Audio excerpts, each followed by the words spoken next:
I shook the suitcase, trying to get his hand to go back in, shaking it, and telling him that, please stop doing this. Please stop doing this to me. Please stop doing this to me. Even when George was trying to get out of the suitcase, it was still about Sarah.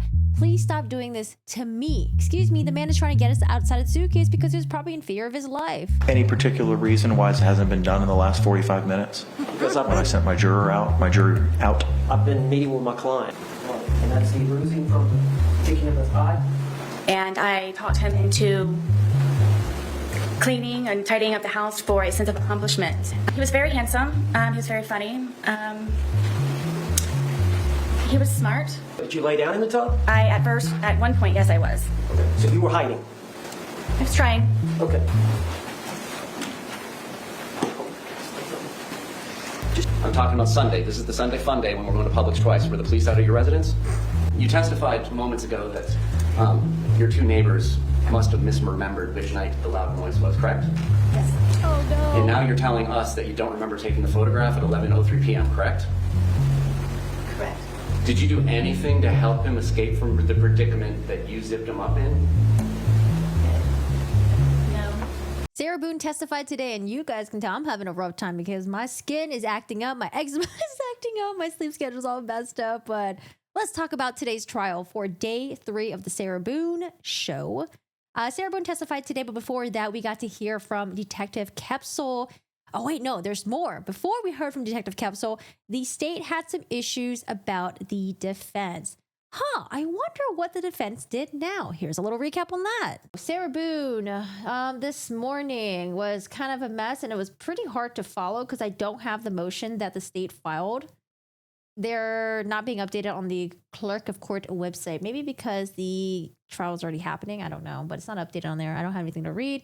But they were talking about some of the body cam evidence that is going to be coming in through the defense team, I believe. However, there were some redactions that were going to be made. There were some incidents between Sarah Boone and George. I think they listed about 5 incidents so far, all happening in 2019, spanning from sometime in June. Then we have, I think, August, with the latest one being in September 4th, 2019. Some of these incidents will include some body cam footages, some 911 calls. Now, we've already seen some of the body cam footages from some of these incidents. I don't remember which one, but we've seen maybe about 2 or 3 of them. There are some kooky ones where Sarah Boone looked like she was crazy, okay? I don't know. She was crazy. In one camera we watched, she was crazy. There are some 911 calls, which I haven't listened to yet in any of those other cases. So some 911 calls. We're going to get some other videos, pictures of Sarah Boone and George, I'm guessing, to document the injuries on both of them. Something about Sarah Boone having a cut in her ear. Something about a body cam interaction with Sarah Boone. And then when they were able to find George, she was upstairs. So more video of that. And yeah, they're just trying to figure out what's going to be coming in, what's not going to be coming in. And again, the state is going to have some complaints with discovery issues on the defense. I'm assuming that's what the motion is about. The judge said that he will address that during the lunch. I think like after lunch break, I think he said, because he wants to research it a little bit. So I'm like, oh gosh, poor people. They just can't even have a normal lunch break. They got to be researching things and doing work and all that stuff. So we'll hear more about that motion. Oh, and I just want to mention, remember this, okay? The judge gave the defense the 5 p.m. deadline to redact some stuff, some medical records, and tell the state what the hell it is that they're going to be using so the state knows for tomorrow's trial. The judge gave the 5 p.m. deadline. So remember that, okay? Let's see if the defense, if they meet that deadline. What do you think? Back to our witness number 14 for the state, Detective Koepsell, who was the lead detective. She was being cross-examined today by Mr. Henderson, Sarah Boone's one of her 3 attorneys. And there were times where I was having a hard time following where he was going with some line of questioning, because I felt like maybe he was trying to lead up to maybe a gotcha moment, or, you know, trying to entrap her in some way, try to get her to say something and then be like, oh, you said this? Okay, now this seems to contradict with X, Y, and Z. But I felt like a lot of it kind of fell flat. I'm not too sure if that's what he was trying to do, and her answers to the questions just didn't track with what he was trying to get at. Not quite sure, but here are some highlights about the cross-examination. I don't know. I'm a little bit like, because I felt the conversation was kind of like, but you know, I think it's worth watching. There's some funny bits in here, some funny bits. Detail. Yes, to my understanding and to my recollection, we collected things that had blood left over on it. I want to say there was like a necktie potentially. I do recall there being a small amount of clothing and miscellaneous paperwork, but I do not think that we collected the paperwork. There was also a cell phone in there. It was it was dead, the cell phone. And then, like I said, there might be one. I think we collected 5 to 6 items from the suitcase itself, but obviously the property form would tell you specifically. But that is what I recall. Correct, and I understand, and that's fair. Okay. So potentially you collect these items because you believe they're evidence for the case, potentially. Is that correct? Yes. And some of these items you actually collect with the potential that you might need to have them examined in greater detail. Is that correct? Yes. Okay. An example of something like that would be in this case, if you found blood on something, you might want to potentially examine that. Is that correct? Yes. And are they gonna bring up the pillowcase? A pillowcase was brought up when the crime scene person was testifying, and in cross-examination, they were like, well, did you take pictures of a bloody pillowcase? And she's like, what about the punches in the walls? You know, there's holes in the walls, aren't there? Did you take pictures of those? And she's like, and then redirect, Cacciatore was like, if there were holes in the walls, would you have taken pictures of them? She's like, yeah. Now onto the scene. Remember, in pre-trial, the defense tried to suppress the phone stuff. So the recordings on the phone, and they tried saying they're like, oh, maybe law enforcement improperly took a hold of the phone. I don't recall specifically telling her when she would be able to get her phone back, but I did say something along the lines of we were now going to be taking the phone. I obviously had digital come out for consent to go through her phone. There was evidence on her phone that I needed to be downloaded. And at the time, I was willing to give back her phone before going through it. And then once we had gone through it and those videos were found, I felt like this was very different. And it changed my perspective on consent. And I decided at that time that it was best to write a search warrant. So consent couldn't be basically like I knew I was going to take her phone. So consent has to be basically given to me throughout the entire period. So she would have had no way to contact me to tell me she no longer consented. So therefore, because there was evidence on the phone, I took the phone. Basically, I potentially told her. Did things really change though? Because I mean, when they went to the scene, they saw George bruised, blood coming out, swollen. But maybe she meant things changed in terms of the phone. You know, maybe we didn't get a full download. I may have said something along the lines of that. Not like, oh, things changed because now I realize that she might have been a potential murder. Maybe she just meant just the phone, just isolating the phone on its own. Told her, you know, maybe we didn't get a full download. I may have said something along the lines of that. As far as me taking the phone, and then I wrote a search warrant. I either started writing the search warrant the night of, but it wasn't signed until, I didn't submit it until the next day. And then it was signed the next day, on the 25th. so basically what you're telling us is that she could have withdrawn her consent at any time prior to that search warrant being received. Is that correct? Well, while I was on scene, but at the end of the day, there was evidence on the phone, so I knew I could go through I knew I could get a search warrant to go through the phone based off there being evidence. Like the 911 calls, and her explaining to me that they had spoken to family members. Please silence your cell phones. Oh, God. Since they had explained to me that they spoke with family members the night prior, so I wanted to obviously corroborate her statement.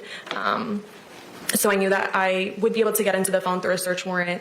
But yeah, she could have not consented, and she could have not signed the paper consenting while we were on scene. Okay. But before you left scene, you knew that Sarah Boone was not going to get that phone back. Is that correct? Yes, that is correct. Okay.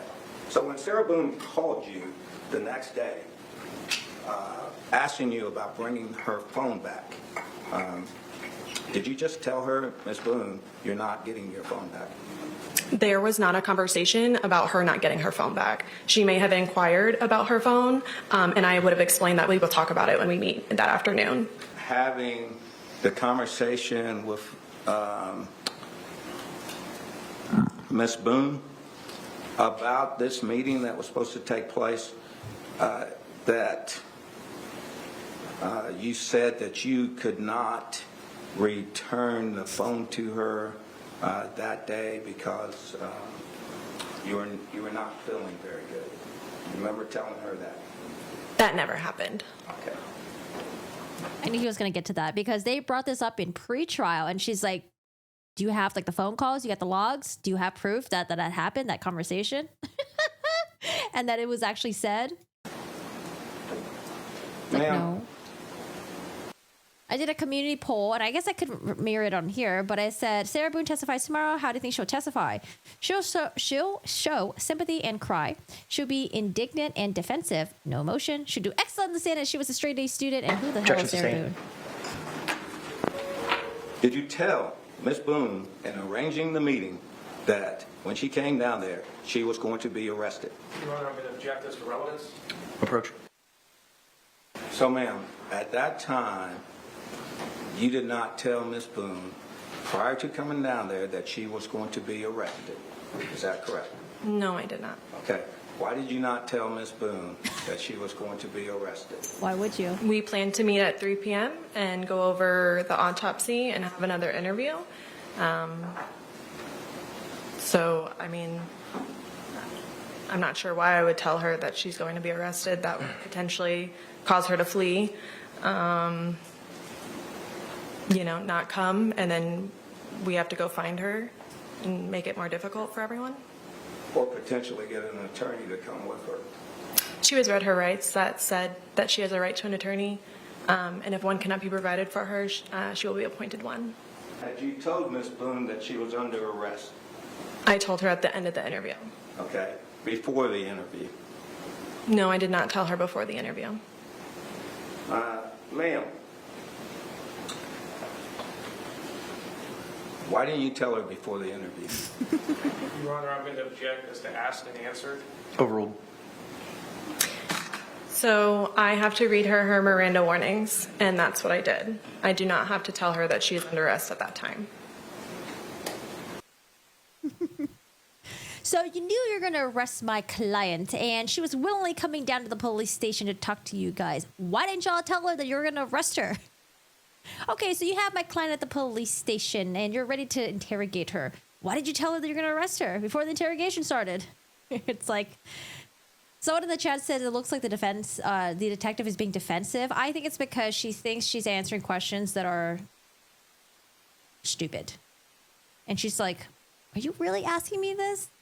I figured she was talking away because it didn't dawn on her that she would be arrested. Objection is sustained. Any motions? Judge, we do have some motions, but my client needs a comfort break. Okay. If we could do that, because it may be fairly lengthy. Agreed. Let's go ahead and take that break. Court's going to be in recess for 10 minutes, and then we'll pick up any motion practice at that point in time. Court's going to be off the record. Thank you. Take that break. Court's going to be in recess for 10 minutes, and then we'll pick up He looks like he's so scared. any motion practice at that point in time. Court's going to be off the record. Okay? Thank you. Sometimes Owens has his facial expression where he kind of looks like he's scared. I'm like, are you okay, Owens? There's someone in the gallery. Oh, look at her. She's excited to be testifying. She's like, I'm ready to show the world. I'll show them. Or maybe she's taking a picture. I don't know. Maybe she was posing for a picture. Yeah, she's testifying today. What does the poll say? Oh, wow. We have 352 votes. If you haven't voted, go vote. How would Sarah Boone testify? I'll wait for more people to come in. I think it's pretty similar to when I did the, yeah, it's pretty similar. Oh, actually, no, there's more people that thinks that she'll show sympathy and she'll cry. Because I did the poll here. 7% sympathy and cry, 67% indignant and defensive, 11% no emotion. I don't know. I think it's going to be no emotion. For anyone that's curious how the jury reacted when they played the suitcase video and how Sarah Boone had reacted, here is a snippet from Fox Orlando where she was able to observe the jury and Sarah Boone around that time. You could see them all laser focused on what is happening. Many of them even taking notes during it, especially when Sarah in the video made comments like, "This is how it feels when you choke me, when you cheat on me," and some of the curse words that she was saying. They were taking notes during those parts. And then after the video played, I saw at least one juror who looked right at Sarah to see if she had a response to the video. And I was looking at Sarah as well. It doesn't seem like she responded to the video. She was just looking at it. And after it was done playing, she took some notes on her notepad. But that You would think that she would pretend to shed some tears. I don't know. was about it for a reaction from Sarah Boone. Okay, so the state is done arguing their case, and now you know how usually when the state does, when they present their case, defense goes and was like, "Hey, you know, I don't think the state has presented enough evidence. Let's get this dismissed." And so here, the defense is going to put in a judgment of acquittal or try to get a judgment of acquittal. And this is what Mr. Beck said when he went up there. Oh, it's kind of interesting. Do we have any motions? You may proceed. Motions. Yes, sir. Oh, it's probably going to be like a motion to like, hey, you know, let's, actually, no, I don't think they can. You know how usually the state will rest and defense would be like, okay, well, here's my motion to dismiss the case. Yeah, at this time, the defense would move for a judgment acquittal. Oh, hell no. Really? They're really going to try this? Is this something that all defense teams do no matter what? Just to try to shoot their shot so it's on the record? Oh, my goodness. We have a video. She filmed it. No. All right, let me shut up. Let me listen. I'm going to boost his audio because I think his audio is kind of low, so get ready for your ears. Oh, God. Yeah, at this time, the defense would move for a judgment acquittal. I'm going to start with just a real quick couple of comments, Your Honor. We know that JOA motions have become essentially pro forma, which may be why I've been assigned this responsibility today. But in this instance, I want... What? Judge, you know, usually JOAs are performative, and maybe that's why the team decided to give this work to me. Make me look bad up here. Oh, wait, I'm watching it now. He says pro forma. I thought he says performative. Okay, ignore all the comments that I make about him and him saying performative, because that's what I thought he said. I thought he said performative. But he said pro forma. Done or produced as a matter of form, or politeness, a standard document, form, or financial statement. Okay, that one doesn't apply. But I thought he said performative. to make an argument that I think has some merit. Okay. I've been paying close attention to the testimony in this case, and I want to point a couple things out. First of all, we know that the court has essentially has assumed the role, and Owen's like, I'm not doing it. I'm not going up there and doing it. You do it. Okay, Henderson, you got on the team late. You go. No, Beck, you do it. You come in late every day, Beck. This is your punishment. You go up there. And one thing that occurred to me while watching the evidence as it was presented, watching the videos, particularly the interrogation, was part of the dialogue between Ms. Boone as well as Detective Scott Lowen at the end of the interrogation. And I'm going to paraphrase. I apologize. I should have written this down verbatim. I did not. But why? She's advised that she is being placed under arrest. And her response is, why are you doing this? The detective's response to Ms. Boone is, because George is dead. I'm sorry? Because George is dead. That's not enough. It's not enough to support a second-degree murder, prosecution, conviction, or should it even be enough to allow this matter to go to the jury? Now, there are three elements of the second-degree murder information. First is that the victim is dead, that Mr. Torres is dead. We stipulated to his identity. There has been no argument to the fact or the idea that he died in this incident. However, the state also has to show that it was caused by a criminal act and that the act was imminently dangerous and demonstrated a depraved mind. Now, the fact that it was imminently dangerous, I think, is belied by the fact that Jorge Torres voluntarily entered the suitcase, albeit under the influence of alcohol. But the perception of dangerousness that's attributable to the victim, apparently he did not perceive it to be a dangerous or imminently dangerous situation in having entered the suitcase, possibly because of the influence of alcohol on. Like I said, I don't think he got in the suitcase. I think she put him in the suitcase. And she has said many times, I put him in there, I put him in there, I put him in there, I put him in there, because I think it slipped. She put him in there. But I do appreciate this, though. I do appreciate that the state, they try to just stick with the facts. And, you know, we speculate a lot, okay? We speculate a lot, but we're not part of the jury. We speculate a lot. The jury, they have to take the evidence and whatever the fuck, right? But for us, we speculate so much. I do think that George was not willing to go into the suitcase, especially if they were fighting. and it was intense. Like, why the fuck would you be fighting in the middle of a argument with your significant other and then be like, okay, well, let's get into the suitcase? I don't know. That to me just doesn't make sense. But I'm going off what the neighbors said. They said they heard fighting and then they heard the boom, loud noise, right? I don't think George got in the suitcase on his own. But I do appreciate the state not overreaching on things if they don't have the evidence to back it up, right? So I do appreciate that. His capacity to make decisions should necessarily be attributed to the defendant as well. But I also want to focus on the depravity issue, which the state must prove, and it was proven in the recording. Pursuant to the jury instruction in this matter, depravity is equivocated, is made the equivalent of ill will, hatred, spite, or evil intent. And that's not enough. Not only does the state have to show depravity, but it has to show, because it's in the conjunctive, that the act demonstrates an indifference to human life. The state has presented testimony, an argument in this matter, not argument, but testimony, that in fact George Torres was suffering. Suffering does not equal hatred. It does not equal ill will. And even if they were... She was yelling "fuck you" to him over and over again while he was begging to be let out. He said he couldn't breathe. The suitcase was flipped over. Sorry, broken record. Or to establish negligence, that's not homicidal. We know that suffering is something that the courts have been very, very cognizant of and very sensitive to. We know it from the field of capital punishment and incarceration. The idea that somebody suffers is not in and of itself homicidal, nor should it support the idea that there was indifference to the life of George Torres by Sarah Boone. Was she angry? I think there's clear evidence that she was angry. But that's not hatred. And that's the element that has to be proven here. And I don't think that there is prima facie. That's not hatred. You're willing to let someone suffocate. They said they couldn't breathe. You're willing to let them die. That's not hatred. What is that, love? Tough love? Case that in fact she demonstrated hatred so much as she demonstrated anger. Okay. Doesn't establish a prima facie case of second-degree murder.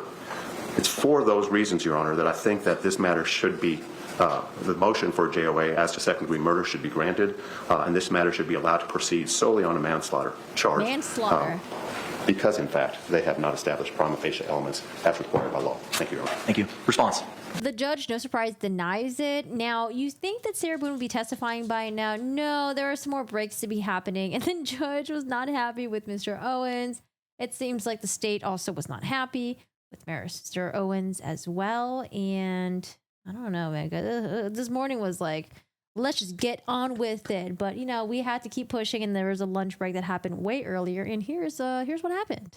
The court, in viewing the light most favorable to the state, the court finds that the state has presented competent but rebuttal evidence to establish each of the elements of the charge contained in the information to the required level of a prima facie showing.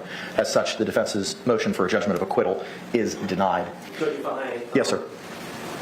In a normal criminal trial, my position has always been to put on the defendant last. Call whatever witnesses, put on the photographs. Yeah, but not in this case. You got to put her on first if you want the expert to say that she's got battered spouse syndrome. And then the client would be the last person to testify because of the nature of this. So he said that, I don't know if you guys can hear. Can you guys hear him, actually? Can you guys hear him? If you couldn't hear him, he said that, like, usually when I do cases, I usually have the defendant go last when they testify. Charge in our defense, self-defense, and battered spouse, we understand that we have to put on her first, Sarah first, for the court to then consider whether or not we established enough evidence for self-defense instruction. So she's going to have to be going first as the witness. I'm going to need a few moments with her based on everything that's going on and based on that denial of that motion for judgment of acquittal. Did you not have the lunch break? Or did you not have the 15-minute break? I don't know. Maybe she was in the bathroom for a long time or something. But, I mean, come on. You had to have known that that motion was going to be denied. All right. Maybe he just needs more time. To just go through it again, because I know you're going to ask a colloquy about all that. So I'm going to need a few moments with, I don't know, 10 minutes maybe for the 4 lawyers to meet with her. I don't know if we can do it here or maybe back there, but just a short meeting. Sure, I'll give you that opportunity, but before you do that, ma'am, I don't want to go into any specifics of any conversations that you've had with any of your attorneys in this case. Mr. Owens has identified for the court his normal practice of calling a defendant last in a criminal case. In this case, he has advised that he wants to call you first. Without going into any discussions of any strategy that you've had with your attorneys, do you understand the strategy that Mr. Owens and your team will be utilizing in your defense? Yes. And are you in agreement with that strategy? Yes. All right. Counselor, you can have that opportunity to speak to her. The court will remain here. I don't know if they can, Officer Jones, can we let them back to have that conversation? Okay. All right. You can go back and have that conversation. The court will remain here. We'll be in a short recess for approximately 10 minutes. Thank you. 10 minutes. Oh, man. Judge, I really thought the judgment of acquittal, I really didn't think that you were going to deny it, man. Now, and I got to talk to Sarah Boone now and figure out what we're going to do. What do you think he's I mean, he's going to have to give her some options, right? What do you think are going to be the options presented to her? All right, Sarah Boone, maybe it's just best for us to just fold and not present anything. I don't know, Sarah Boone. So I'm just kidding. I don't think they're going to do that. I wonder what they're going to talk about. Interesting.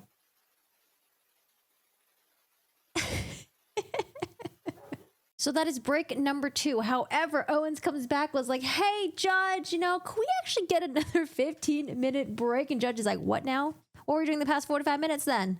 This portion is kind of long, but I think it's important to see the exchange. And then also the judge, again, is going to repeat some things to Sarah Boone to make sure everything is good with her. She is happy. She's not going to come back later and complain. And so I want to include the entire exchange for you. However, I did timestamp the part where the judge got a little bit annoyed with Owens. Just that the law of the case is that there should be testimony from the defendant of an overt act that particular day before there is testimony about reputation evidence, prior incidents of violence, or any of the ancillary things that come in self-defense. Holland case speaks for itself. Anything further? I do want to talk about that, but as it relates to her right to remain silent or testify, I have nothing about that. Okay. Then what do we need to address with regard to Holland? Well, I've got 3 issues. One is Holland. The other is I've got these gloves. My client and I would like to take a few moments to look at the suitcase and to look at that. And then the third thing is that the state had filed that motion for the in-camera hearing. I don't know. Maybe we need to hear that before she testifies. Does the glove fit? Court's not going to address that at this time. Okay. We'll address that later in the proceedings. So the 2 things, number 1, of course, I've got a lot of photographs about the prior violence that George Torres committed on Sarah Boone, and there's a dispute about whether or not I have to establish an overt act that she... I love how proactive this judge is. He wants to make sure that Sarah Boone doesn't pull her nonsense like she did with the other previous attorneys and the judge. And he just wants to make sure that, okay, I'm going to make sure everything is covered, that you're satisfied with your attorneys, and you're not going to come with some bullshit later on. Oh, God, he was so thorough with her. I love it. Responded to that she considered an imminent threat, and that she took action to either block or physically restrain George Torres from committing an act of violence on her. But, Judge, if you remember, during the 2-hour interrogation, the officers make mention that they are aware of the prior incidences of violence. So I believe the door has been open, that I can go into that based on those statements by the 2 detectives. If you remember, they introduced this 2-hour video. She says, he comes at me all the time. I think eventually Sarah Boone realized that they had her phone and they were going to see pictures, they were going to see videotapes of evidence that George Torres committed acts of violence on Sarah Boone. I think at that point she changed her tone about George. She was trying to protect George, but then she realized she would have to disclose some of the acts that had been committed on her by George Torres, and so she did talk about him coming at me, and we've had issues before. And the officers gave, I can't remember exactly what they said, but yeah, we're well aware of, I don't know if they said the prior acts or we're aware of the domestic violence, whatever the case may be. I submit that opens the door. That was during their case in chief. They chose to play that entire video.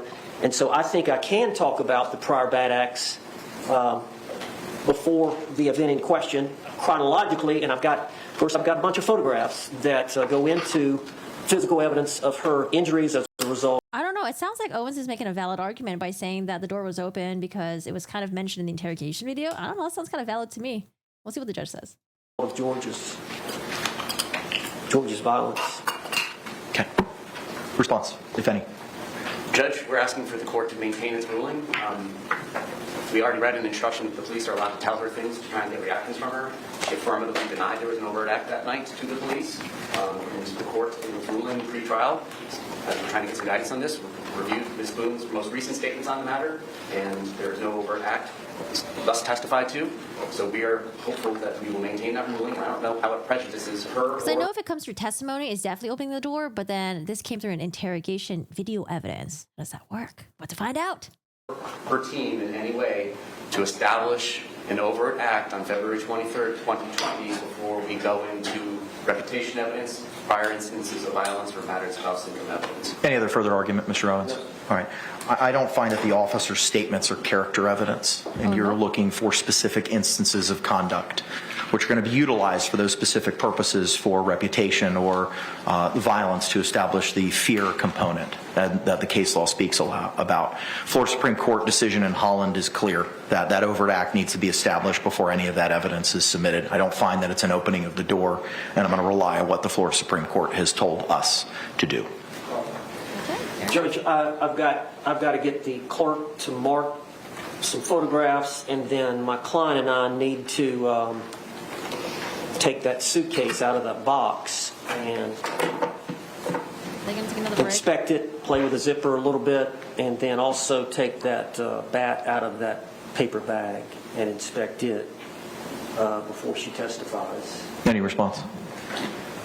I'm just confused why we haven't utilized the nearly half an hour or more that the court has been off the bench to get these photographs marked. The defense team has been on board for quite some time. They did not request a second evidence view of the physical evidence that Ms. Boone already had an opportunity to do while she was pro se. It's 11:25. We need to try the case. Judge, I think that she had that evidence view, I think, with Billy Lane. I believe that was the day after I filed my notice of appearance, or maybe it was the day I filed my notice of appearance. I don't remember exactly, but it had already been previously scheduled. I was in Milton, so they went ahead and did it that morning, I believe at the jail. I believe the evidence... Any particular reason why it hasn't been done in the last 45 minutes? Because when I sent my jury out? I've been meeting with my client about her rights to testify or not, and other related... Because he didn't think ahead. ...matters. So in terms of not giving her this evidence... In terms of anything that the state just discussed? I've just been busy with my client. Okay. How much time do you need in order to pre-mark these exhibits and look at the baseball bat and the suitcase which have been entered into evidence? I would think 15 minutes. I'm very concerned because it is 11:25. Corey, shut up. Hello? Oh no. Concerned because it is 11:25. Oh my goodness. So they're asking for another 15 Early lunch. It's 11:30. Let's take an early lunch. We've got witnesses coming this afternoon anyway. If her testimony ends before 5... Okay, can the parties approach for a moment? Oh my goodness. Okay, so we took a mini break. When we're done from the mini break, Owens came back, was like, I need 10 minutes. Okay, you got 10 minutes. Right? Was that the sequence of events? Evidence. It is 11:35. Councils have matters that they need to address with Madam Clerk for the pre-marking of exhibits, and along with the review of the suitcase and bat, which were previously entered into evidence. I'm going to bring based on the agreement of the parties, I'm going to bring our jury panel in at this time, release them for lunch. This is after the lunch break. Owens is going to make the same argument that we've already made in pre-trial in regards to having bad prior acts being introduced through Sarah Boone when she's testifying on the stand today. Supreme Court's guidance in these situations based on Holland 916-7-750 at 1.760 through 761. My second argument ties into what he just said about what a reasonable person would do under the circumstances facing an imminent threat, whether a reasonable person would perceive the overt act on the part of George Torres that was witnessed by Sarah Boone. Would that be perceived by someone as a imminent threat? And to some degree, you have to understand the history of George Torres and Sarah Boone. They were together 3.5 years. They weren't engaged, but there had been a history. I thought they they were engaged because George off of his troubles. George has a the gold ring that she said she bought for him. Was that not an engagement ring? Maybe not. Violence, and from the evidence that's been presented, facing the circumstances in total, if you take what she said at various times, you would understand that she became concerned when he came back from Publix with that second bottle of wine, because she knew when George Torres gets to a certain level of intoxication, he gets sad, he gets moody, and eventually he gets belligerent, and sometimes he can be violent. So she knew when he brought home that second bottle of wine that it was not going to be a good night. And she tried to keep him occupied and tried to keep his mind off of his troubles, because she knew that if he reaches a certain level and is dwelling on his hardships, that he will react to her in a violent way. So she had that state of mind with that understanding of her history and his history in his overt act, which she's going to testify to, coupled with the fact of her state of mind based on her past experiences with him in that intoxicated state and the fact that he is violent. So she was hypersensitive to danger and fear. And I think that ought to be allowed in as part of her collectively an overt act. So it was culminated by his state of intoxication coupled with his overt act created the well-founded fear for her to block the attack, to self-restrain or physically restrain George Torres in the suitcase, to actually use the bat to prevent him from getting out of the suitcase, because she knew she was going to get attacked. No, he was already in the suitcase. She was just attacking him because he was already defenseless at that point. And Wait, so is he trying to say that George came at her, she restrained him, and then put him in the suitcase, and then even though the suitcase was zipped up, she was afraid that he was going to get out, so she had to beat him with a baseball bat. Oh my God, this story is so... What a... the basis of the opinion of about to be attacked is predicated on the prior incidences of violence, correct?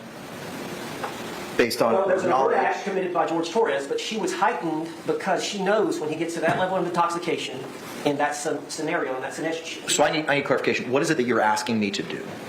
For me to be able to elicit from Sarah Boone that she was concerned once that second bottle was brought, and that's why she tried to placate him over the course of the evening, and that's why she had a heightened sense that he was capable, Judge, due to his degree of intoxication, that he may act violently towards her. And a lot of the problem is, Judge, he doesn't remember battering her the next day. That's part of the reason that she videotapes him and photographs him. She starts to document what happens so that she can show him. She loves the man. She adores the man. She wants to marry him. She wants a life with him.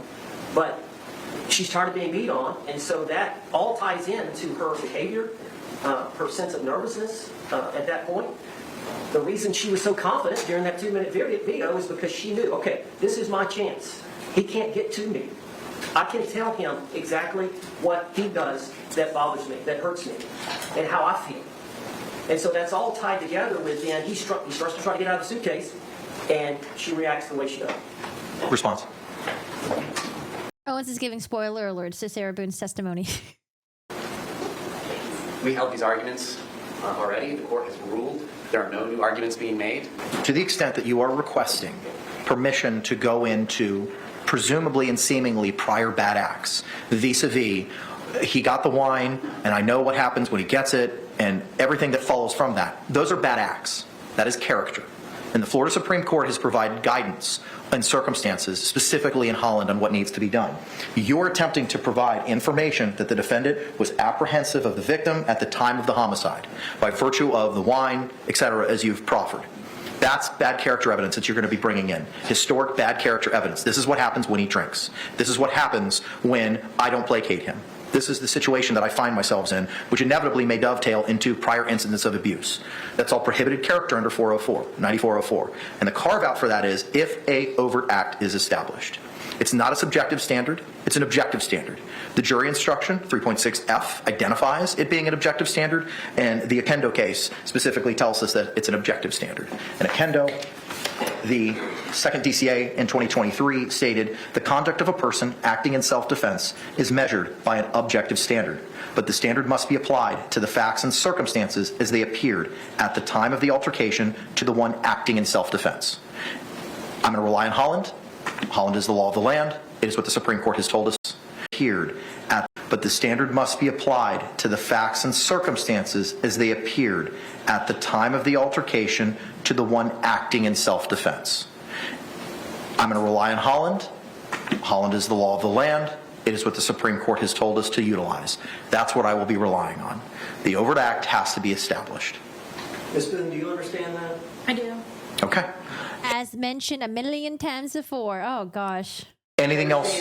We cannot talk about any prior bad acts or anything of that nature until we talk about the actual event, the attack. Poor Joel from STS, he said an earlier break had to do with Mr. J throwing empty box on the floor after Owens asked for paperwork regarding the evidence. Correct? I thought it was he gave the evidence to Mr. Owens and the paper flew everywhere or something like that. You understand? Do you understand that? I do. Okay. Anything else, State? No.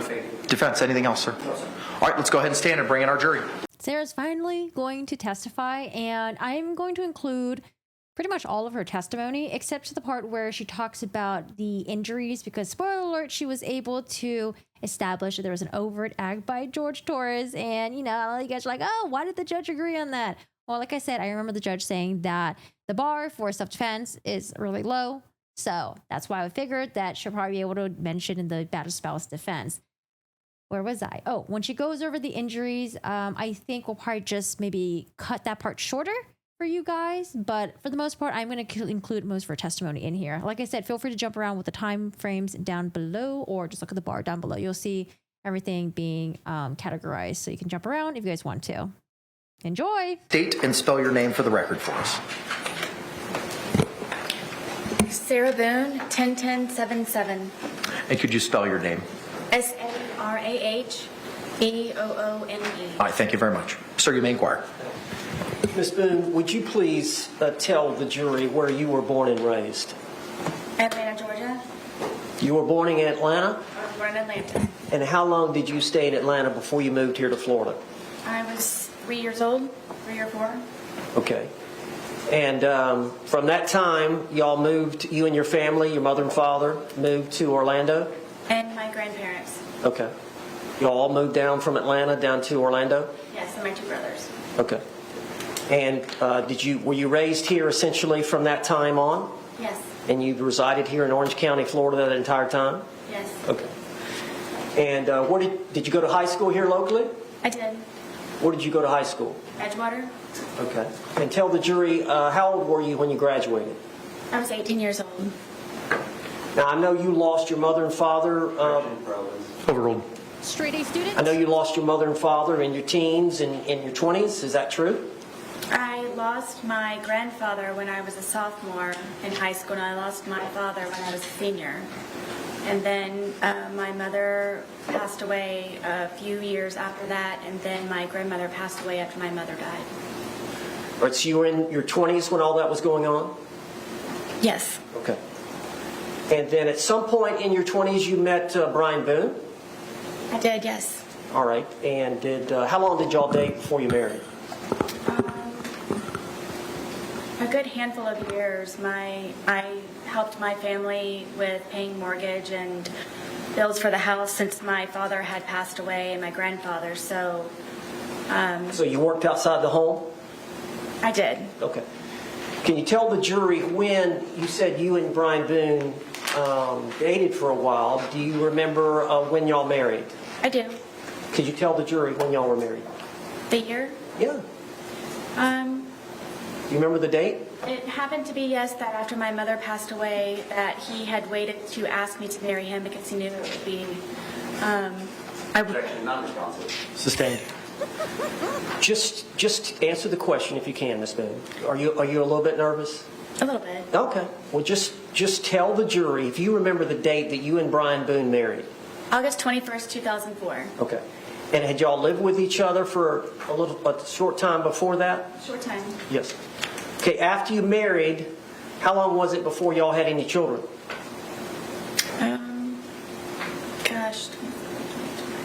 6 years. Okay. And y'all have one son. Yes. What's his name? Lucas. And how old is Lucas now? Lucas will be 14 years old on the 28th. 28th of this month? Yes. Okay. So you and Brian were married, and y'all lived in Orange County. How long were y'all married? For 13 years. Right, and y'all divorced? Yes. And as part of the divorce, were y'all to share custody of your son? Yes. And so y'all would split days? Would that be fair to say? Yes. Okay. At some time after you and Brian split up, did you meet George Torres? Yes. All right, could you tell the jury how you met George Torres? I met George when I decided to buck up, I guess, and was tired of trying to patch things up with my ex-husband. And I decided to go one day for a walk across the street and go have a beer by myself and sit and people watch just to get out of my house and a change of scenery. All right, now is this your apartment? No, this is the marital home. Okay. Where is that marital home? Winter Park? You're no longer living in that marital home? No. Who lives in the marital home? No one. It has been sold. Okay. What an interesting way to reimagine this, because Brian Boone said that Sarah Boone would just not want to do anything, not work, and she would just go to the bars and just drink by herself and disappear. So what an interesting way to, to kind of like give us that story. Like, oh, I wanted to patch things up and I just had to go have a beer by myself, Oh, God, it's not because I was a drunk or anything back then. That's all I wanted to do, go drinking at the bars and play pool. So you met George Torres before you got the apartment? Yes. Okay. And you met him at a bar across the street from the marital home? Yes, we had a mutual friend there. Were you introduced? Yes. All right. How did you and George get along when y'all first met? Very well. It was strange how quickly we hit things off and had so much in common, and I never thought that he would be interested in someone like me, and I just couldn't believe that he was actually interested in me and said a lot of nice things, and 1 hour ended up being 4 hours from when we had first met, and then we would always have something to talk about.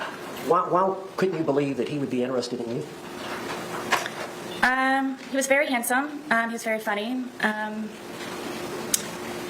He was smart, and I would show up in workout clothes and disheveled hair, and I guess I kind of felt broken from being in the process of a divorce that he knew about. But then one of the things that we could relate also was the fact that he was here in Florida because he had just been divorced from his second wife. So that was another topic that he and I could compare notes on.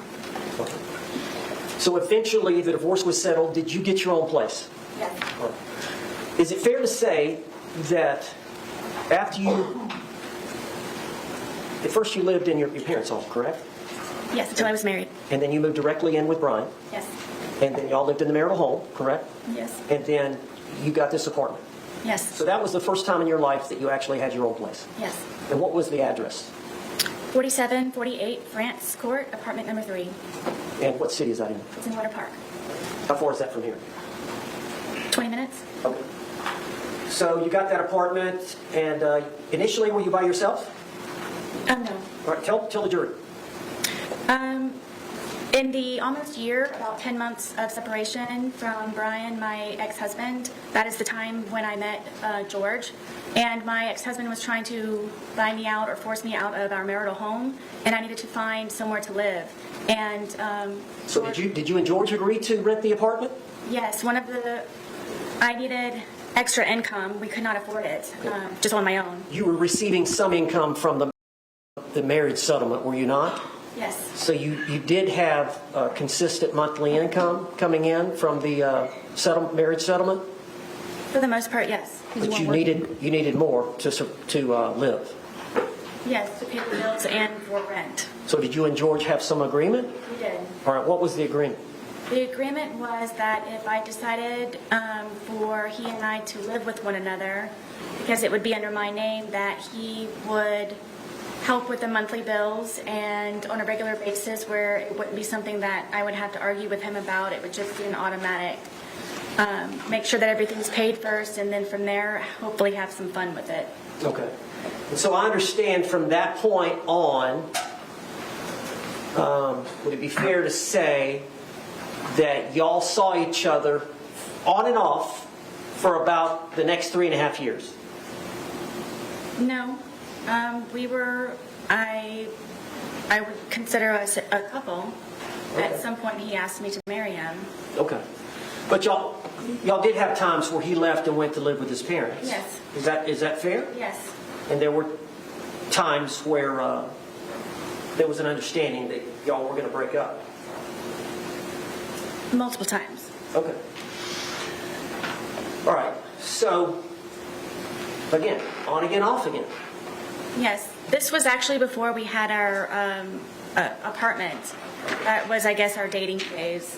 Okay. So y'all were together for 3.5 years. Is that fair? Mm-hmm. Yes. And y'all had actually agreed to marry?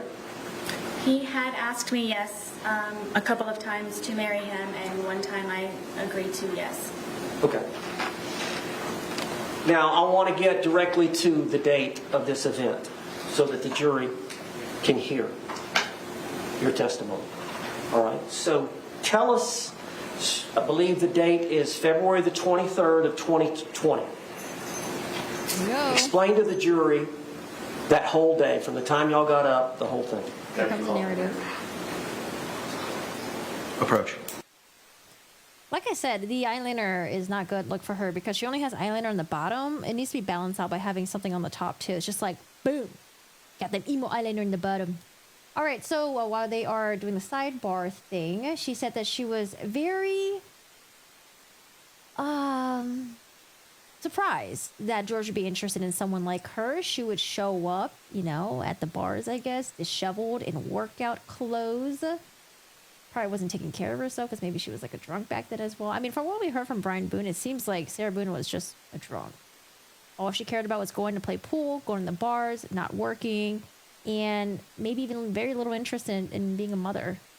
That's what Brian Boone said.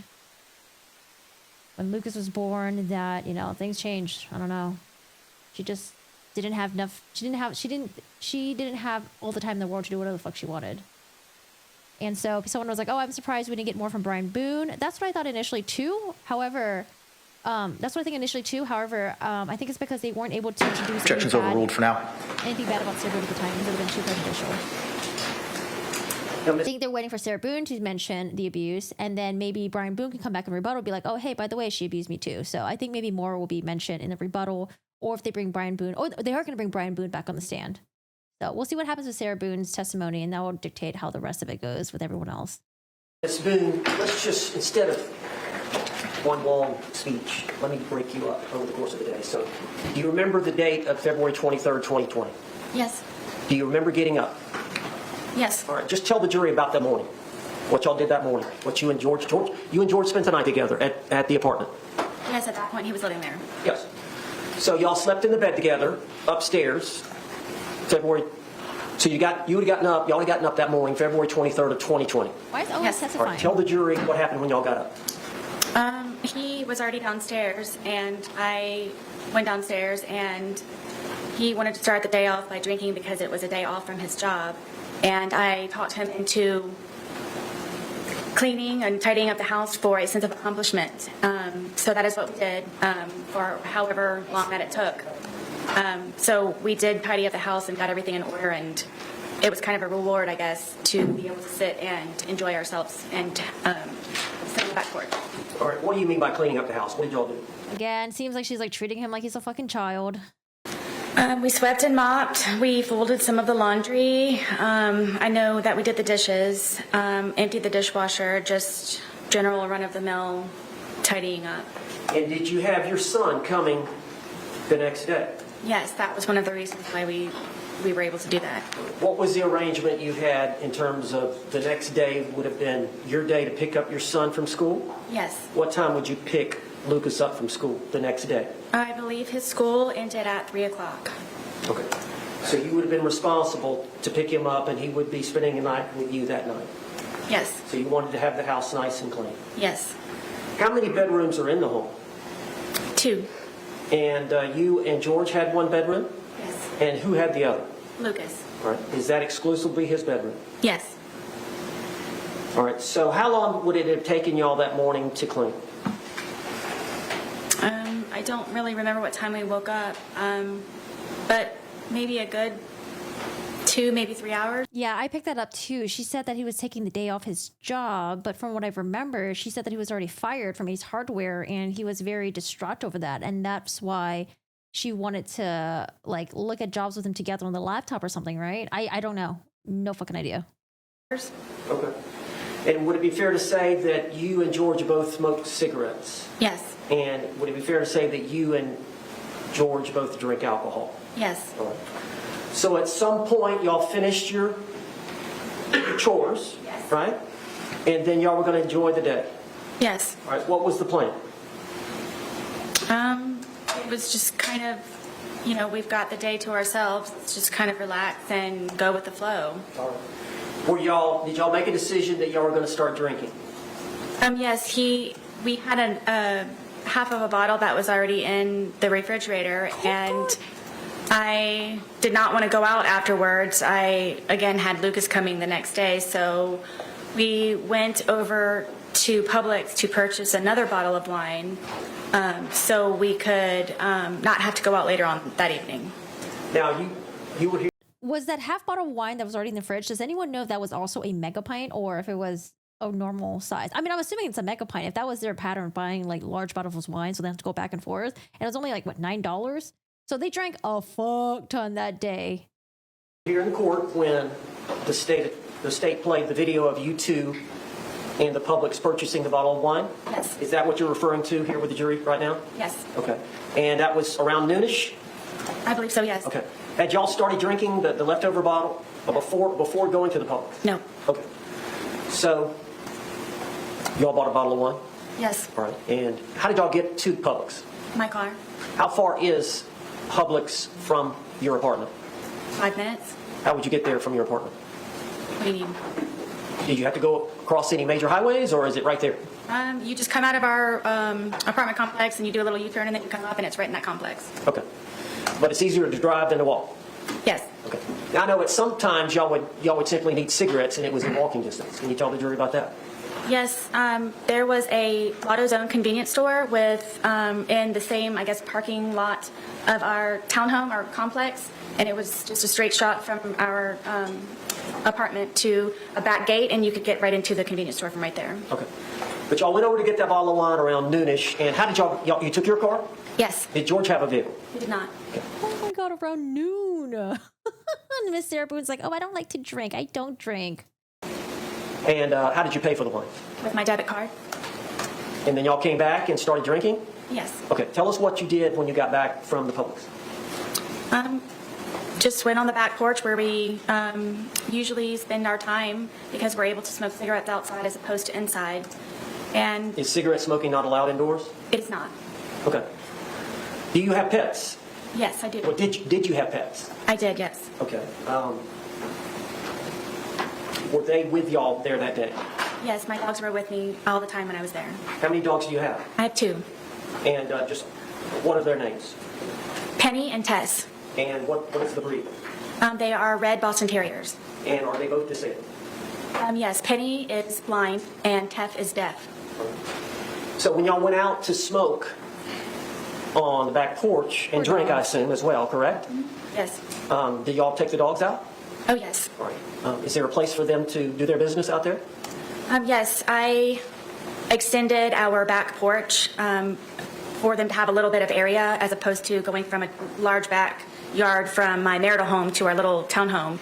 And they would come out there and do their business, and I could sometimes I would open the gate and then walk them in the back part of our apartment.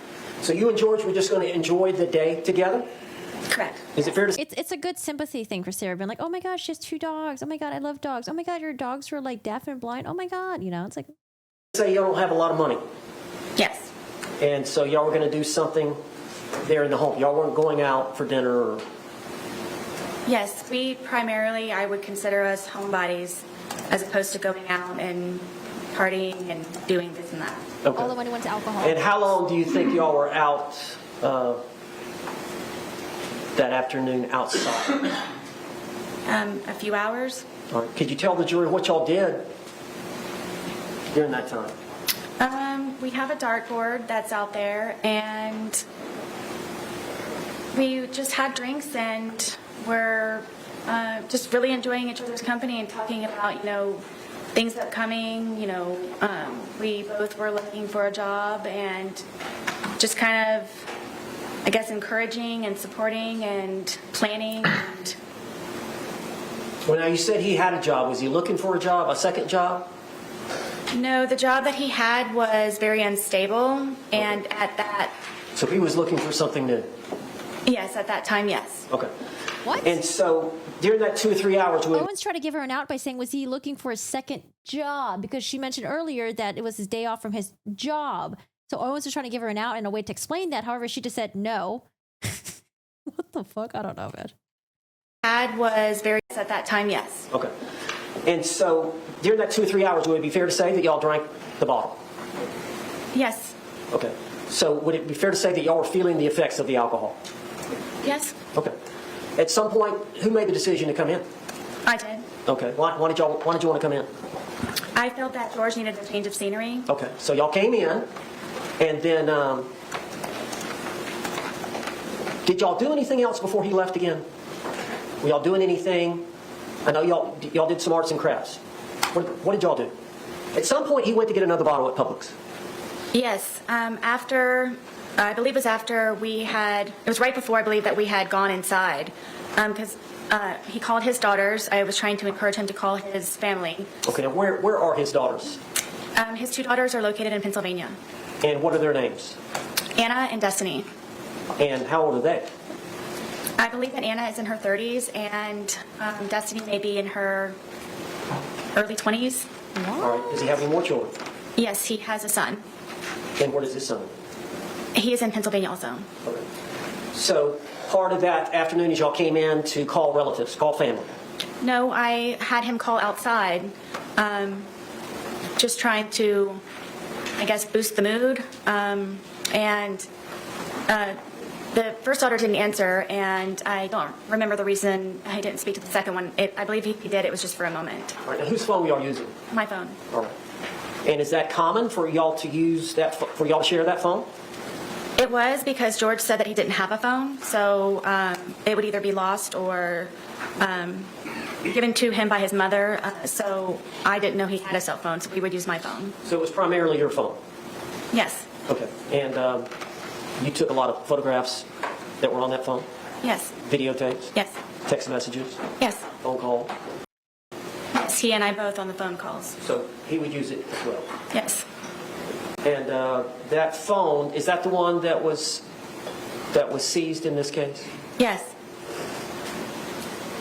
All right, so y'all called his daughters, and then during that phone call period, did y'all also call his brother?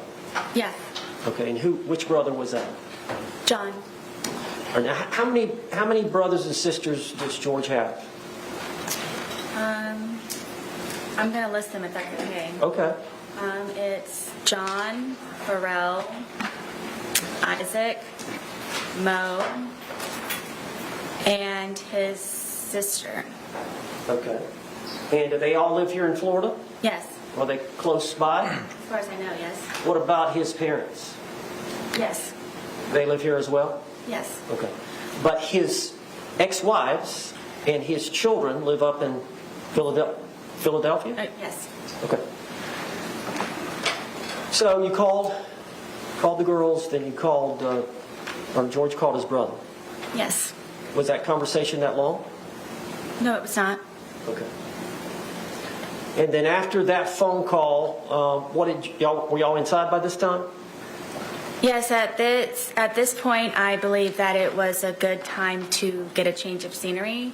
So I thought George would be better off inside, and frankly, I didn't want to be outside any longer either. Okay. So just to get an idea, about this time is when he went to get the second bottle, or did y'all stay inside for a while before he left? No, from what I recall, I thought the day was over, and it was going to be get ready for the evening, for the day. What do you want for dinner? You know, do you have an extra load of laundry that you need to throw in, kind of thing. And that was my. I think she liked to play off as someone who's like the exalted caretaker. I'm the caretaker of George. George is immature. I do everything for him. And then maybe, I wonder if she even bragged about having dogs that were disabled. Oh, my dogs are blind. Oh, my other dog is like, you know, doesn't have any hearing. And I'm the caretaker. I don't know. I thought maybe it's a way for her to get people to be like, oh my God, Sarah, like, look at you. You're doing everything. You're such a good person. I don't know. My understanding, and This was about 5-ish or something? It's all fitting in. I don't remember the time. Okay.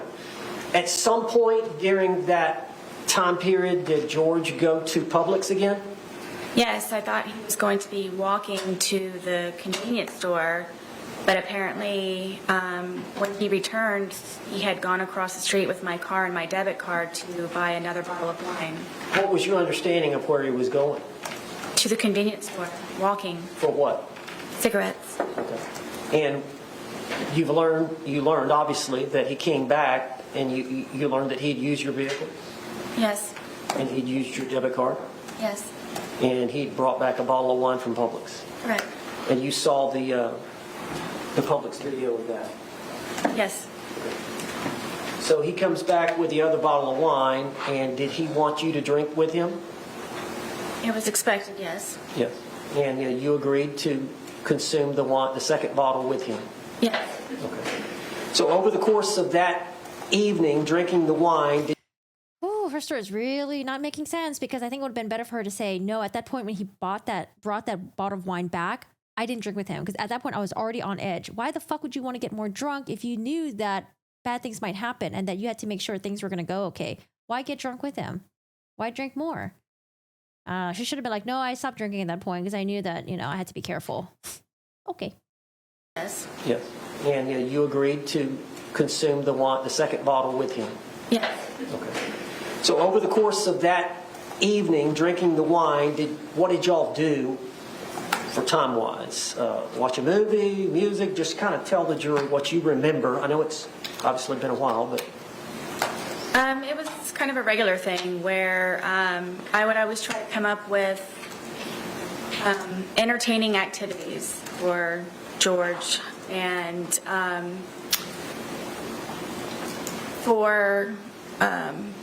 I bought a puzzle.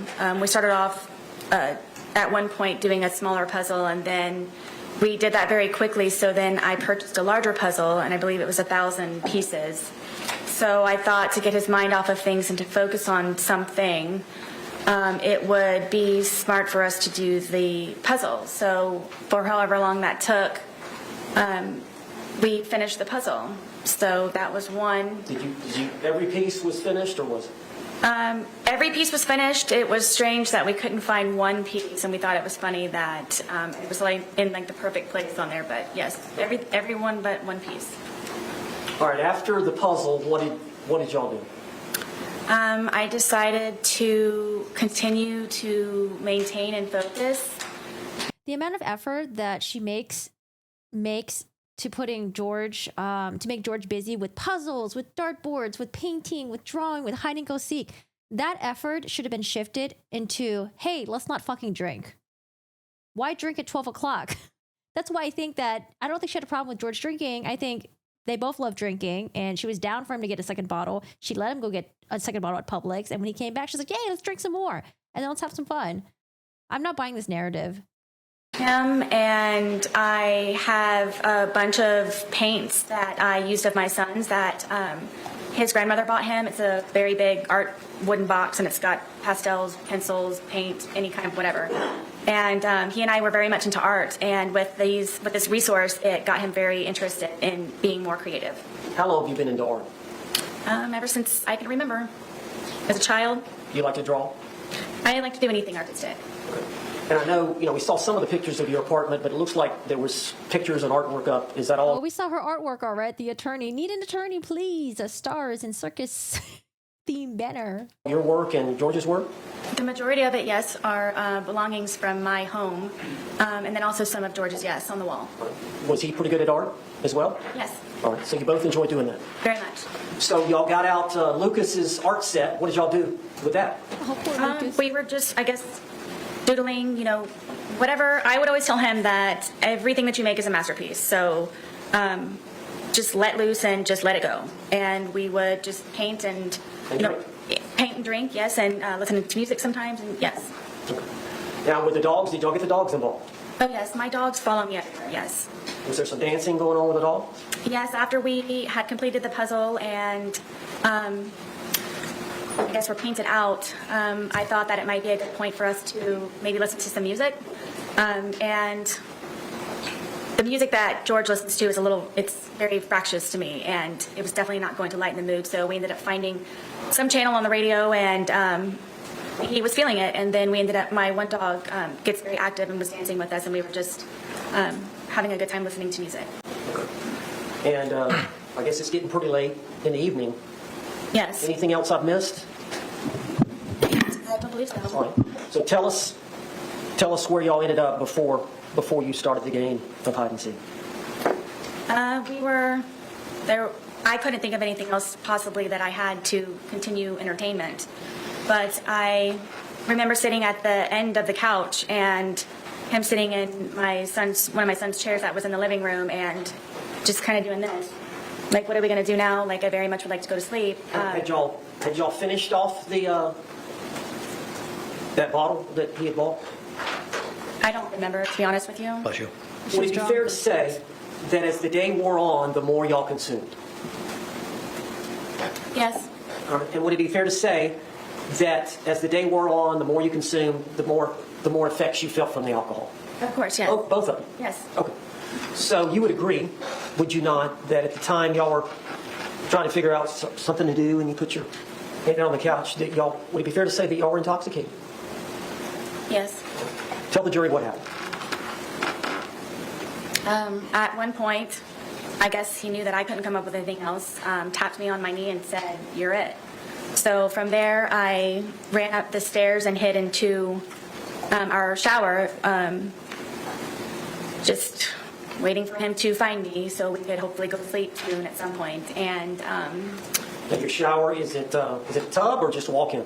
it's a tub, but it's in the master bedroom, and you have to go all the way upstairs, you have to go in the bedroom, and then you have to go into the bathroom part, and then there's the shower part. So did you lay down in the tub? At one point, yes, I was. Okay. So you were hiding? I was trying. Okay.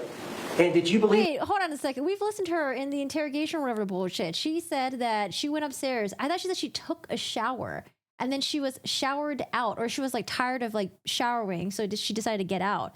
What? No, that's a different story. that he was going to come try to find you? Yes. Did you wait? Yes, for quite some time. All right. Then what did you decide to do? That I decided that I need to go to sleep. I'm picking my son up the next day, and we need to start wrapping up the evening. And I went downstairs to find where he was. And what? I think the jury has seen pictures of your. Would you call it an apartment or It's considered a townhome. a townhome? So you walk down the stairs, right? Mm-hmm. And at the bottom of the stairs is a bookshelf here. Yes, at the very end of it, yes. Okay. So you walk down the stairs and you turn and look in the living room. What did you see? I don't even think I made it all the way down the stairwell because I was just looking for him as soon as I could to hopefully go upstairs as soon as we could. And I looked over and I saw him settling himself in the suitcase. All right, tell us about the suitcase. How long? Is it an older suitcase? Yes. Whose suitcase was it? This is George's suitcase. All right. And did he use it for traveling back and forth to Philly? Yes, I had recently taken him on a trip to go see his children in Pennsylvania, who he hasn't seen in years, and we took that with us. And because of how dilapidated it was, how broken it was, in the end, after that trip, we decided that we would donate it. All right. And I understand y'all kept the suitcase upstairs. Yes, How long did y'all keep it upstairs? since we had moved in. All right. Is there a closet up there you kept it in? Yes, it was in the master closet, the master bedroom closet, all the way in the back because of the size of it, and there was nowhere to put it, so it's all the way in the back. So when did y'all decide to move it down from upstairs to downstairs? Was it that day or sometime earlier? No, it was maybe a week or so prior. Okay. And so what, y'all were going to donate that to Goodwill or? Yes, we were going to do, I guess, a spring cleaning. Anyone who has children understands that they grow quickly, and there was a lot of clothes that I needed to go through of my son's, and then also from George and I moving in and just kind of putting everything in there, at one point where we just needed to actually go through it and organize it and get things more in order. So is that the reason it was downstairs? You're going to donate it and a bunch of things that you're going to put inside of it? Correct, yes. Okay. So it had been down there a week, so it was already down there? Yes, George brought it down. Okay. So you said that you got down there, you're looking for him, you see him settling into the suitcase. Yes. What did you do? In my head, I said, oh man, we're obviously not going to be going to sleep anytime soon. And I walked over and he was trying to get himself flat, so I couldn't tell that he was in there. And then Okay, so I went back to the interrogation. You're right. She did say hide in the shower, but I could have sworn there was another statement that she made where she was in the shower and she was like tired of like showering. But maybe I misunderstood. Let me stop you there. The suitcase, is it the suitcase over here in the Yes. box? You've seen it? You saw it? Yes. It's a pretty big suitcase. Yes. How big is George? George was my height. And How tall are you? I'm 5'3". Okay. And how much did George weigh? I thought it was 100 pounds. Okay. And how much did you weigh? I was 98 pounds. All right. Do you agree you put on some weight? Since I've been incarcerated, yes. Well, at the time, though, y'all were pretty skinny. Yes. So from the pictures, it looks like y'all were both pretty thin. Yes. All right. So because of his thinness, is that how? And he's a small man. Yes. Okay. So he was able to get in the suitcase on his own. Yes. Did he willingly get in the suitcase? He was already in there. Okay. When you got to him, did he see you? Yes. All right. Tell us what happened. I mean, I zipped him up. We thought it was funny, and we're joking about how he was, I guess, small enough to fit inside of the suitcase. All right. So what happened then? From there, it was just we were laughing about it, and it was just strange that he was small enough to fit in there. And then I kind of moved it around a little bit with him in the suitcase still. It was still funny that he was still in the suitcase. She also mentioned that she got in it as well. Like, oh, it's not a big deal that he got in it because I got in it as well. I don't know if she repeated that recently. I don't think so, but that was mentioned in some body camera interrogation. I think he and I were just kind of couldn't believe that he could fit in the suitcase. Did you eventually close the top? Yes, in order for, the top was already closed. As he was settling himself in there, that's how I knew he was in there, was because the top was kind of flopping a little bit. Okay. So he had gotten in there to hide, and he pulled the top. Yes. On top of it. But you could tell he was in there. Yes. You saw him right away. Yes. All right. So at some point, did you zip him up? Yes. Did you? And what was he saying or doing when you were zipping him up? We just thought it was funny. Were you both laughing? Mm-hmm. Yes. And so you zipped him up. Were y'all still laughing once you zipped him up? Yes. Okay. Tell the jury what happened then. From there, I moved the suitcase around a couple of times, just kind of on the wheels and moved it around. And at that point, it was funny. We were joking and laughing about it. All right. Now, eventually, did you go sit down on the couch and get your phone? Yes. I missed something?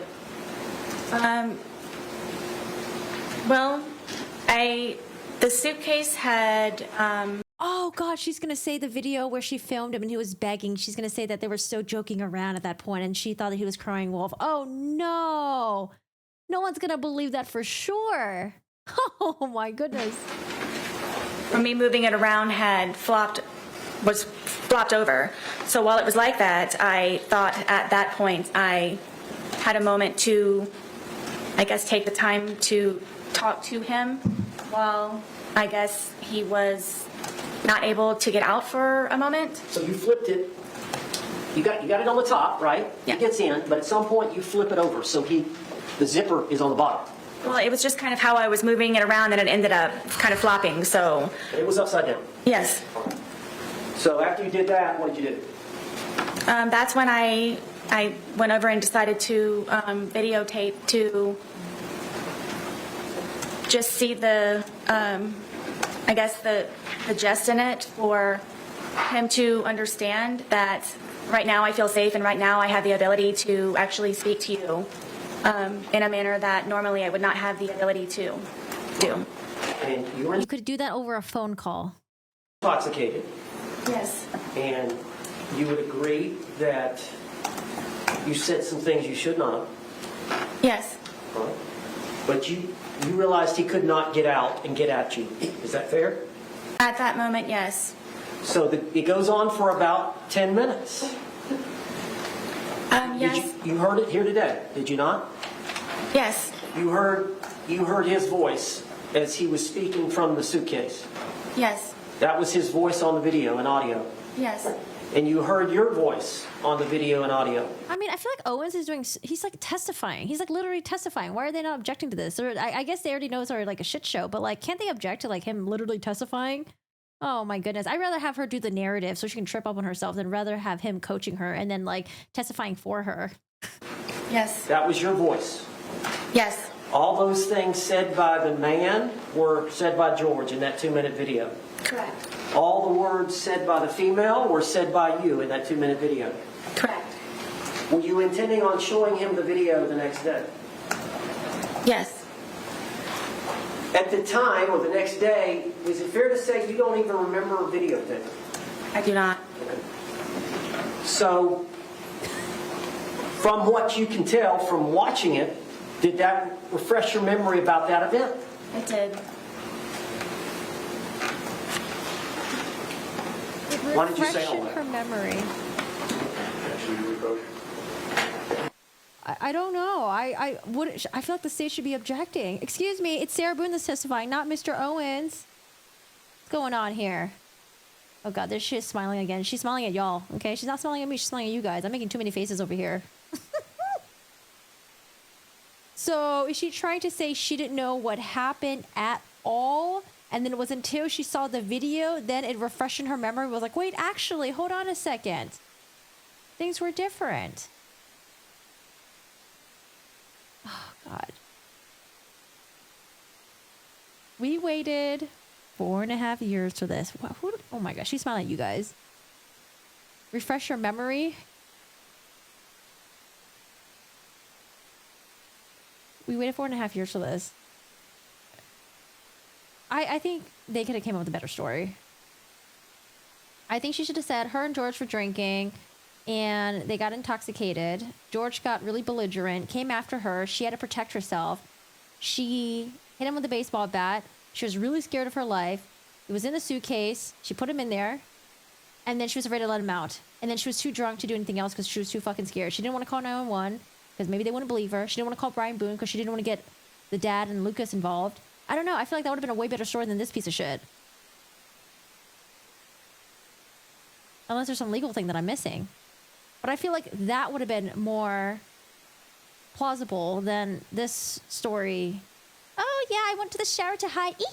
I came downstairs and I saw George was like, get into the suitcase, but he was the one that closed the lid. I didn't close the lid. He closed the lid. And then I, decided to zip him up and we thought it was really funny. I was rolling him around. I was flipping him over. And then I was like, you know what? This is a great opportunity for me to talk to him about the issues that we've been having while I'm intoxicated, while he's intoxicated, and while he's inside the suitcase, because that's the only way I could feel safe. It's like, you could have done it in a phone call. Mr. Owens, you may proceed. What the hell is this?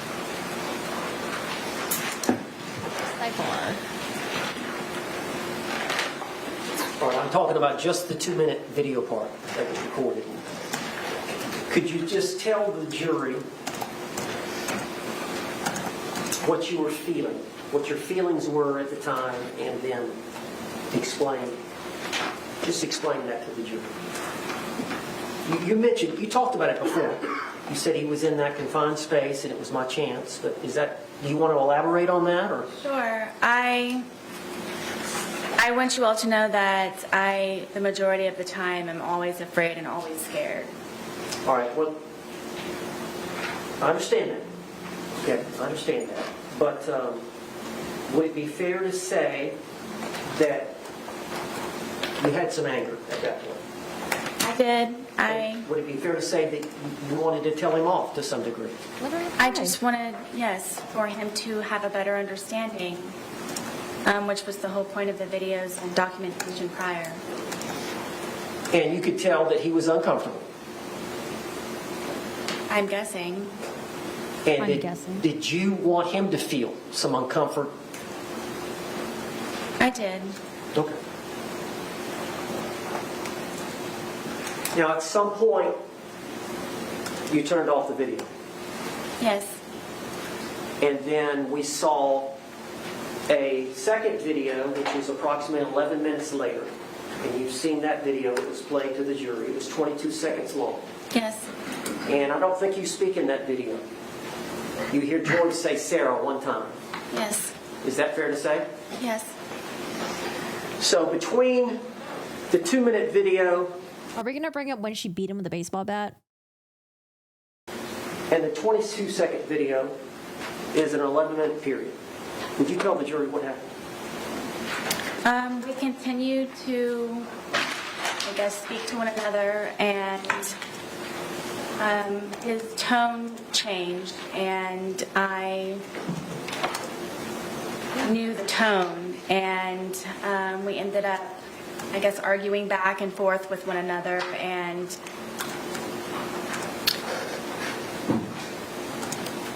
it was the things that he was saying very much frightened me, and cursing at me and threatening me. And Did he want you to let him out of the suitcase? I'm sure so. Yeah. Go ahead, tell the jury. And it just got very heated very quickly, and he continued to push on the suitcase. And my fear was that he was going to break out of the suitcase, knowing that it was a broken suitcase. And his hand started to come through. His hand started to come through this way.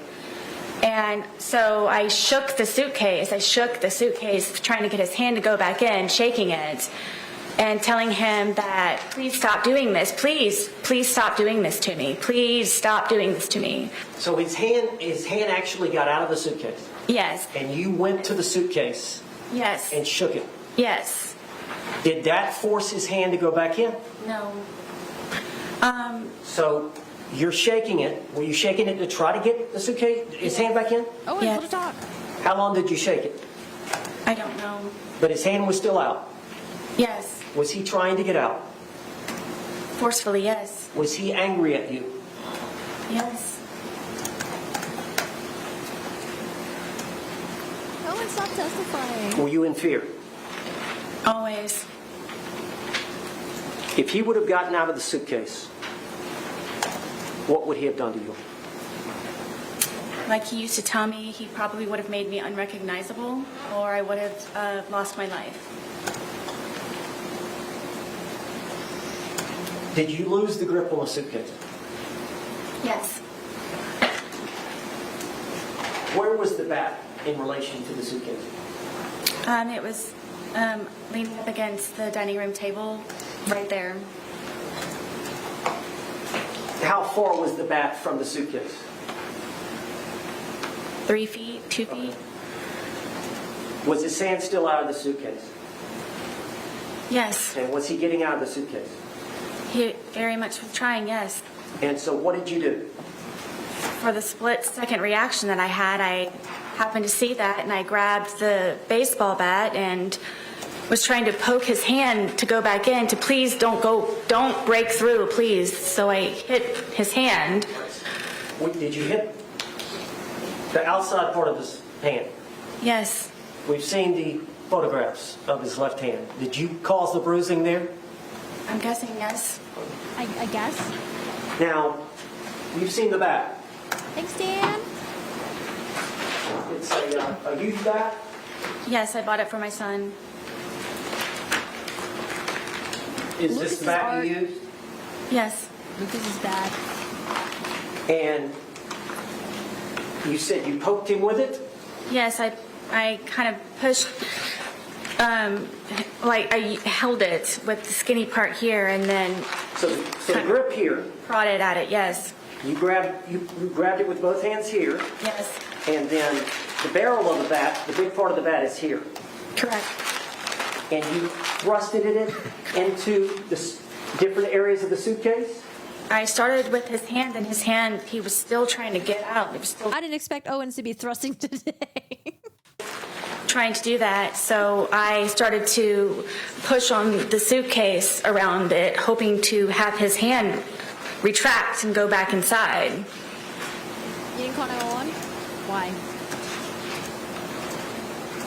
Why didn't you call 911? You made those injuries. I did, We've seen the photographs.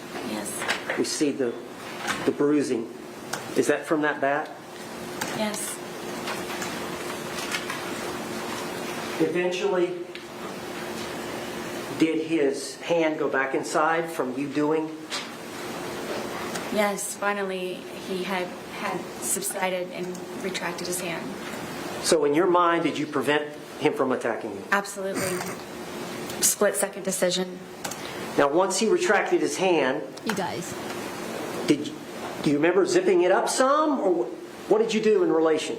Because he was upside down, was he not, at that point?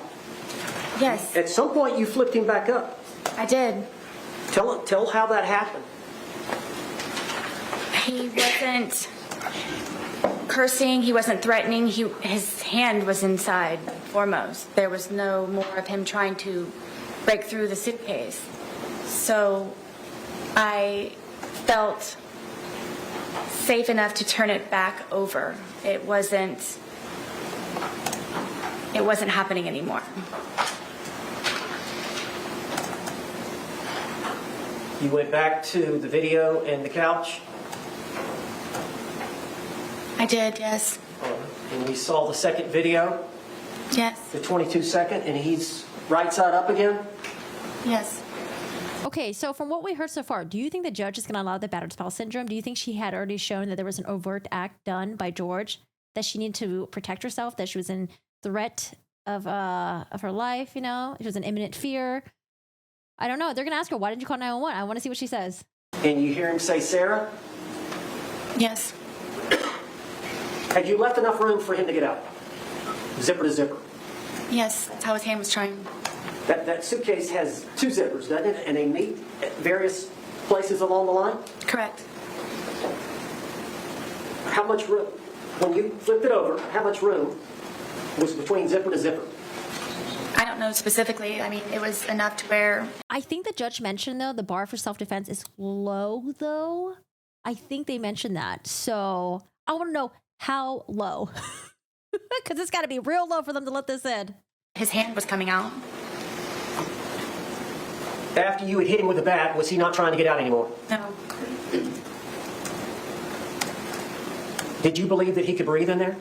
Yes. Did you ever believe he could die in there? No. At all. Were you trying to kill him? Never. Did you want to kill him? I did not.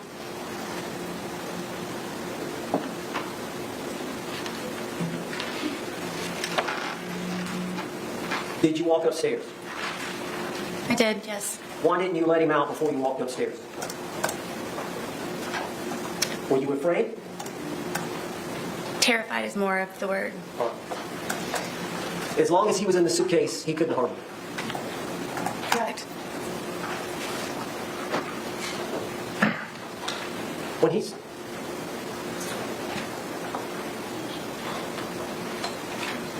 I Did love you what want you're to saying, calm Owens down? testify. Yes, I wanted him. Did you want him to calm down? Yes, I wanted him to stop being angry because I know what it is for him to be angry. You went upstairs. Where were the dogs? The dogs ran upstairs with me. And where did they go? On the bed.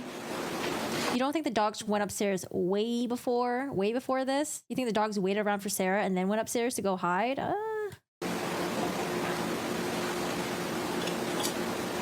Did you have the phone with you? Yes, I know at some point you called your husband, Brian, did you not? I did. Do you recall how long that conversation was? Not very long.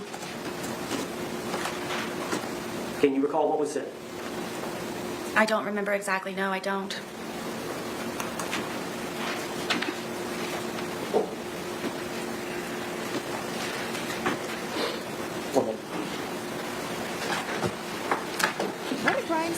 Brian was like, she called, she was drunk, I was tuning her out, I had to wake up early. Man. Ms. Boone, Sarah Boone, you said that when he was in the suitcase, he was threatening her, threatening you.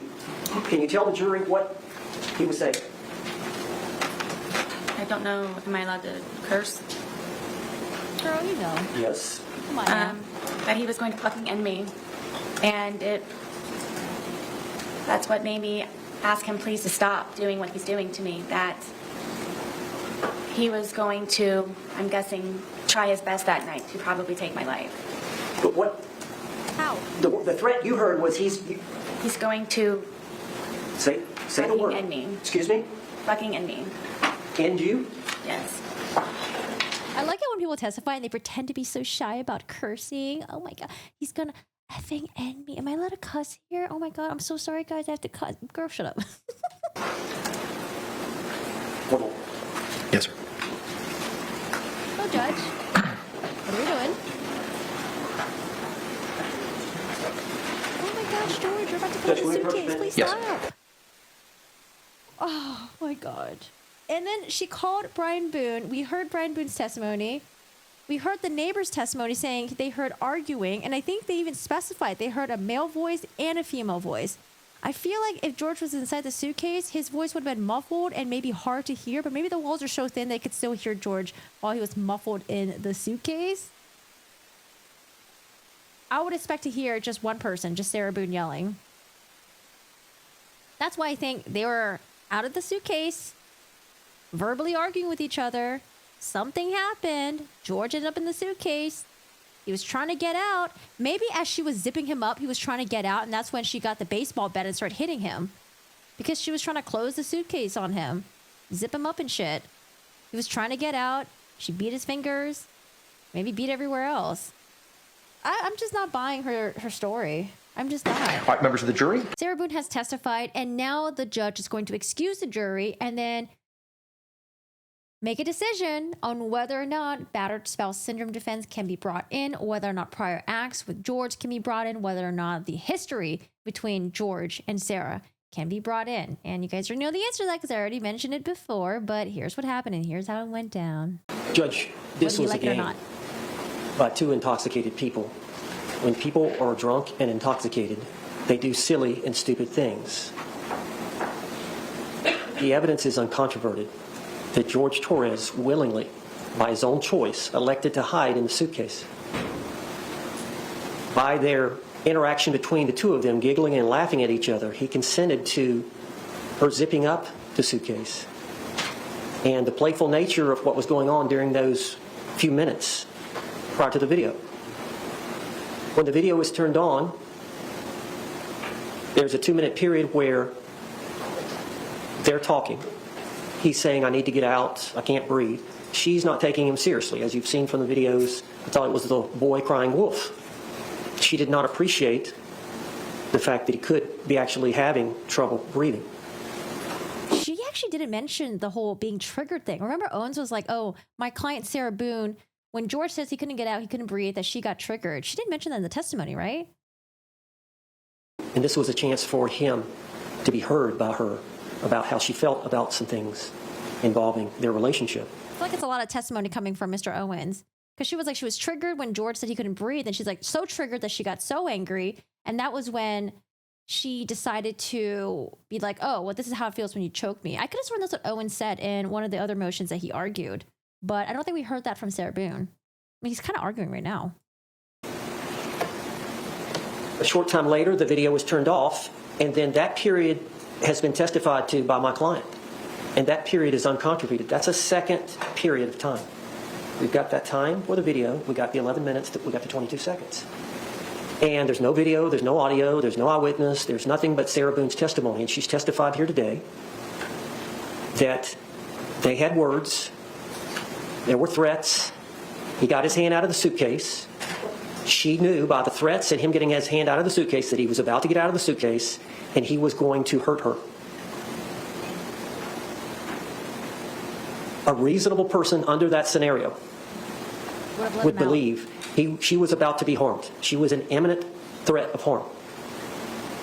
Oh, no. She blocked that attack by grabbing the bat, hitting his hand. When that didn't work, she started poking him with the bat and the suitcase. Eventually, she poked him several times. He put his hand inside the suitcase. She put the bat up. When she realized he was not going to do that any further, she flipped him over right side up. She still had fear, knowing that if he got out, she would be harmed. He would beat her up. She went upstairs. That is an overt act based on the discussions, coupled with the fact that he threatened her, using the word, "I'm going to fucking end it for you," or some words to that effect. Okay, so if she thought that he was going to be able to get out, she flipped it back, hoping that he was going to get out on his own, unzip it on his own and get out. Why would you go upstairs and try to go to sleep? Wouldn't you get out of the fuck out of the house?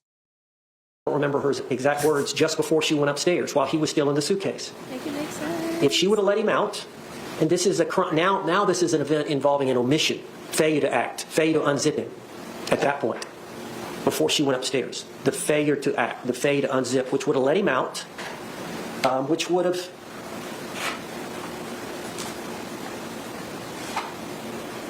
created a situation that she believed was imminent bodily harm to herself. And I guess I'll get a couple of examples. Let's say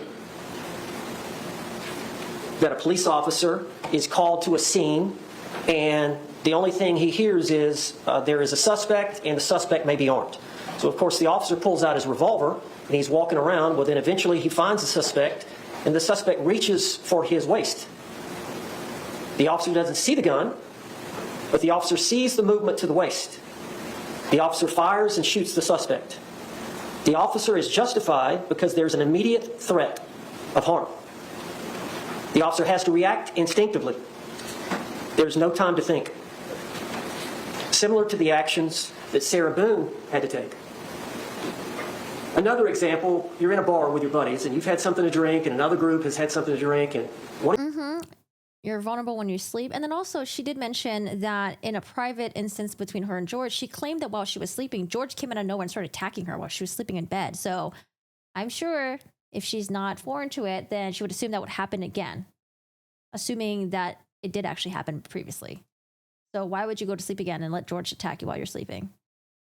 one of your buddies gets into an argument with one of the buddies on the other party.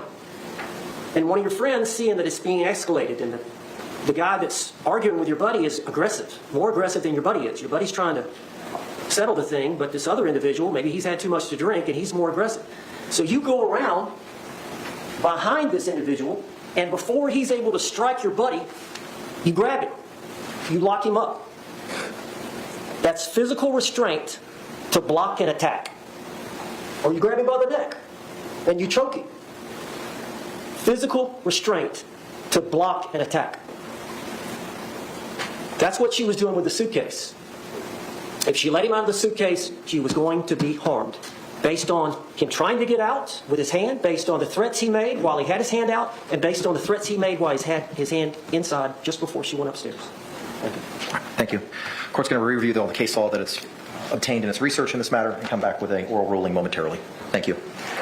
From this morning, the court has the opportunity to review the case law, review the arguments provided by both the state and the defense. The court finds that an overt act has been established. The case law is clear that a scintilla of the providing of an overt act. Scintilla. See, I told you guys, he mentioned that the bar for it is really low. So I was like, I'm pretty sure it's going to come in. Is sufficient to provide the self-defense jury instruction.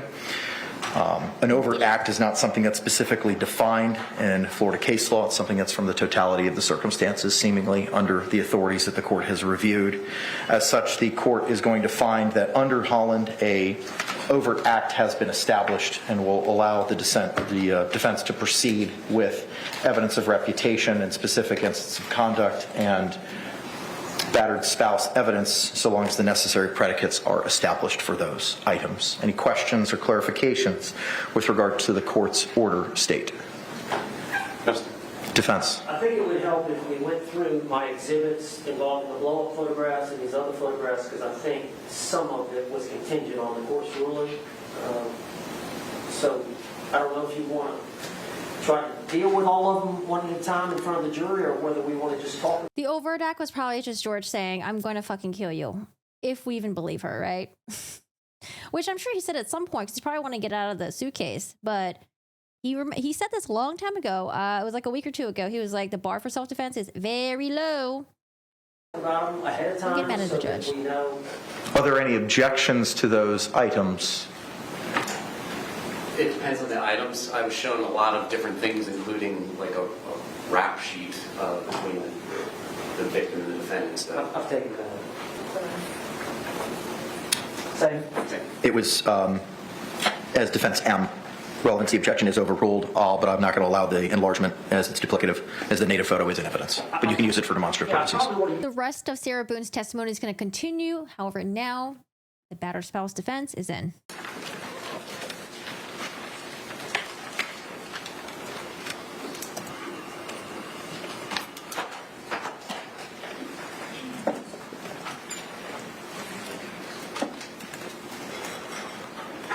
Okay, I'll speak into the microphone more. Ms. Boone. So I think we left off. You had called your ex-husband. Yes. All right. After you called your ex-husband, what happened after that? I ended up falling asleep. Okay. Do you remember waking up the next morning? Yes. Did you sleep in? Not intentionally. Okay. But you didn't get up at 8 o'clock, did you? No. Did you wake up closer to noon? I believe so, yes. Did you check the time? No. Now, did you hear your phone ringing? Yes, my phone was ringing. And did you answer it right away? No.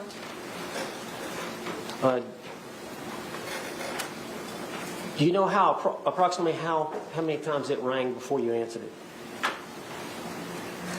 I believe the call was about 3 times. Did you know who was calling? I figured it was my ex-husband. And why would he be calling? To make sure that I was still on schedule to pick up our son. At 3 that afternoon? Correct. And he goes to school there close by? Yes.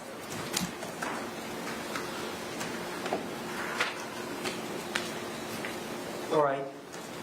When you woke up, did you stay in bed for a while? For a little while, yes. All right, tell the jury what happened when you got up. I knew it was my ex-husband calling repeatedly. I didn't answer right away because one of our problems is that he doesn't understand that I'm doing things around the apartment and looking for jobs and so on and so forth. So I inevitably... Does Brian Boone call you just to chat up while he was drunk? No, it seems like you're the one who calls him for nonsense reasons. Brian's trying to call because he wants to figure out, are you going to pick up Lucas or not? Because it's your fault that you don't really pick him up consistently and you're...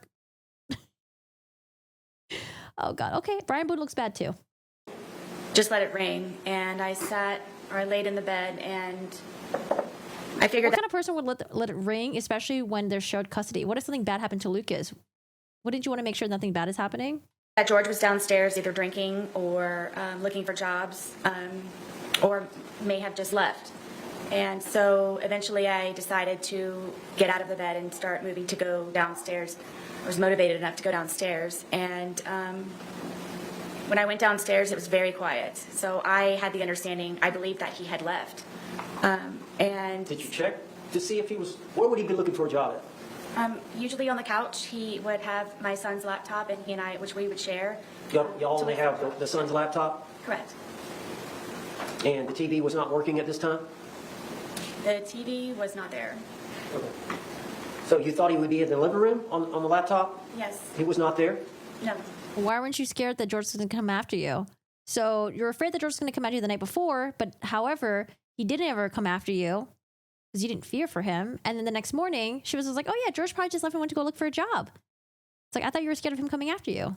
Where else did you look for him? I looked on the back porch. I went through the front door to see if my car was there, thinking maybe he had taken my car. I checked the bathroom, and when I was checking the bathroom, I saw the suitcase, and I remembered about the night prior, and I unzipped the suitcase and... Let me stop you there.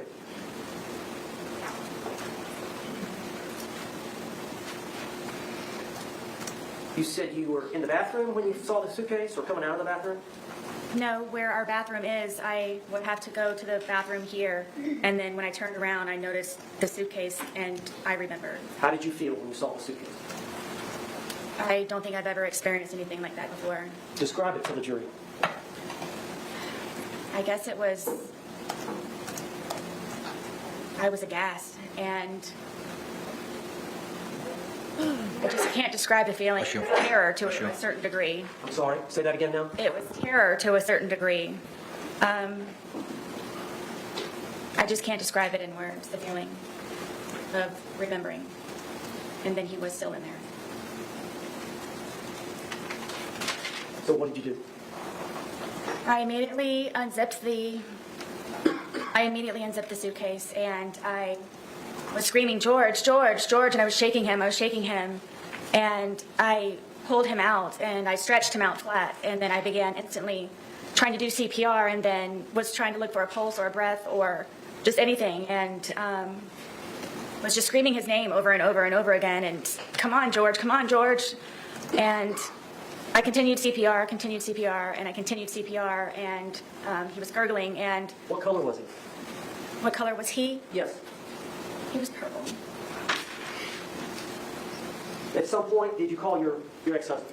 Yes, when he started to gurgle, and I knew that my ex-husband is notorious for bringing my son over in very inopportune times when George is possibly drunk or doing things not appropriate for my son to see. And I just didn't know what to do. It was just a quick knee-jerk reaction. Ryan was kind of my go-to person because of my family being deceased, and I don't have anyone else that I can call. And I just wanted to ensure that he would not bring my son over in the process of all of this at some point. So you called him? I called him. Did you ask him what to do? Or did you just tell him to come over? I just told him to come over. Did you tell him that you felt like George was dead? Yes, I did. And how far? You said it's 5 minutes from house to house? Yes. Did you call him back? Yes, because he was taking so long. It felt seconds were hours. Yes. I'm still doing CPR at the same time in the process of it. I'm doing CPR I don't know how many times. Did he get there? Yes. Did he walk in? Yes. Did he walk out? Yes. What did he tell you to do? Call 911. What did you do? I called 911. Is that the recording we've heard here in this trial? Yes.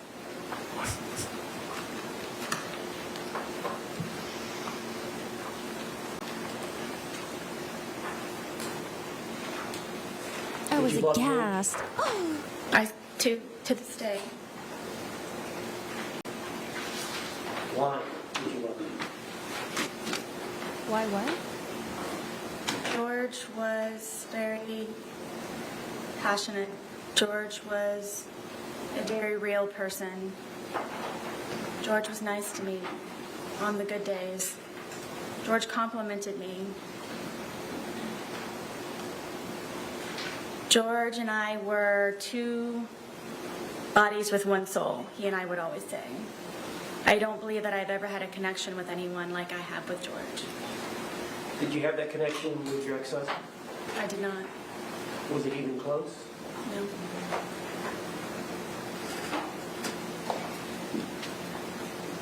George has some good traits, doesn't he? Very much. Did George have some bad traits? He did. Did you drink too much? I did. Did George drink too much? Yes. Tell the jury about George's drinking.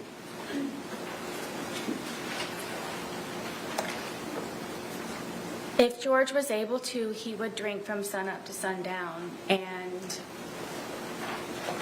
me having my son and trying to work and maintain the home and just have a life, a normal life as best as I could, somehow that upset George. And because I had a certain dollar amount from my divorce settlement. At one point, it was from wine we could afford vodka, so a lot of the times he would take my card, my debit card, and go buy the large, we call them handles, of vodka, which is the big bottle.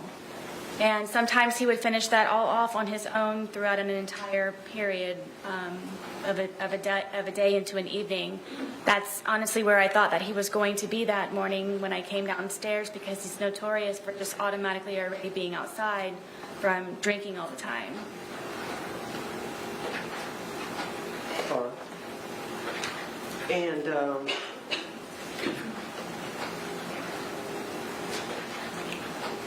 Isn't that the first time she brought that up? She said that in the morning she thought that he was out on the laptop searching for jobs, because that's what he normally does. And now she's like, oh, actually he's notorious for drinking all day, sun up, sun down, you know, getting a giant bottle of vodka with my car and my debit card. So that's why I thought that he was doing that morning. Notorious. you said you have an alcohol problem. George has an alcohol problem. Yes.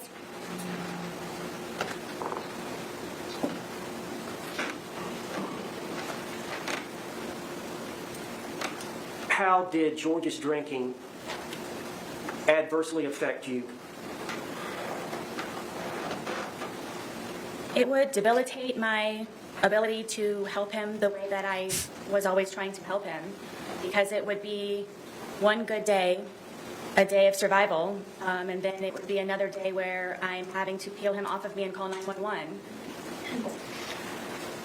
Why would he get that way? Tell us his pattern as it relates to drinking and then Object. Approach. Notorious George is his rapper name.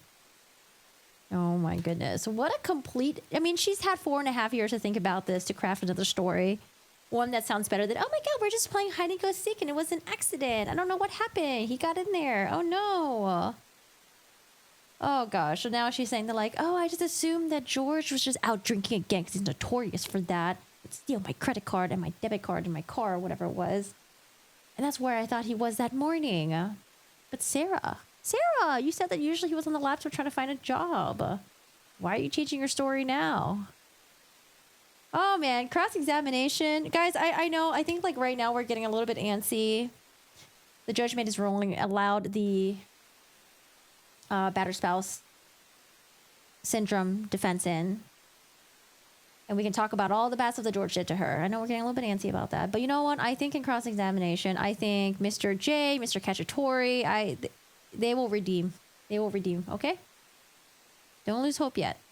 I know you guys are like, oh my God, Casey Anthony, ah. You know that meme with like Toad where he's like, ah. Don't worry, cross-examination is coming. Cross-examination is coming because this is hurting me as well. I'm like, my soul is like, just like listening to this. Like, oh gosh. But how would you say her testimony is? Because for me, it's more on the emotionalist side, but then she's like putting on this voice, you know, and then making faces like this, concerned. But again, you know, when she's talking about George and how much she loved him, how great George treated her, it's like, it's hard for her to display that, I don't know, that empathy for him. Like, I can't believe this happened to him. I can't believe he died. Like, oh my God, this is all my fault. Like, feeling sad or anything like that. It's just like the soft voice. That's all we're getting, the soft voice. Fake and demure. The state better recall Brian. Well, the defense will recall Brian. They will recall Brian, and the state will have a chance to cross-examine him.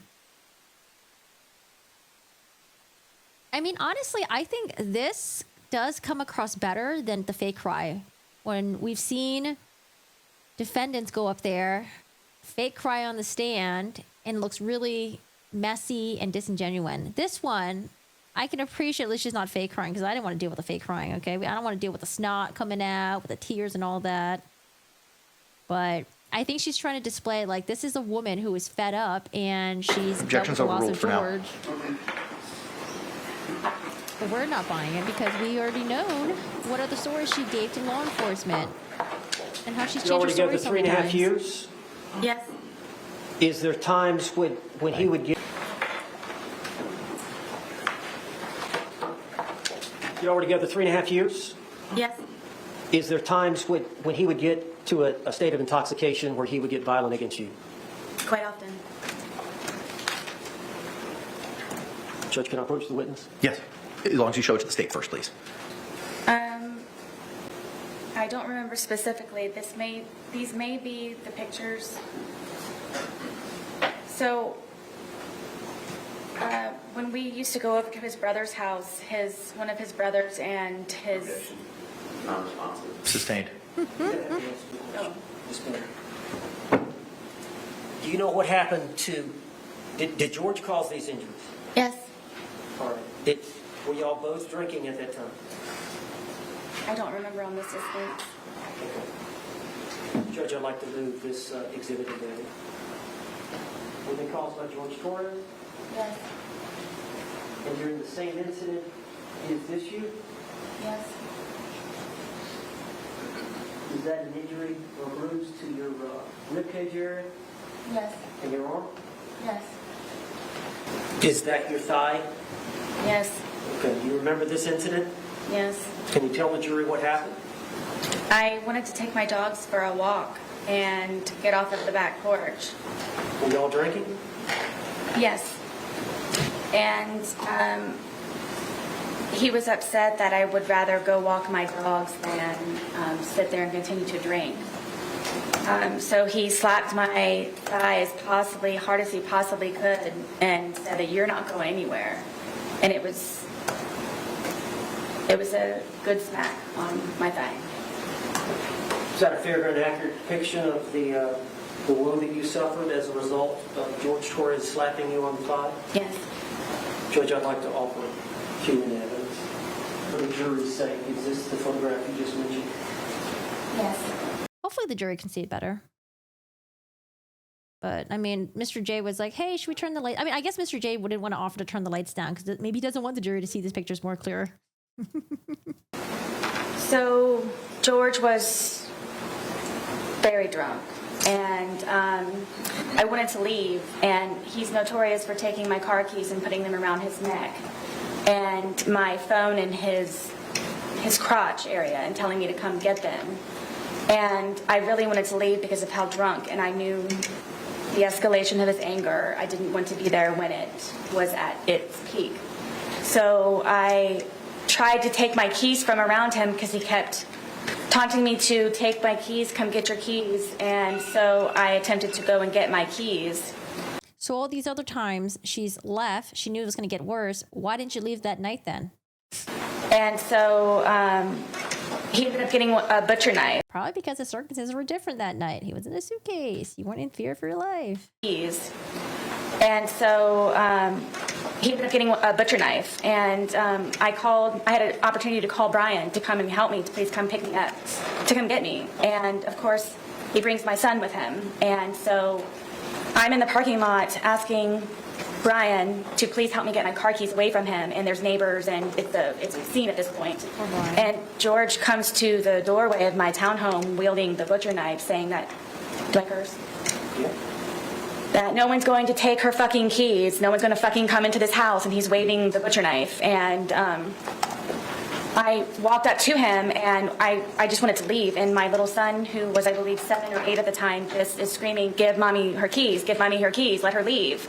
Brian was even trying to negotiate with him, saying, please, you know she'll come back, just let her leave. So I went up to try and take the keys from him, and he was pulling on them, and I ended up pulling harder, and he pulled them back again to try to pull me in the house, and I pulled them even harder, and it ripped my finger. And at one point, I had lost the fingernail, and the tip of my pinky was severely gashed.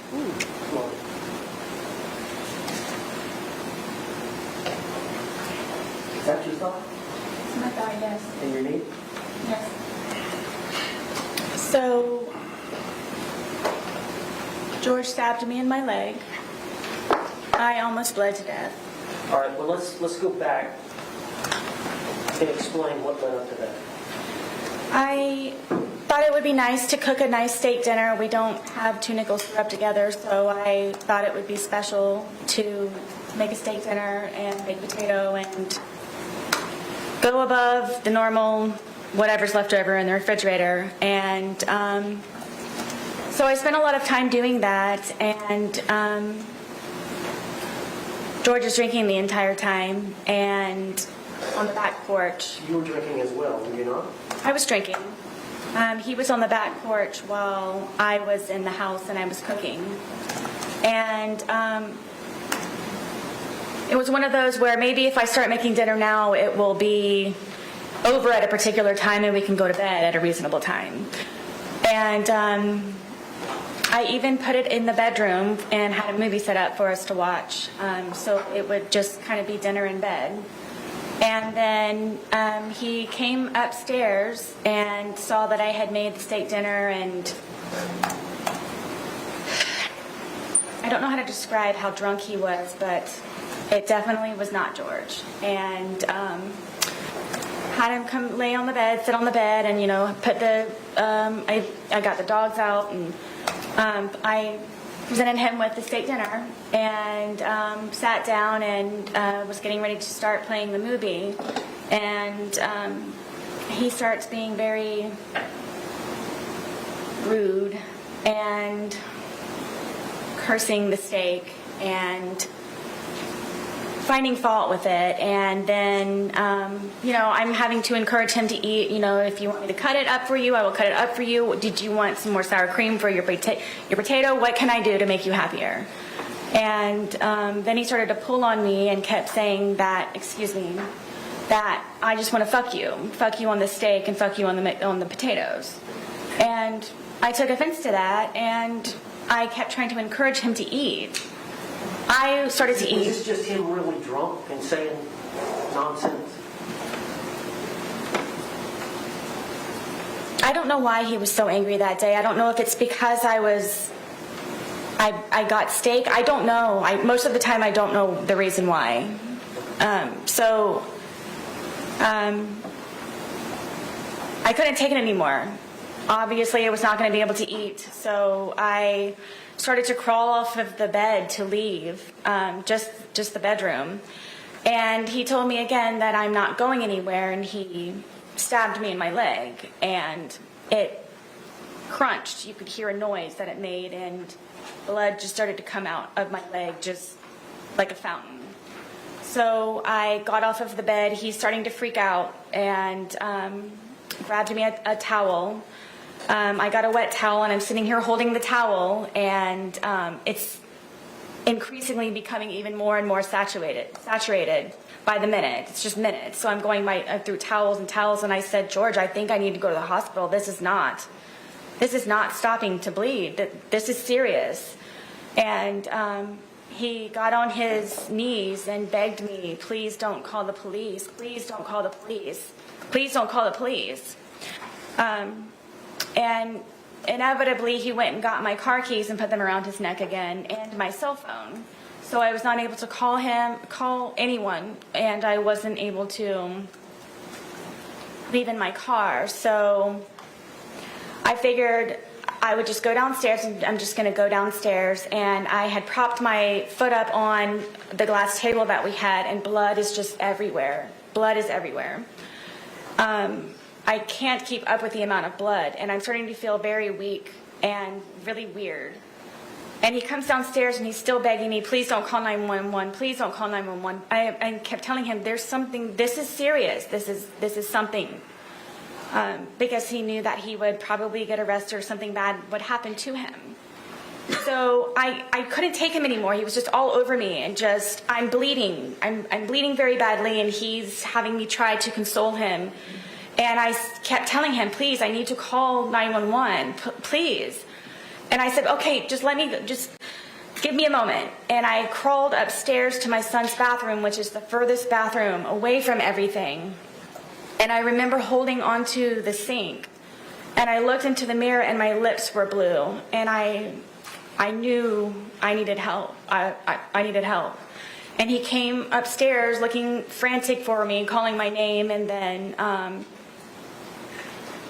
I turned to him and I said, please, I'm going to die. I've lost a lot of blood. There's something wrong. My lips are blue. Please, please, we don't have to call an ambulance. If you could just take me, I'll drive whatever I can do, please, to go to the hospital for this.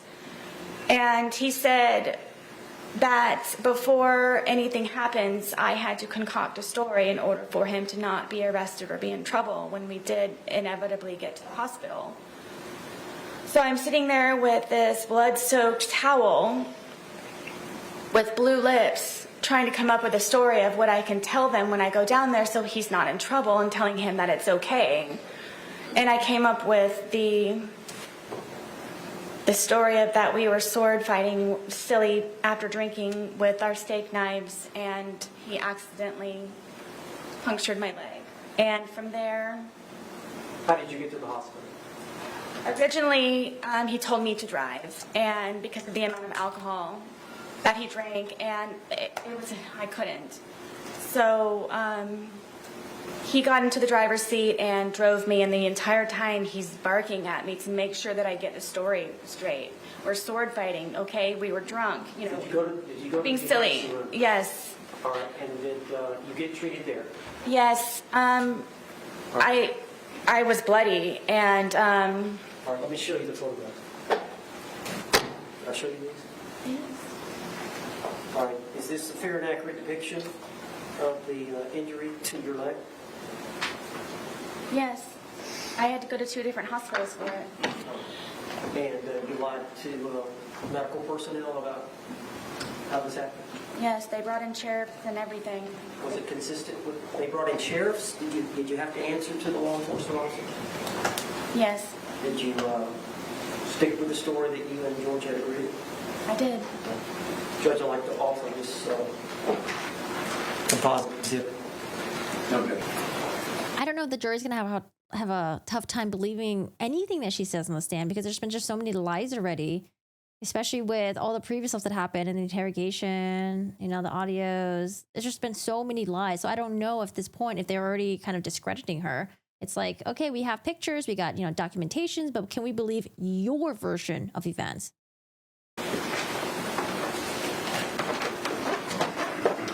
Is this a close-up of this happening? Yes.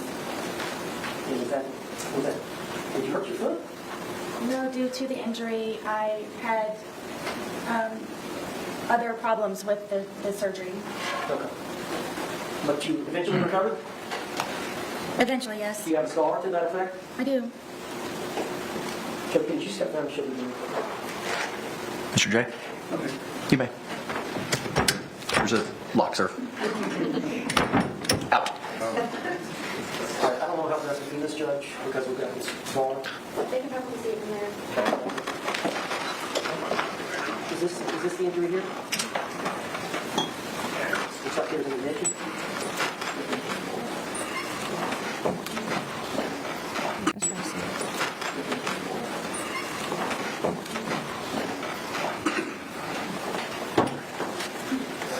You recognize that photograph? I do. Yes. All right. Looks like you've got an injury to your lip and to your face. Do you recall this event? I was trying to sleep, and Have y'all been drinking? I'm not sure. I know that he had been drinking. This was one of the instances where I would go upstairs to try to go to sleep. And But y'all drank together a lot, did you not?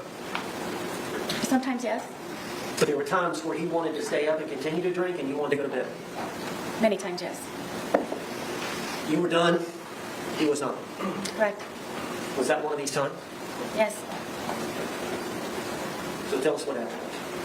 I'm sleeping in the bed, sound asleep, and he comes into the room and grabs me by my hair a lot of the times, and from here he scratched me from trying to grab me, and then grabbed my hair and pulled me off of the bed, and then raked my face across the carpet. These are carpet burns. To your lips? Yes. What about to the, looks like the eyebrow area? That's from where he, from grabbing me, scratched me and got a hold of me by my hair. Okay, so here's an instance where George attacked her while she was sleeping. Again, why would you feel safe sleeping on the night of George being in the suitcase and him getting out? Why was he mad at you? Because I wasn't downstairs with him. He wanted you to be drinking with him? all the time. All right, I'd like to introduce identification T and evidence. What was pre-marked as Ooh, a T will flower be pot, received into please. evidence without objection as Defense Exhibit 7.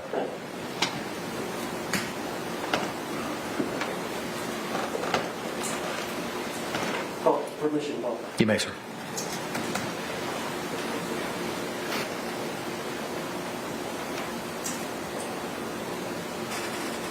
All right, you see the injury between the eyes and the injury to the lip, Yes.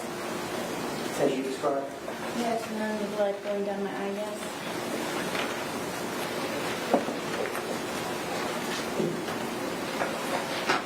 Showing you what has been marked as exhibit for identification, or defense exhibit. You for identification. Yes, Can you describe that photograph? I can.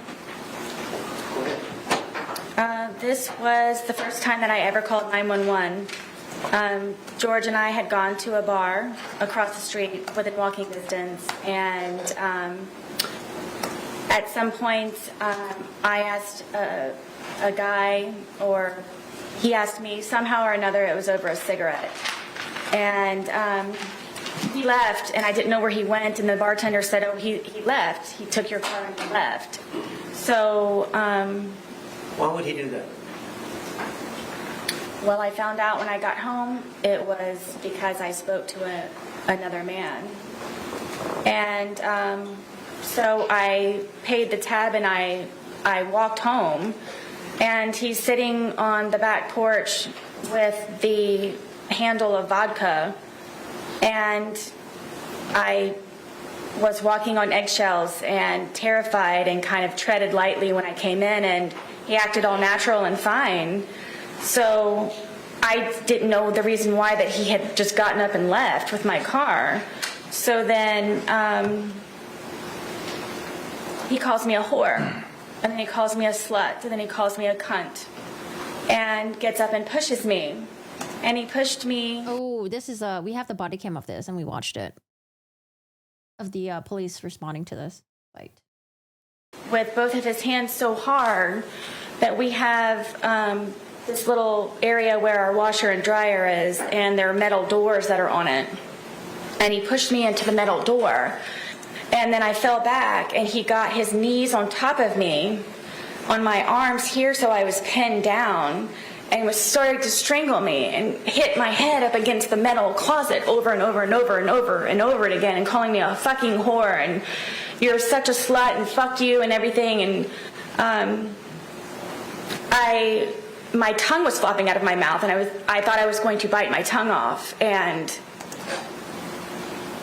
because of the amount of noise I guess my head was making on the metal door, he slid me down and got back on me, and then started to strangle me again. And it was on, we have carpet, but it's like concrete, and I was able to get my arms out from underneath and grab his throat and get him off of me. So I got him off of me, and I pushed him off, and he came up and he goes, you fucking bitch, and he stomped my face. And the next thing I know, I woke up. I obviously blacked out. I'm obviously, I guess, yes. And he was passed out on the floor, and I woke up frantic looking for my phone, and I immediately called 911. Okay. The police arrived on that incident? Yes, they did. Is this a fair and accurate depiction of the injury you sustained as a result of him kicking you? I feel like this is the most emotion that we've ever gotten out of her, especially with the storytelling, reenacting it, showing the body language. I think this is the most convincing one so far. Stomping, yes. It was a stomp? Stomp. With his All I heel? saw was his heel. We'd ask that this be identification you be admitted today. What was pre-marked as U will be received without objection as Defense 8.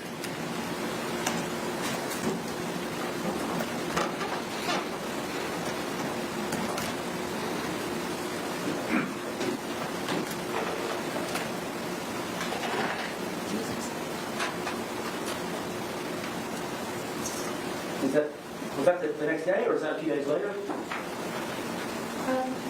That's a couple of days later.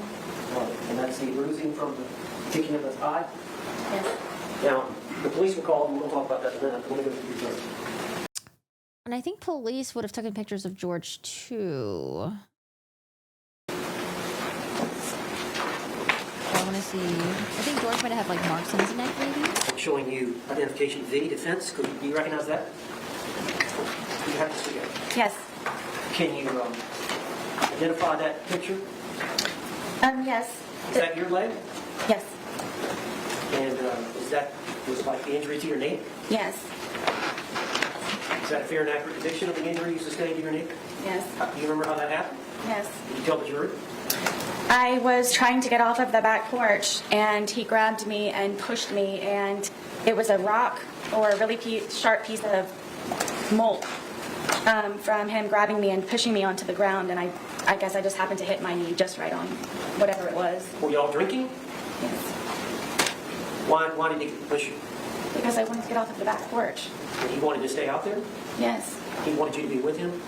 What's the deal with him wanting to be with you all the time? Insecurity, I guess. I don't know. Did you do your best to please him? And then some, yes. All right, I'd like to introduce an evidence identification date. Okay. What was pre-marked as V will be received into evidence without objection as defense 9.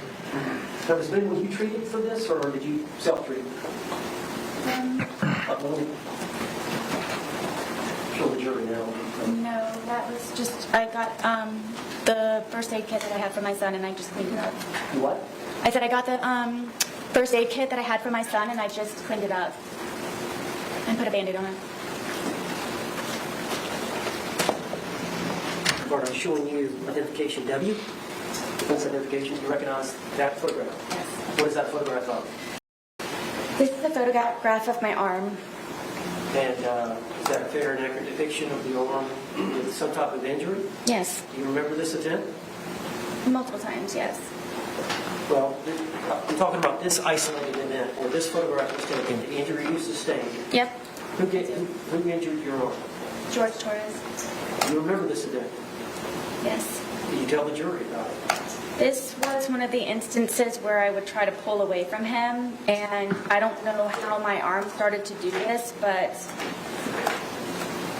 from him pulling from this way, how hard he would pull, with me trying to struggle to get away from him, it would leave these bloody under the skin splotches. So he wouldn't hit you sometimes, he would just grab you and pull you.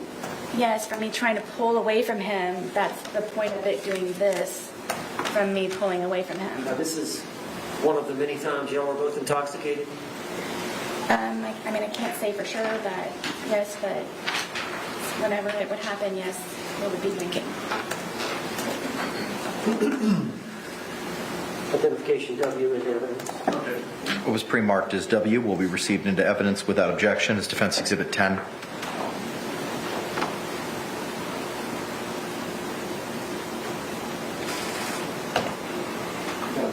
You may, sir.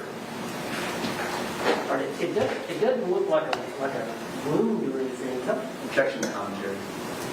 Sustained. Changing anyone's mind? No. We already knew that the relationship was like fucked. It You was said pretty it's just toxic. from the grip, him losing his grip? Yes, it would be from me pulling away from him, and whatever under the skin it was that it was disturbed from the amount of pressure of him holding and then pulling from me would create those on my arms. Okay.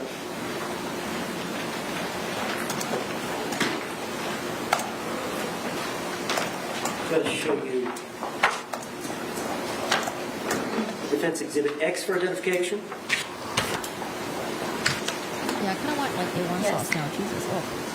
I didn't even feel And what is that a picture of? This is a picture of my ear, side of my head.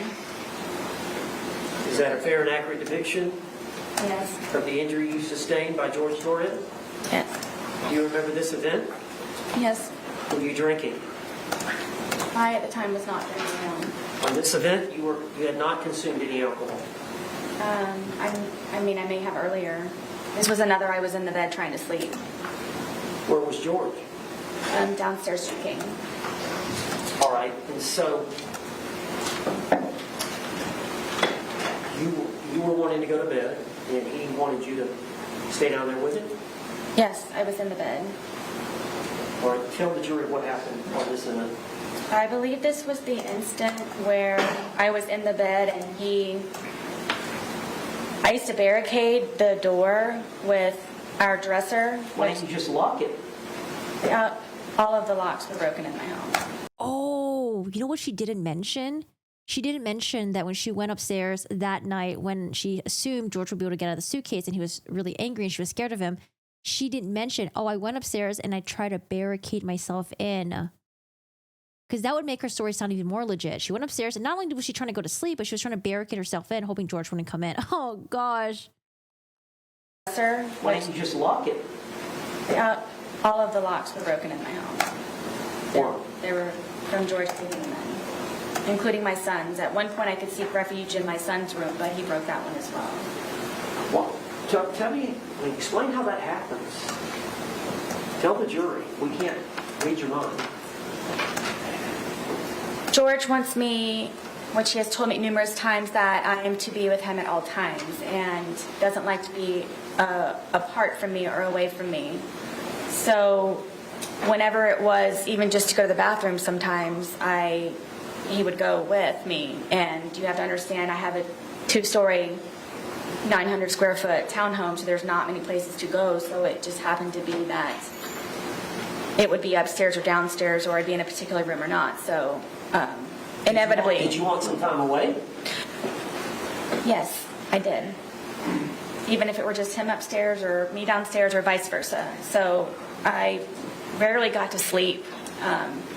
This was one of the instances because I had barricaded the door with our, 200-pound dresser that we had. And then I had my nightstand barricaded up against the bed, to where it was even more difficult from the prior times of him breaking in.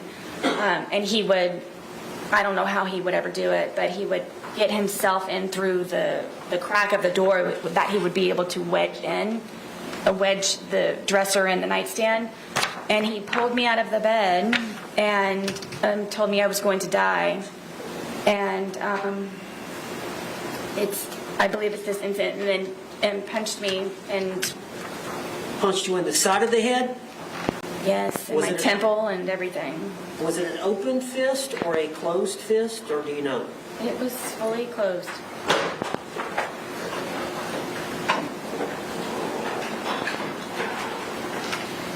Like identification X introduced in the What was pre-marked as X will be received without objection as Defense Exhibit 11.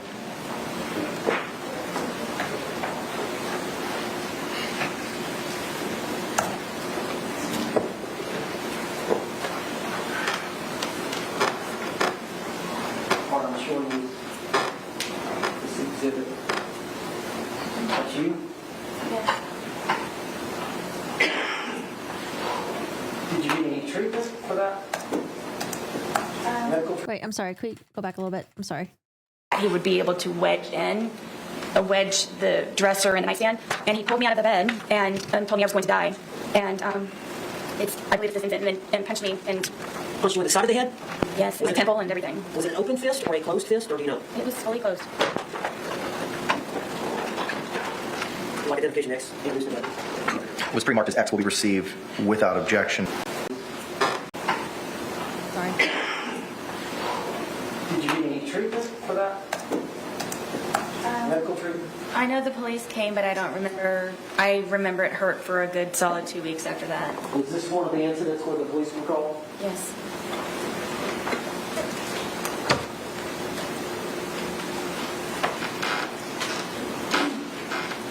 She doesn't know the police came, she said?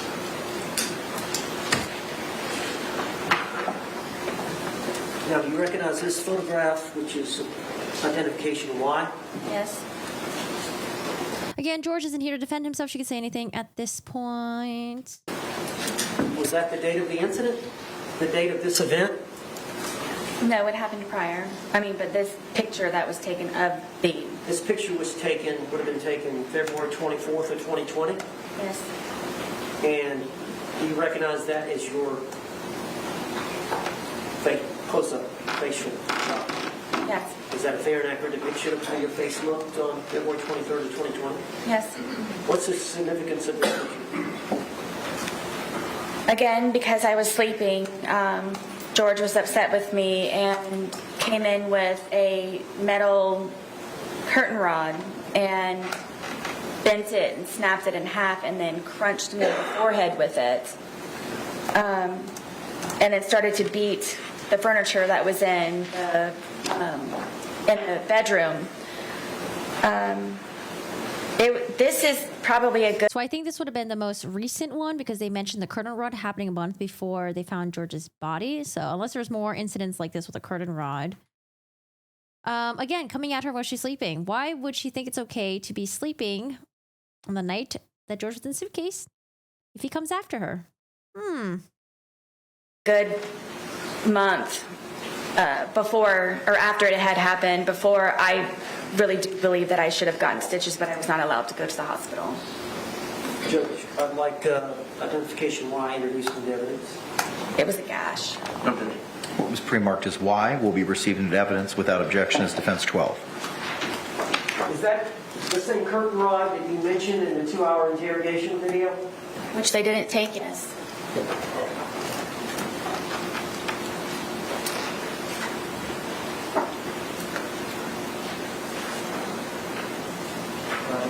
This what was now? photographs that were taken, I guess it would have been the crime scene? Was it the crime scene investigator that came out and took photographs? I don't remember who it was, but yes, someone did on the day of the incident. Was it different from the extraction, the phone extraction expert? Was it somebody different? I think. But this wound right here? Yes. And remember, that's a month later. And then on that same date, same time, they took this photograph as well, which is identification R. Yes. All right, and what does that depict? I believe it's from holding the baseball bat, and Is that an injury to your hand? it's a bruise. Was that taken February 23rd, 2020, when the investigators came out? February 24th, I believe. February 24th?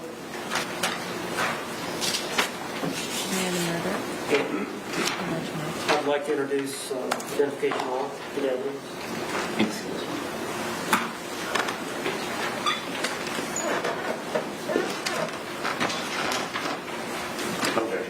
What was pre-marked as defense R will be received into evidence without objection as defense 13.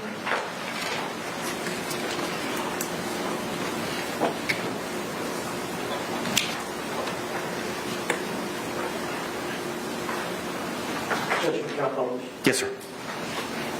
This is not a great photograph, copy of the copy. But February 24th of 2020, is that what you were wearing? Is that you?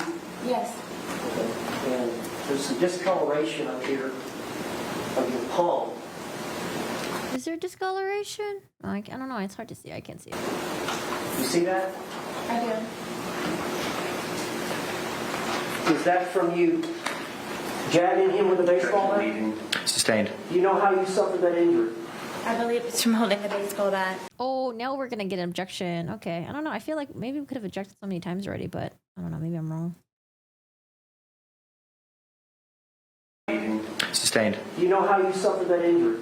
I believe it's from holding the baseball bat. When you poked him with it? Yes, trying to get his hand back in.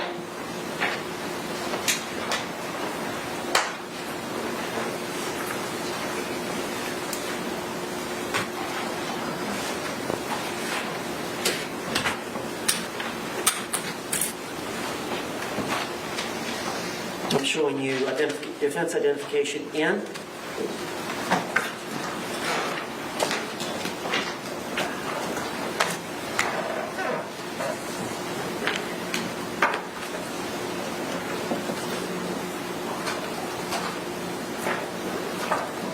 She's got Just like Marissa 5 twice. photographs. Can you look at those?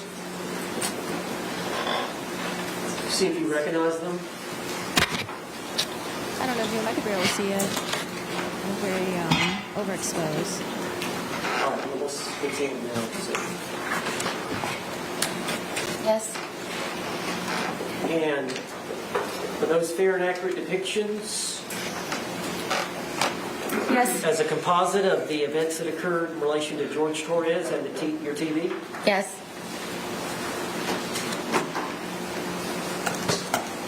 Yes. All right, are those stills of a videotape that you took? Yes. And is that videotape, was it on your phone? Yes. So when law enforcement seized the phone, they would have had access to this video? I believe so, yes. And tell me about it.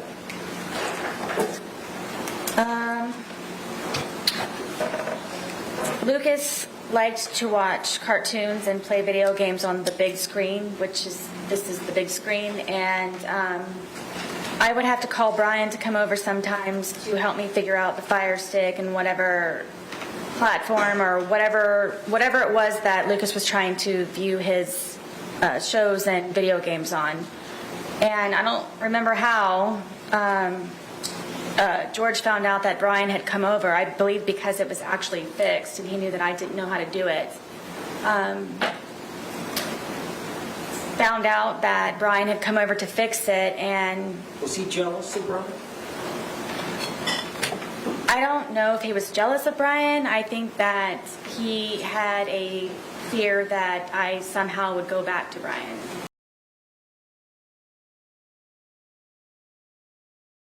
First time we're hearing this. So I think by Brian helping me with things for Lucas, he just didn't want him to be interacting with me at all. So Lucas wasn't over here this day, was he? No. Brian wasn't over here this day. He may So have, maybe all those times she called Brian for help, she's trying to make him even more pissed off, or maybe it's not true. been, I can't remember when he actually fixed the television for Lucas.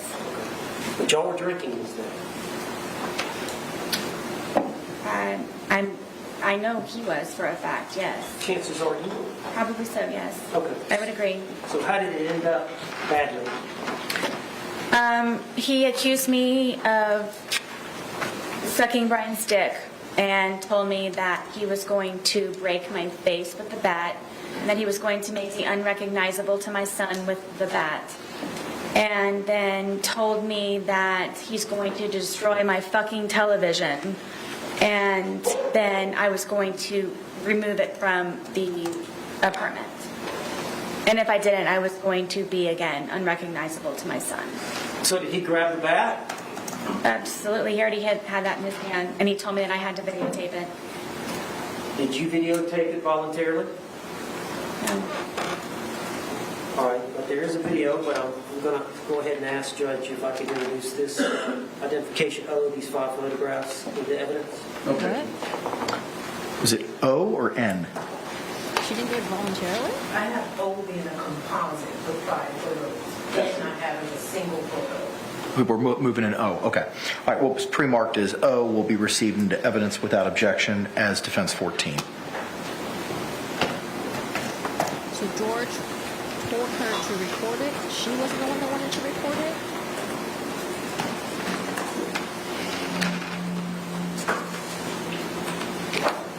Turn off the lights, please. All right, so these are some stills from video. Can we flip it the other Mr. way? George, that particular day, holding the bat. He was telling me that I'm going to take the television out once he destroys it. He wanted you to take the television out? That or I was going to help him, but either way I was taking it apart and removing it.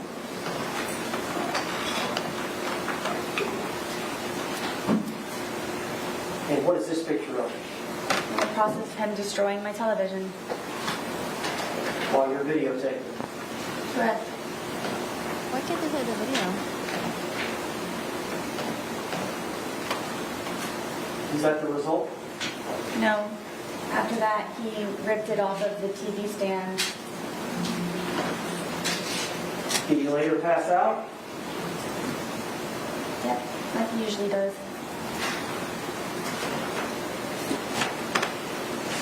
What's he drinking then? I don't know. Vodka and something, I'm sure. This is so bizarre.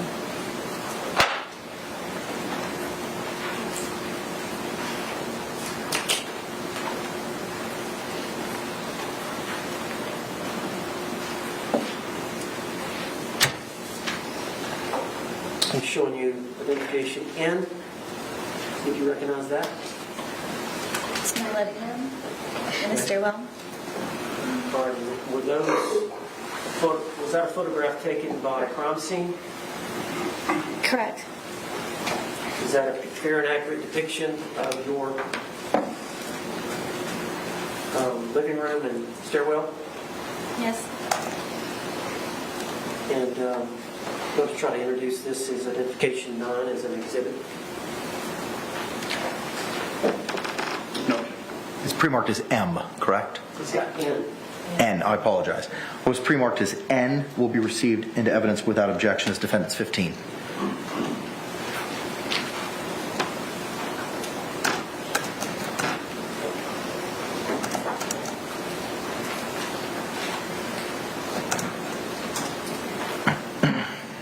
Can you tell us a little bit about this room? This is my living room. This wall that we have over here with the hearts, that's where we would display all of our artwork. We were in the process of taking it down to add more so he could continue to be entertained. The bookshelf over here is my son's bookshelf with all of his toys and little guns and musical instruments. He's got a little karaoke machine down here, his guitar. The stand right here with the red bucket on it, that was the television stand. And then my back porch area and the dog bed here. Okay. And it looks like in front of the bookshelf at the foot of the stairs is that a doggy? It's a baby gate, but my dogs would wander upstairs sometimes and go to the bathroom sometimes when we couldn't get them out. So I would, at nighttime, or whenever we weren't home, make sure that they didn't go upstairs. And plus, Penny was blind.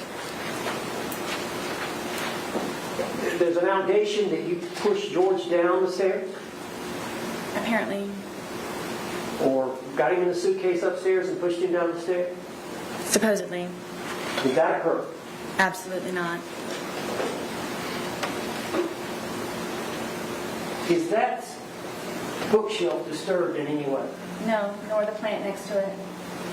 Man, I feel like they need to address this low bar for introducing the self-defense thing and all the other elements that comes with it by bringing George's other prior acts, because it's like so prejudicial towards him because he's not here to give his version. It's just her version. We don't know what really happened. We're just hearing from her version. Gosh, this is interesting.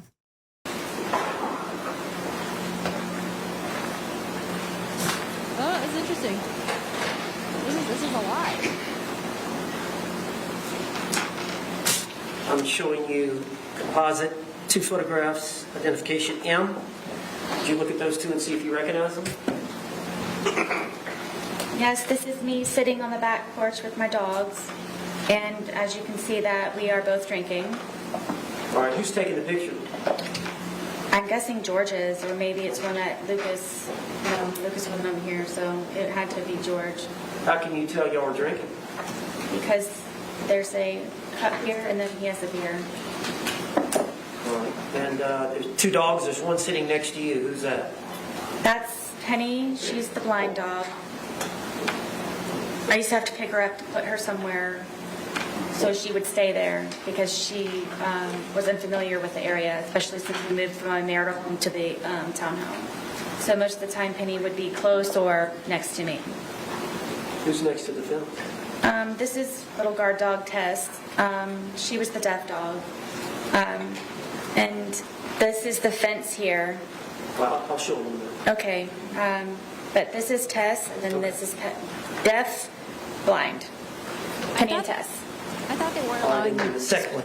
picture in. This is Tess on the back porch taking a nap. She was never far from me. All right. When George was sober, how did he treat the dogs? I mean, I guess if we have corroboration from other witnesses. But again, like, I don't know. I guess we'll hear what the other witnesses say. Nice. I don't know if he was a pet person, but I mean, he was nice. If I needed him to feed them, he would feed them. Were there times when George was drinking where he would threaten to harm the dogs? All the time. You don't have to tell the jury. One of the worst threats was Penny being blind.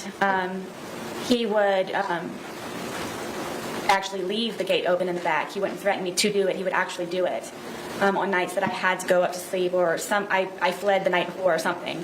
And would tell me that he hoped that I would come back and find her bloated body dead in the pond across the way from our townhome. And Tess was notorious if I wasn't there to go look for me, and would say that he would hope that I would have to scrape up her dead body from the street that was out in front of our apartment complex. Why was George upset with you? Why would he threaten to harm the dog? Anything that he could get to try to have some type of hold over me. Control. And he knew I loved my dogs very much, especially that they were handicapped. Were they afraid of him? Yes. Penny would hear his voice and instantly go underneath the dining room table that we had. Tess was always fractious and very, very quick with his movements, but she was never far away. They never showed their teeth. They never growled. Tess would occasionally bark, but it was very rare. And he used to kick them and just... Having pets, having children around, subjecting them to that shit when you're in an abusive relationship. Ugh. For what reason would he kick them? Penny would try to find me because she's blind. Speculating in the mind of the dog. Sustained. I'd like to move identification and into evidence. Any objection? What's pre-marked as M will be received into evidence without objection as defense 16.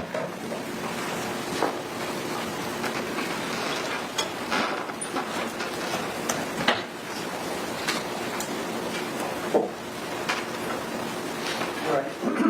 Can you describe this for the jury? This is again our back porch, and this is the fence that I made for the dogs to have a little bit extra space. Penny is next to me.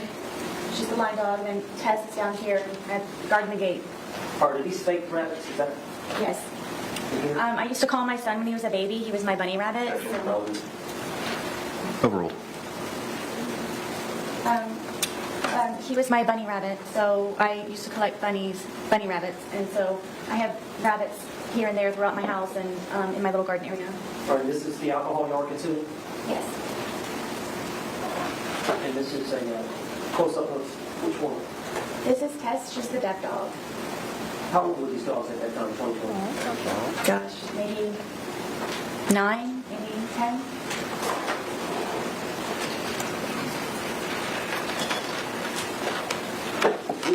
Yes.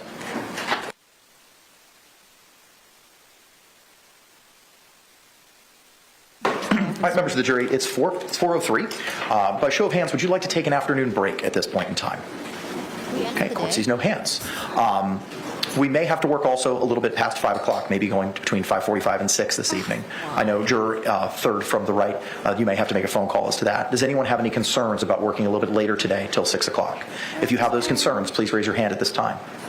Why not just continue the direct examination to tomorrow? I don't get it. It seems like we're moving so quickly. Why are we staying so late? Court sees no hands. Ma'am, are you in a position to step out to see if you can get assistance with childcare, or is that not an option for today? I'm actually all set for today. She's already taken them off. You are? Okay. All right. Excellent. Very good. Thank you very much. I appreciate you all. With that, Mr. Owens, you may continue. I need a break from this. Yes, sir. I think one of the jurors raised their hand. Oh, I'm sorry. Yes, juror fifth from the right. Are we going to get a break before the 5:45 mark? Because if not, then yes, I would like a break now. I'll tell you what, let's go ahead and take it at this time. We'll give you all a 15-minute recess. It's 4:04. Hang on. Don't leave yet. I got to tell you a couple things. It's 4:04. We'll see you back here at 4:20. Same instruction as before. Oh, look, Owens was finally able to get his large exhibits in and show them to the jury. Remember, they didn't allow him to use them in opening statement. He was probably really sad that he went all the way to Federal Express and had them printed. Is this injury to your ear? Yes.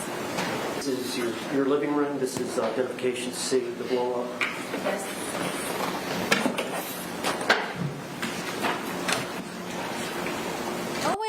Owens, rotate it, Owens. Come on now. You're not on the computer. We can rotate it. He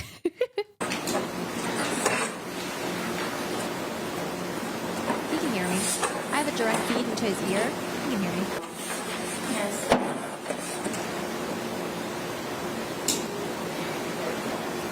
Let me go back to the night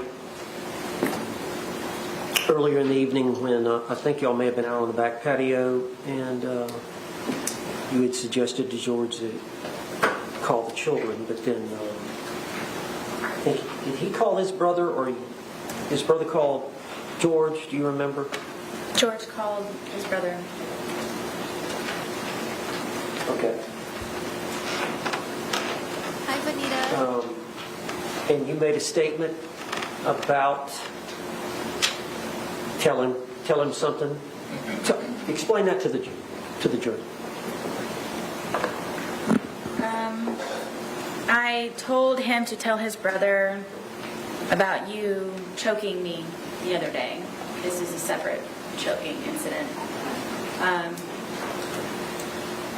We had been drinking, and I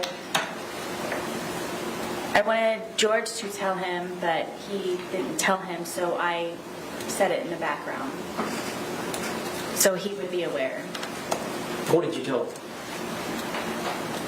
Tell him why you choked me, or that you choked me. Okay. Now,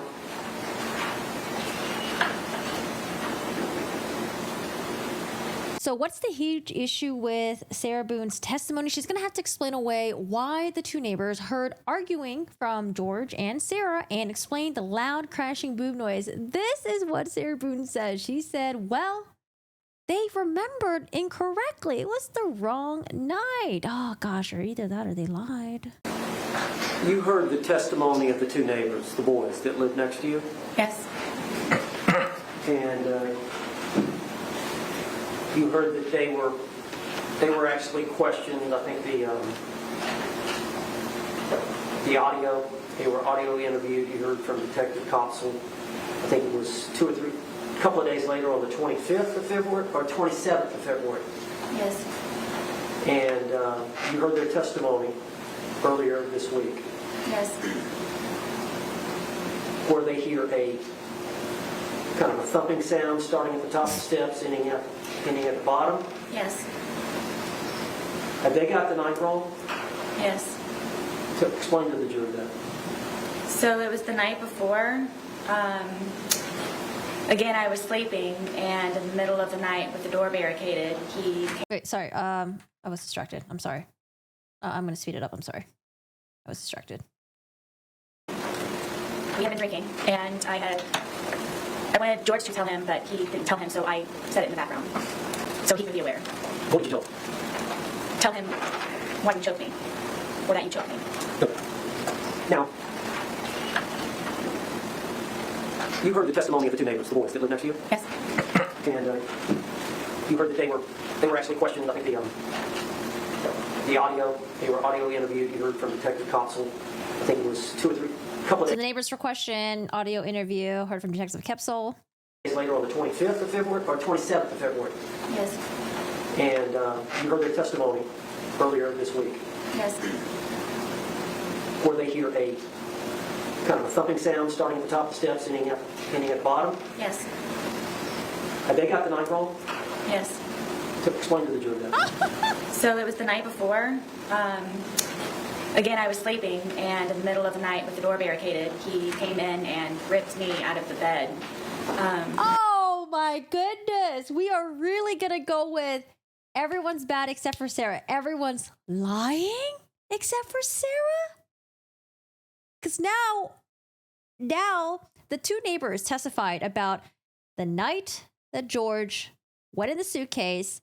They heard arguing. It was loud. All of a sudden, they heard something seemed to have fallen from this elevation and all the way down to this elevation. So maybe something started at the top of the staircase to the bottom of the staircase. But you know what? The fucking neighbors, they got it wrong. That's actually from a different night. It wasn't from that. Oh my God, this is no, okay. I think this would definitely get the jury's mind. Okay, now we're calling neighbors liars now. Not just one neighbor that lied, two neighbors. Or sorry, not lied, but maybe they misremembered. It's the wrong fucking night. Oh my God, this is hilarious. Okay, I'm sorry, I had to pause. So it was the night before. Again, I was sleeping, and in the middle of the night with the door barricaded, he came in and ripped me out of the bed. And first got me with one hand, and then got both hands and pulled me completely off of the bed. And then, like a cave. Sorry.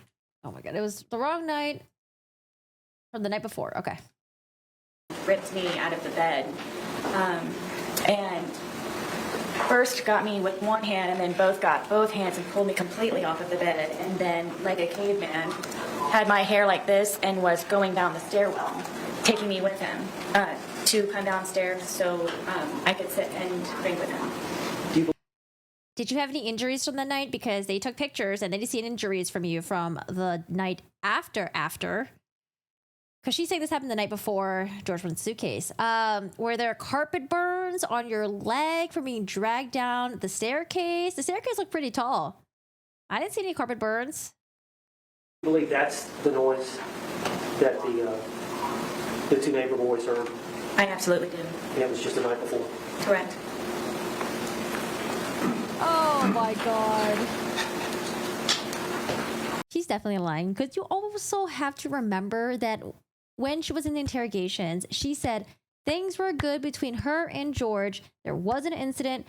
The prior incident was a curtain rod incident that happened more than a month ago. She never mentioned this staircase thing until today. There's so many things that she's just mentioning that just happened. Sorry, there's so many things that she just mentioned today. That's usually like a sign of someone who is lying, and then when they're presented with the evidence and facts, they try to craft a new story to fit the new narrative. What do you guys think? I think the bullshit detector is just blaring at this point, okay? It's already been blaring, but then maybe it kind of like subsided a little bit when she was documenting all her injuries and showing to us. But I think right now it's blaring. She's saying, oh my God, the two boys. That's from a different night. They remembered it correctly.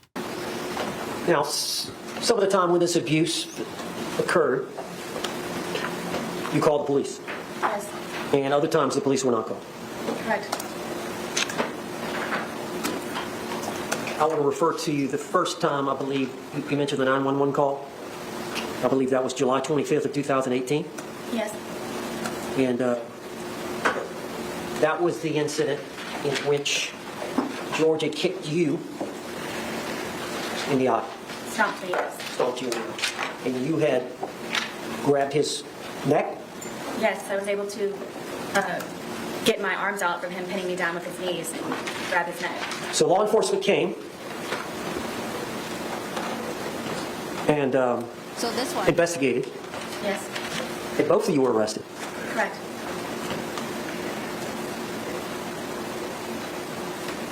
Do you recall asking the officer when you were arrested, why am I being arrested? Many times, yes. Do you recall asking the officer, why am I being arrested? Yes. And do you recall making any other statements to law enforcement as to why you did what you did to George? That was the first time ever that I actually officially fought back. Did you tell the officer that you were fighting back? Yes, because I was in complete shock that I was getting arrested because of it.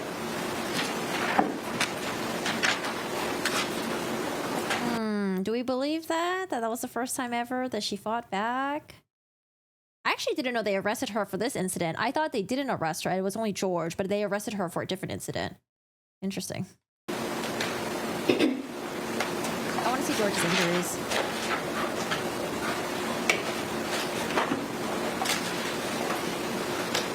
I've never seen a black guy look like that.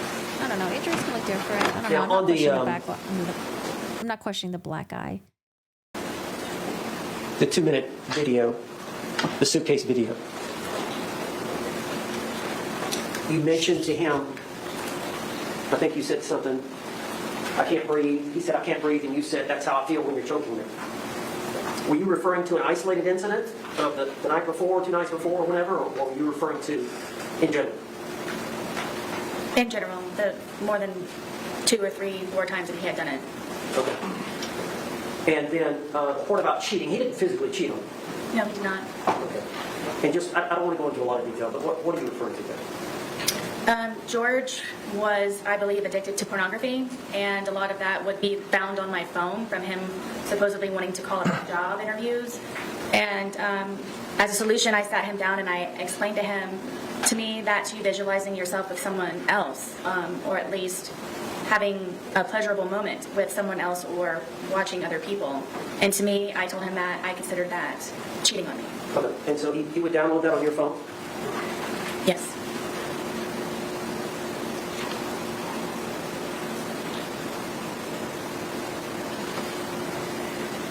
Why did you stay there? As You got to tell the jury. As anyone who has ever been in love, or when you love someone, or primarily someone or something, you go above and beyond, and you tolerate and you endure and you persevere, and you try to make that person as spectacular as you possibly can, no matter the sacrifice that you may have to go through to serve someone else in a positive light so they can be better people for themselves, and to just make them a happier person. And love is very strong, and love is very deep, and love, I believe, is not fully understood in a lot of ways for how different people react to it. And I very much, deeply, and passionately love George. I love him to this day. Did you not want to be alone? Beginning through my divorce, it was very nice to have him around, and he was a man to me, and I felt protected, and he's very nice, and as lame as it sounds, he used to compliment me, and it made my day. So yes.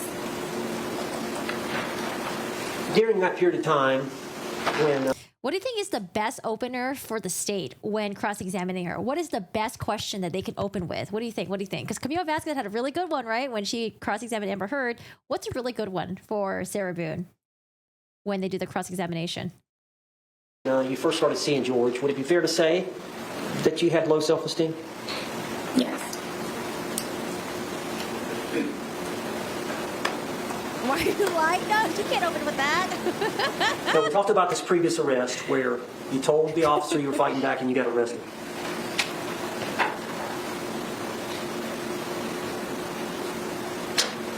Now I want to talk about your conversations with law enforcement, but first I want to ask you, why did you go to the police station that day when you were interrogated there? We saw the 2-hour video. Tell the jury. The day of the incident, the detective koepsell gave me her business card with her personal cell phone number on it and said if I happened to remember anything or anything that I would like to add to the day. Oh, here we go again with Detective koepsell saying that, oh, she was too pregnant, and if you want your phone, you got to come meet me back at the station. All right, we're going to have he said, she said about whether or not this phone call occurred. For me to not hesitate to give her a call. So throughout the rest of the evening, something was off. I didn't feel comfortable with what she told me and how she told it to me. How long were you at the scene? Gosh, all day, from the moment that they were there to the moment that the coroner's van drove off. All right, when it ended, did you stay in your home? No, I raced inside and collected some pajamas and a toothbrush, and I went over to where my son was at my ex-husband's house. Did you take the dogs? I didn't even feed them. It was so fast. All right, and then once you got over to your... I would ask why she didn't call 911 while George was in the suitcase. It's like, Sarah, you said that you deeply love and passionately love him till this very day. Why have you not shed a single tear for George? Can you answer that? Where are the tears at? Where's the sadness at? Ex-husband's, what happened? In the As it relates to interrogation, in Detective the audio, in the body cam. Something just wasn't sitting right with me, and I had a suspicion that she just wasn't being honest with me, so I took it upon myself. Sustained. So you called her. Tell us about that. I called her and I told her that I felt that she was being dishonest with me. She originally had told me that due to her being pregnant, it would just be a lot easier for her to have me come down to the station to pick up my phone. The original plan was for she and Detective Lowen to return the phone to my apartment. But she said that it would be a lot easier for me to just come down and pick it up because I remember when I was pregnant. That's what she said. You remember when you were pregnant. So I said, I feel that you're tricking me, and I feel that you're being very sneaky about something, and I don't believe that you're being honest with me. And I said, regardless, I'm still going to come. Sustained. Detective Koepsell was like, do you have the phone record? Do you have the phone record to show that this phone call actually happened? No, So he you said, agreed she to come, said. but you understood it was to get your phone? Correct. All right, you came that afternoon to the station? I did. And the original agreement was they were to come to you? Correct. All right, when you got to the station, what happened? I thought I was just going to be picking up my phone. My car was there. I had everything in my car. It was just a regular, I'm just going to go in, maybe sign something and pick up my phone. And there's people that are over here at the windows, and I thought that I was supposed to go over there to get my phone. And Detective Lowen came down and said that my phone was upstairs. So if I would just follow him upstairs, that's where my phone was. And then I was taken into I guess it was an interrogation room, and they told me to sit down, and that then I guess the interview or interrogation began, and I just simply was getting my phone. Sarah, tell the jury why. Yes. So you had no intention of conversing with the detectives? I mean, you had a sheet of paper with a bunch of questions that you wanted to ask them. She made it seem like she went over there just to only pick up her phone and not talk to detectives. You may proceed. Miss Boone? Miss Boone? Tell the jury why you lied to the police. I lied to the police,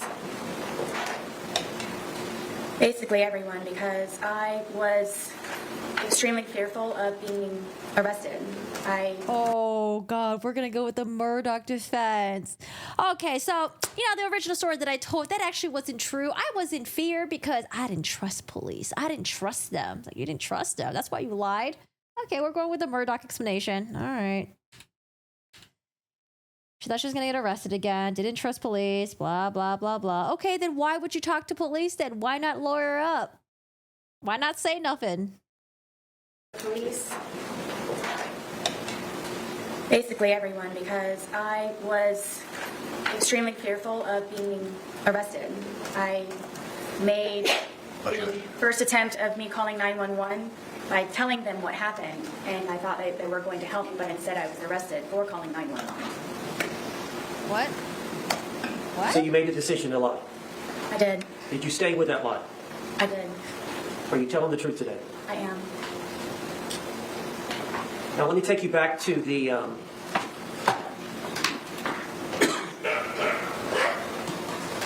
this incident.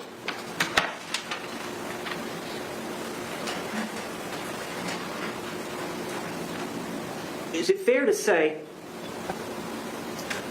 that when George Torres is sober, he commits no violence against you? No. Is that fair to say? Yes. Then why drink? Why drink together at noon on that day if alcohol is the main issue? Doesn't make sense. Is it fair to say that every time that he's intoxicated, or every time that you're hit by him or harmed by him, it's when he's intoxicated? Yes. As a result, when he's drinking,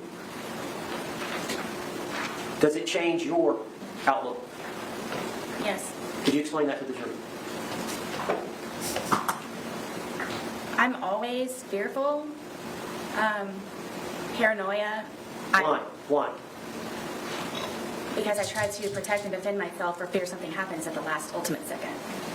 But you're always that way, fearful. Is it because of these prior incidences? Absolutely. Do you try to placate it? All the time. What do you mean? With the puzzles and the painting and feeding the ducks across the way at the pond, listening to music, trying to go for a walk on the trail, anything that I possibly can. I told you I was running out of things to entertain him with. Why do you think George, what bothers him? Sustained. Does he tell you? Sustained.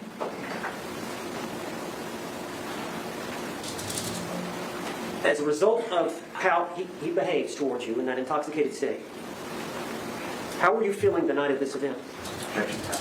Overruled. Extremely nervous, anxiety galore, just, I can never relax. When he's drinking? Yes. And the state of intoxication that he was at the time of this event, is that the state that scares you the most? It's the tone, yes. There's a lot of alarms and red flags that go on throughout the day or night or whenever it is that we are drinking. Tell us about that. How that heightens, does that heighten your sense of safety? At all times. But especially when he's drinking? Oh, yes, all the time. And then his mood? Yes, it depends on what mood he's in that day. What do you have? Do you have like a sixth sense of how he's doing? Yes, I knew George very well. Sustained. Can you tell us what you mean by that? Sixth sense, or knew him very well? I guess you can say that I was trained by fear with him. Just, it wasn't fun anymore when we would drink and we would hang out on the back porch. It wasn't fun anymore because I knew inevitably that something was going to happen to me one way or another. Then you would do everything you can to prevent him from drinking, and you as well. But no, y'all chose to drink at noon.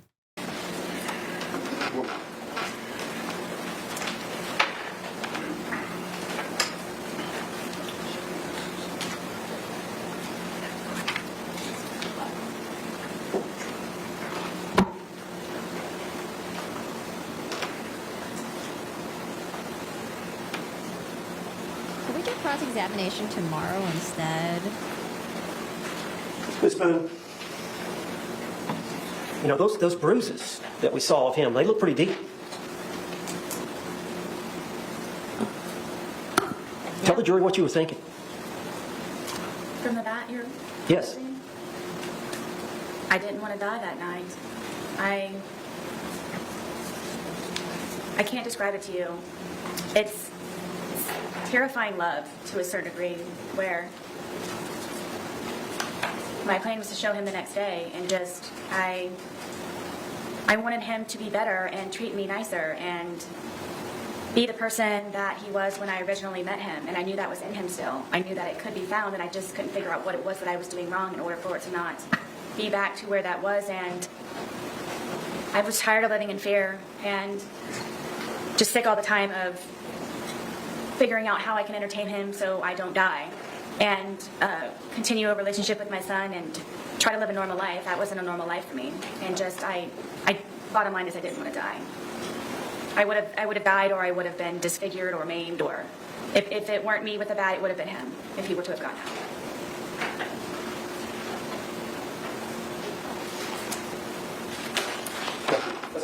I wonder if she took excerpts. So a couple days ago on the table, they had a textbook. It was like battered spouse syndrome textbook. I wonder if she took like excerpts of it and tried to plant it in her own story and how she felt like she felt when she was with George and how she felt that night. Finally get into cross-examination. Let me know what you guys think of this cross-examination. Hey, cross-examination. Man, today? Why not tomorrow? All right, y'all, cross-examination. Let's go. What's the question? What's the question? George knows somebody named Crystal? George knows somebody named Crystal? Did you ever mention Crystal in your text messages about being one of his bitches? I don't know. I don't remember. How about Christine? Did George know a Christine? I don't know. How about a Pamela Erickson? These may have been people that he was communicating with on whatever the platform was. On your phone? I believe so, yes. And did you find these communications? I believe I found one or two of them from some of them. And did you send a long letter to his family to relate to him about George and his girls that he was cheating on you with? I believe so. Okay, so you do know those names, right? I don't remember them. It's been however long. Okay. Now, on February 24th, 2020, you called 911 at about 1 p.m., correct? Yes. And at that point, you were still feeling a little intoxicated, were you not? It was more shocking, yes. So you agree that you previously stated, I was still, I believe, intoxicated to a degree? To a degree, yes. So 1 p.m., it's about 14 hours after 11 p.m. the night before, correct? I'm guessing so. Well, 12 hours prior would be 1 a.m., and then 12 a.m. is 13 hours, 11 p.m. is 14 hours, correct? Okay. And you were present here for the medical examiner, Dr. Zadovich, to testify, correct? Yes. And you heard her talk about all the effects of ethanol that it has on the human body, correct? Yes. And she also mentioned something that, on average, dissipates at about 0.015 an hour. Do you recall that? I believe so. Okay. So,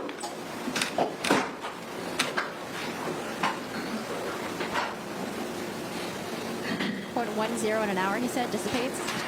would it be fair to say that if you're still feeling the effects of the alcohol at 1 p.m., so that's 14 hours, 0.015, you were at approximately about a 0.21 at 11 p.m. the night before. Do you feel like you were 2.5 times the legal limit at that time? I don't know how you came to that number. Judge, I'm objecting. Ah, he did the math for you. Maybe there's too many variables into that number. Maybe she ate afterwards. Maybe she didn't. Oh, 0.015. Earlier that you all had about half of one of these bottles left from the night before, correct? Yes. Oh, here comes the bottle. Holy, they look big still.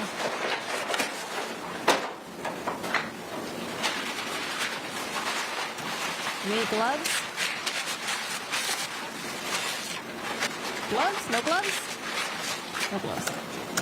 And so would you agree that this is one of the 3 bottles that was purchased between February 22nd and the 2 that were purchased on February 23rd, 2020? I'm guessing it was like the bottle, yes. All right, and it's 1.5 liters. Would you agree? Yes.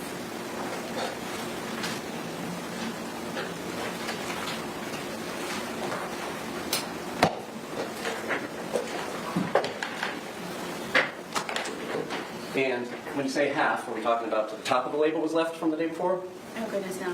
All right, a little less, halfway through the label? It's too right about. Okay, about halfway through the label.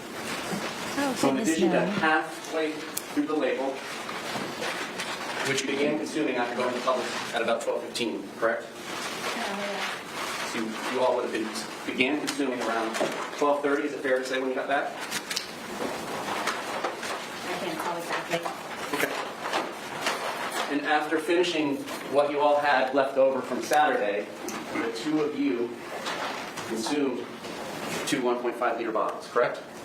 I'm not sure about the second bottle that he purchased, if it was empty or not at the time. Well, you did mention that the police would find 2 empty bottles in the top of your trash, correct? Yes. And we did all see that in the photographs, correct? See that Two. they're empty in the garbage, yes. All right, and you say you were about 100 pounds at the time? Yes. And we all know Mr. Torres was 103 pounds at the time of his death, correct? That's what they say. All right, so that's 3 liters of wine between 200 pounds split between 2 people over the course of a day, correct? Yes. And you testified today that you were intoxicated at the time that this occurred, the videos between 11 and 11:30 at night, correct?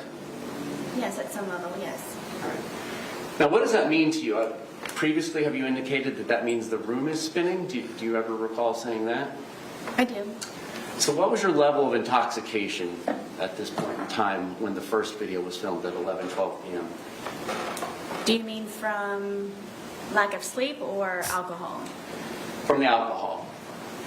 What was my level? What were you feeling? Did you have trouble with your balance?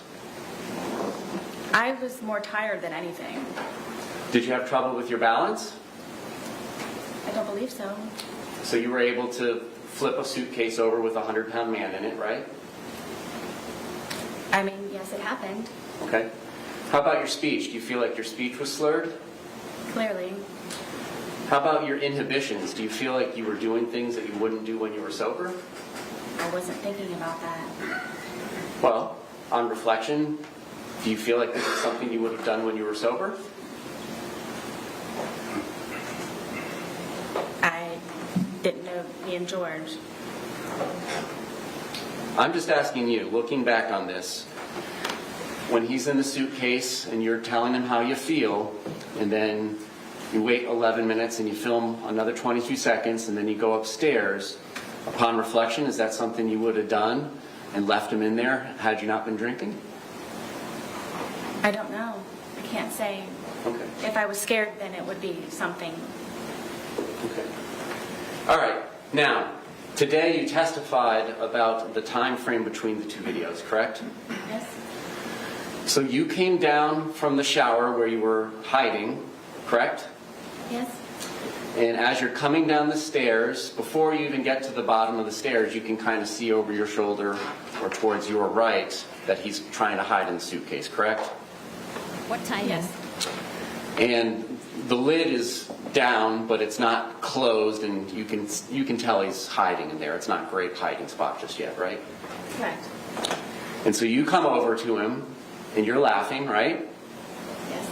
And you move the suitcase around some before zipping it shut, right? No. No? You immediately zip it shut? Yes. Okay. And you're both still laughing about it, correct? Correct. All right. And then it's during this course of time, how quickly is it after you zip it shut that you begin filming the first video? I don't know without watching it. I don't know. Okay. I mean, the video's not going to catch you zipping him up because you're like 10 feet away, right? How quickly after you zip him up is it before the video starts, is my question. I don't know. Okay. And then during that 9 minutes and 14 seconds is when he begins to get angry, correct? What 9 minutes? Between the two videos, there's 9 minutes and 14 seconds between the end of 1061 and the beginning of 1062 and 1063. So you got the 2 minute, 3 second video that starts at 11:12:45, correct? I guess. Permission to use state 17? You may.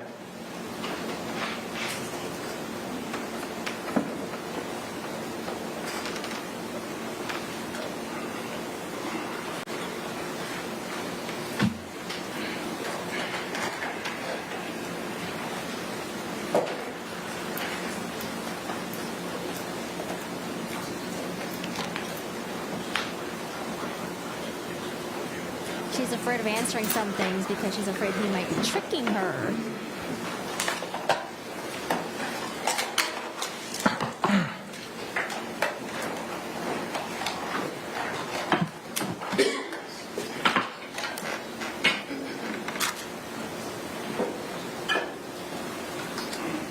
One thing he didn't do was say hi before it started.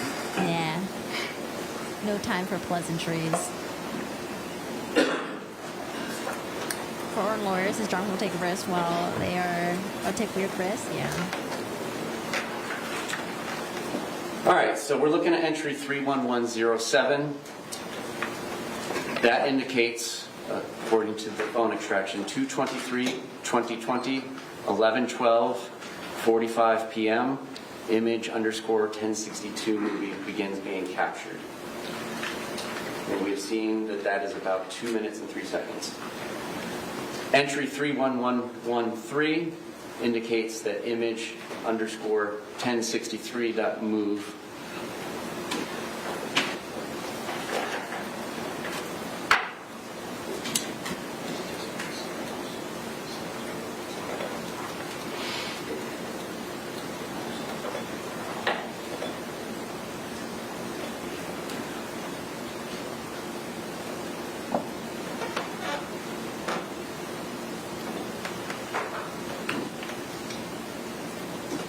disconnected.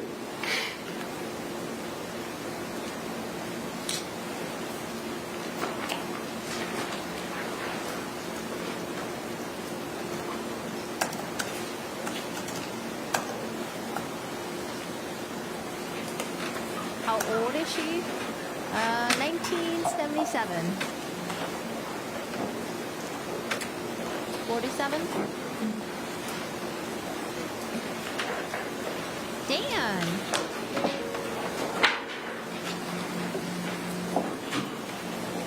I bet she wishes she had some snacks right now. Thank you so much, Dan. 31113. A second the movie is 199. captured at 11:23:03 p.m. Your testimony was that after that first video was captured by your phone and you, Mr. Torres began getting angry and trying to push his way out, correct? Say it one more time, please.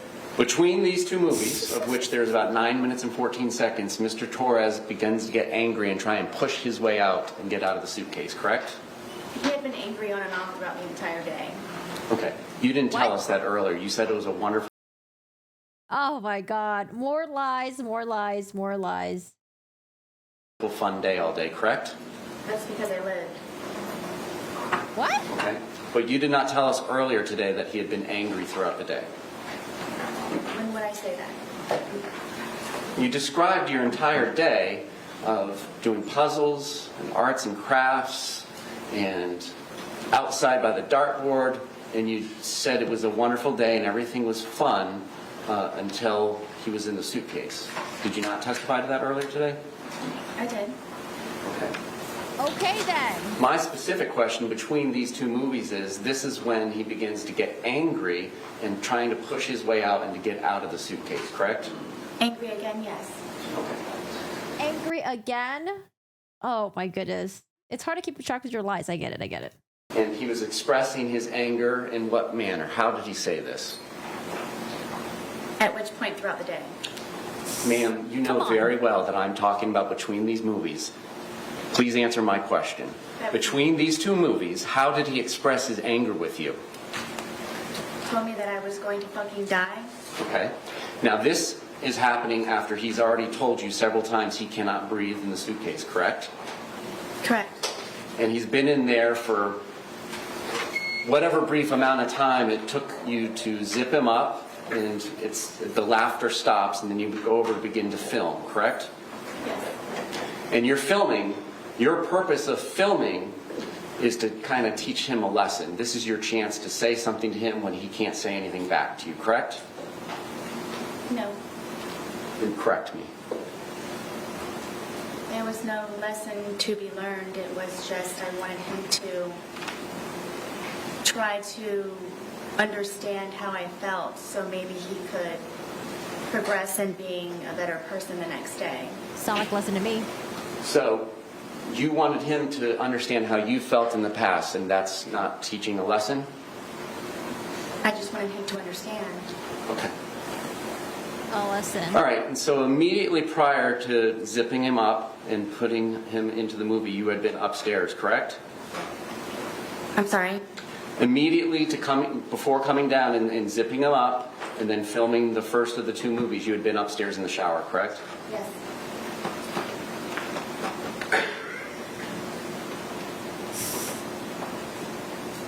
Oh no, not the yellowtail.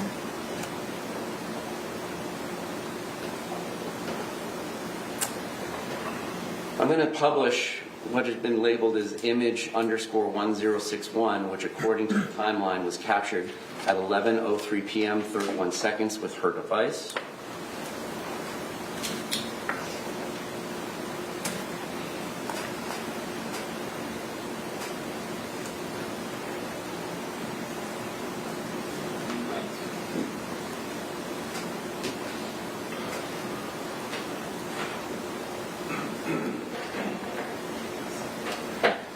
All right.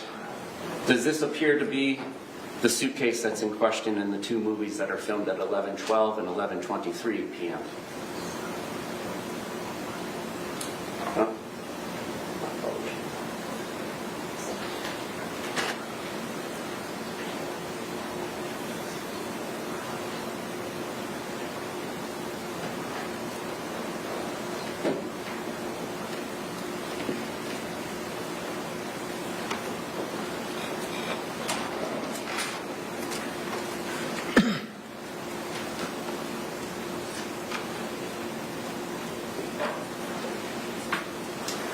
This is image 1061 taken at 11:03 p.m. 31 seconds. Does this appear to be the blue suitcase that's in the two videos that were captured at 11:12 and 11:23 p.m.? Correct. Did you take this image at 11:03 p.m.? I don't remember if I did or not. And again, we had, and by we I mean you and Mr. Torres, 2 1.5 liters bottles of wine and plus whatever was left over from the day before, correct? That's correct. So you don't remember taking this photograph? I don't. Do you remember whether or not Mr. Torres was in here? I don't remember taking the photo. Okay. So, what is your memory of what happens between 11:03 p.m. and 31 seconds when that image is captured, and then when the movie starts at 11:12:45? What do you remember? I don't. Okay.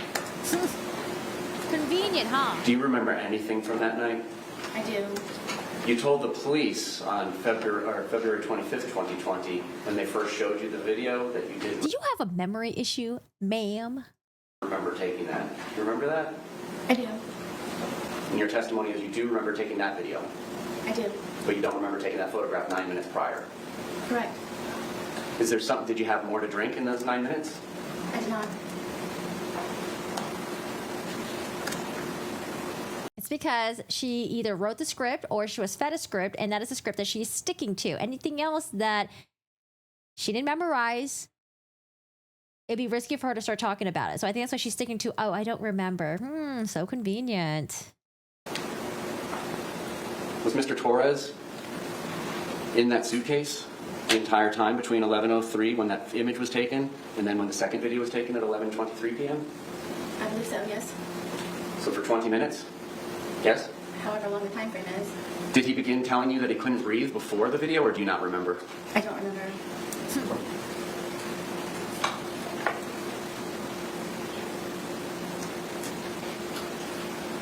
Now, you testified moments ago that your two neighbors must have misremembered which night the loud noise was, correct?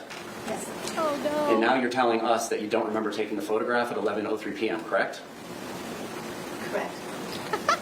Did the police come out to your townhouse on Sunday, February 23rd, 2020? Yes. I'm talking about Sunday. This is the Sunday fun day when we're going to Publix twice. Were the police out at your residence? No. It was the day after, Monday the 24th, correct? Yes. And that Monday morning, you called 911, well, Monday afternoon at about 1 p.m., correct? Yes. And between that time frame, you were the only person in your apartment plus Mr. Torres in the suitcase, correct? Yes.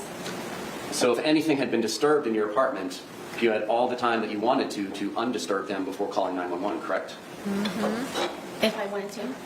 Okay. And your testimony is there was no loud boom that shook the walls of your townhouse at about 11 p.m. the night of February 23rd, 2020, correct? Correct. To the best of your memory, correct? Correct.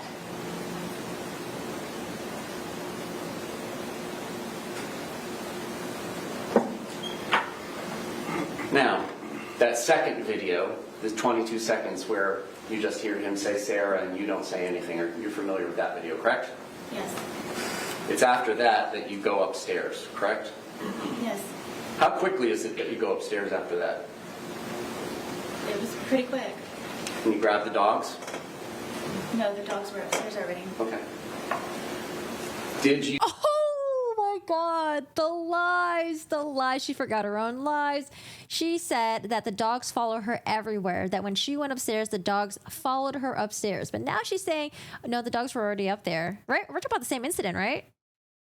Upstairs after that you go, you don't say anything, or you're familiar with the 22 seconds where you just hear him say Sarah and you don't say anything, or you're familiar with that video, correct? Yes. It's after that you go upstairs, correct? Yes. How quickly is it that you go upstairs after that? It was pretty quick. Can you grab the dogs? No, the dogs were upstairs already. Okay. Did you call 911 and let the police know that you had zipped somebody shut in a suitcase and they had not been able to get out for 20 minutes? I did not. Did you go to Brian's house and tell him, I had to zip Mr. Torres up in a suitcase shut. We need to do something about that before he passes. I believe that's what the phone call was. Okay. Well, what do you remember now about the phone call with Brian? I know that I called him. I don't know specifically what it was about. Now, your testimony, it seems like you spend day after day finding things to entertain Mr. Torres to do, correct? Yes. Almost like having a child. You have your own child, correct? I do. What you described sounded like having a small child. Would you agree? That's your interpretation. Okay. And the rest of us. You take him from doing arts and crafts to doing puzzles, so on and so forth, correct? When he's been drinking, yes. Okay. And remember, again, it's not like George went out to the bar, got drunk somewhere else, and then came home, and then she had to deal with him and placate him. They fucking got drunk together. They fucking went to Publix together, got the bottle of wine, the giant bottle of wine, and they decided to consume it at noon. It's a, she decided to do all this with him. It'd be a different story if it was like, oh my God, George just came home and he was really fucking drunk and I know what to do. And Mr. Torres was notorious for doing some of these things, correct? What do you mean? Well, you described Mr. Torres as being notoriously known for doing things. You described your ex-husband, Brian Boone, notorious for doing things like nagging and calling all the time. You remember your testimony calling people notorious for doing things? Notorious? Yes. What would you say people would say you're notorious for? I don't know. You sure about that? For lying? Being drunk? And you would not answer Brian Boone, your ex-husband's phone calls just so that you could let him know that you're busy and you have things going on, correct? I knew that at whatever time it was that he was calling me, that he could wait for the few moments of me getting up to where Lucas gets out of school at 3 o'clock. Okay. But you wouldn't return his call. You would let him call several times, correct? That day, yes. Okay. How about other days? Would he have to call to remind you to get Lucas on other days? He wasn't reminding me. He was just making sure that Lucas was covered for a pickup or drop off. All right. You didn't mention He wasn't reminding you? Mm-hmm. to the sheriff's office on either February 24th or February 25th about going to Publix with Mr. Torres at noon or 12:17, did you? I don't recall. So the best evidence of that would be the recording of those interviews? Correct. Did you not remember going to Publix with Mr. Torres that day? At what point? At any point? No, I didn't. You had indicated to the police that it was about 4 p.m. that you all had started drinking after doing chores. You recall that? I do. And your testimony today was that it was really more after you guys went to Publix at about 12:17 p.m., correct? Yes. And you did not tell the truth to the police, correct? I'm sorry. You did not tell the truth to the police about that, correct? I did not. And when they were asking you about Mr. Torres' injuries, you told them that you had nothing to do with it, correct? Yes. And that was not the truth. Correct.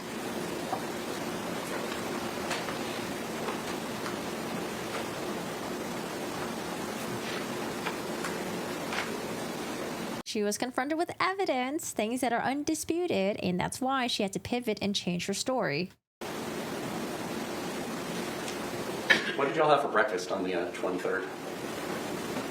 I don't remember. Did y'all have lunch?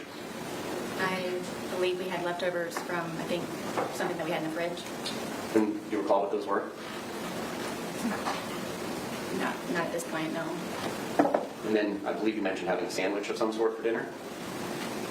No, I believe it was for, I'm guessing he and I ate at the same time.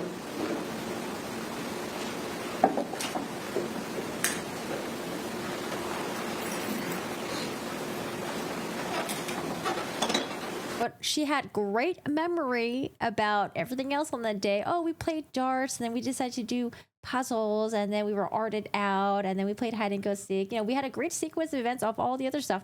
I wonder if it's because it's rehearsed. I wonder if it's because it was a script. She doesn't mention the eating. Forgot that the dogs were supposed to come with her because they follow her everywhere. Not that the dogs were already upstairs when she fled in her bedroom to go to sleep.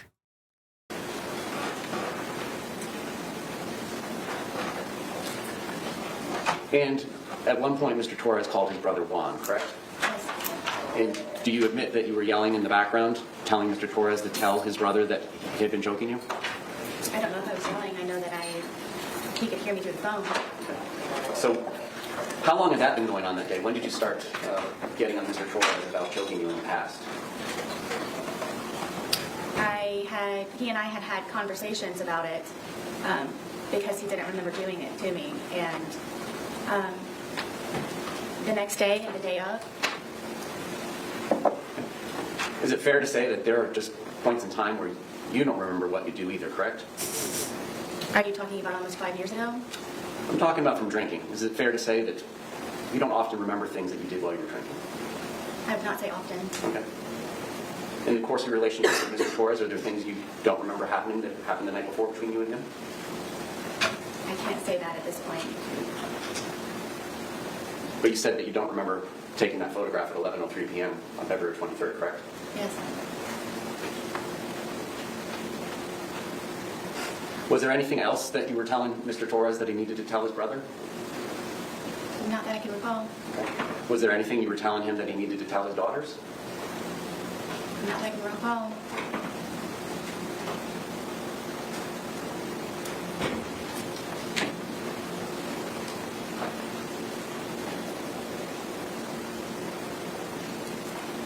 Oh no, go charge your phone.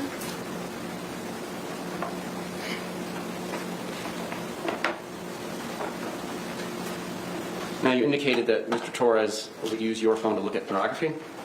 Correct. Were there ever any points in times when it was you that was you looking at pornography?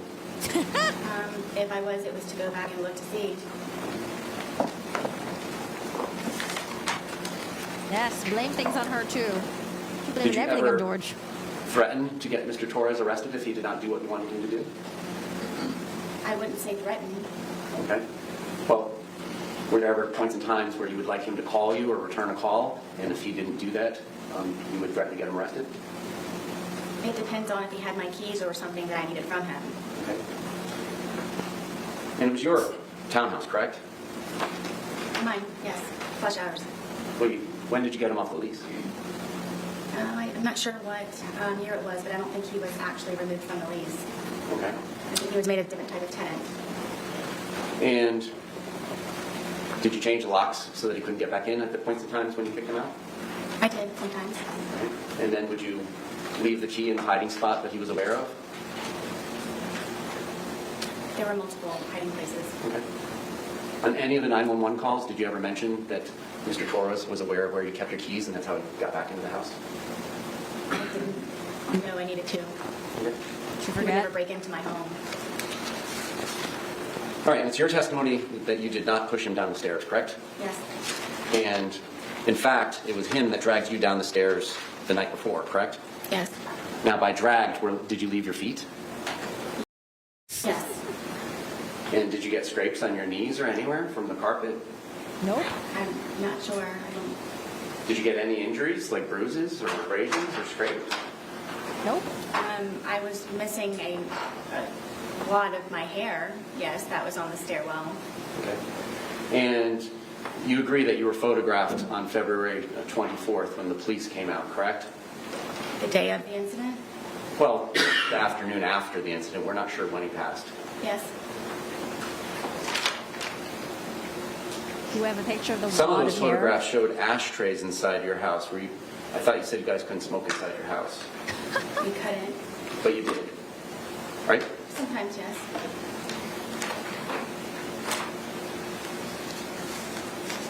And you agree you would go to the hospital and tell them things that were not true, correct? Yes. There were times where you would go to the hospital and leave without getting treatment, correct? Yes. And is it fair to say that you often had alcohol in your system when you were going to the hospital, correct? Sometimes. Did you put the Amica cream on?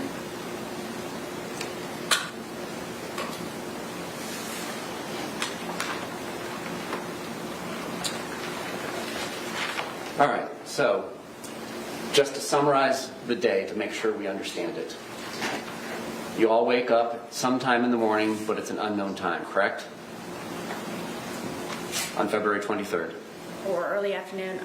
Yes, I had a problem with the detectives and them having me guesstimate times. Okay. Are you the kind of person, like most of us, that uses your phone when you wake up? No. So the first activity on your phone may have nothing to do with when you woke up. Is that fair for you? Yes, other than looking at the time possibly. Okay. So at some point you wake up, it doesn't sound like you have breakfast, correct? Right. You do some chores, correct? Yes.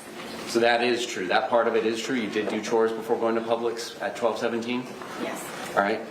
After chores, you go to Publix and you get that 1.5 liter Magnum bottle of Woodbridge Chardonnay, correct? I'm not sure what Magnum is. 1.5 liters. Instead of the 750s, it's the double size. It's like 2 bottles of wine. You know what Magnum is. Okay, Come on yes. now. So you got a 1.5 liter, right? Yes, it is the larger bottle. And you got home, and you at 100 pounds and Mr. Torres at 103 pounds began drinking this wine, correct?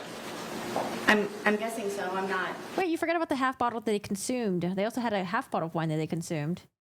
I'm going to guess times. Well, don't guess. I mean, you got home from Publix. When was your first drink? I'm not sure. I mean, we could have continued to do whatever was left over from what we didn't do before we went to Publix. Okay. So you may have started drinking even later, correct? Then 12:30 when you get back from Publix? I don't know. Okay. Was it 1:30 or 2:30 when you began drinking? I don't know. All right. Was it before any of the phone calls to the brothers and his daughters? Yes. And so you drink what's left in the bottle of wine from the day before that's halfway labeled, correct? At some point. And then you drink 1.5 liters of wine, and he goes out and gets another one on his own without your permission or suggestion about 5:30, correct? Correct. And then you all consume that one as well, and it ends up in the trash can at the end of the night, correct? Apparently. Okay. At what point in the night does your memory tape stop? Because you've described that it wasn't on at 11:03 p.m. when that photograph was taken.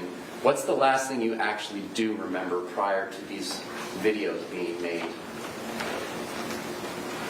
I don't recall it at this point. I don't remember. Okay. All right, and so it ends in hide and seek after arts and puzzles, correct? Yeah. He says, tag, you're it, but you run and go upstairs and hide, right? Yes. So does that mean he's it and he's supposed to come find you? No. That's Okay. just So you both hide? no. Okay. How does this work? I don't know how to tell you. Okay. I was it, and I went and hid. I mean, usually the person that's it is the one that seeks, not the one that hides. I mean, also hide and go seek is different than tag, by the way. That's like a two different, totally different games. My understanding of the rules of hide and seek is one person will be it, cover his or her eyes and count to like 20 and then go find the person that's hiding. Is that your familiarity with the rules too, or do you guys have house rules? Cool. I understand how the Okay. game of hide and seek works. So explain to me, what was your expectation? You go up to the shower. Were you expecting him to come find you? I was. Okay. And after a while, he did not come find you. Yes. And that's when you return downstairs. Correct. And because of the way your townhouse is set up, you can kind of see over where the suitcase is and that he's trying to hide in there, but it's not successfully hidden just yet. I mean, yes, you have to come down a good ways in order to be able to Right. do that. Right. But you saw, you testified those before you got to the bottom. Yes. All right. I thought it was funny. Okay. Can the defendant stand down? Enter into the well? Yes. Yes. You go down? Deputy, could we release her into the well, please? Into the what now? Into the well? Yeah, Sarah just happened to come downstairs right when George was closing the lid on the suitcase. Wow, what great, perfect timing.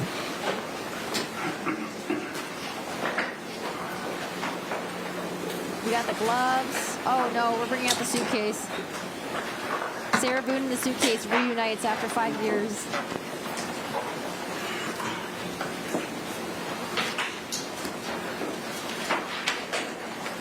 No, please step in the suitcase. No, no, no, no, no, no, no.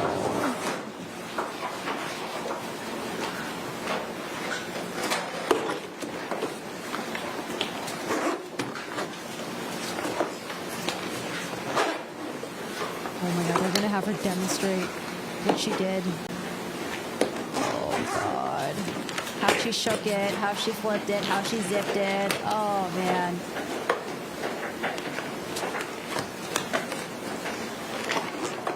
Wow, what a struggle to open this suitcase, huh? Imagine if you're on the inside, it'd be even harder to open. All right. Ms. Boone, can you demonstrate for the jury where Mr. Torres' head was and how his body was positioned in the suitcase, if you don't mind? His back was this way and his head was here. All right, and then is it fair to say his feet are kind of down here, which would be the front left corner from their perspective in the jury box? Yes. Oh, wait a second. Hold on a second. You guys ever got into a suitcase before? Or sorry, if you guys ever opened a suitcase, you know how one side has the two bars where the handle would be and it's really uncomfortable? I feel like if George got in on that side, it's really uncomfortable for you to be laying on it because there's bars in there where the handle, the pull would be. Why would he want to get in there? And then his knees are kind of tucked up towards his face. If I remember correctly, yes, that's the position. Okay. All right. Can you help me understand how it was that you zipped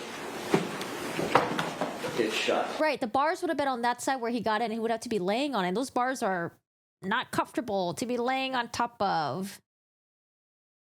Can you show us where you say you left an opening that his hand got out of? Would it be easier to put it down here? I didn't want to make you go down there. If you're happy doing that, I'll let you. Hold on. Does she need to be wearing gloves? Yes. Agreed. If she's going to be manipulating it.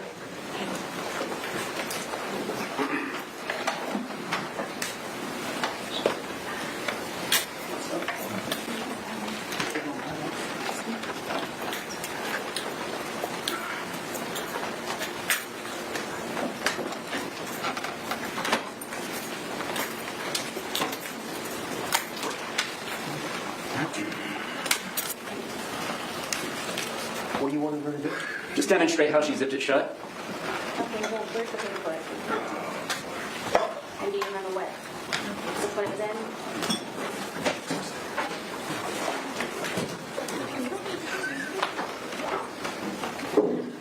Is someone laughing in the gallery? Oh, is this the paperclip? This side. Owens, move! Get out of the way, Owens.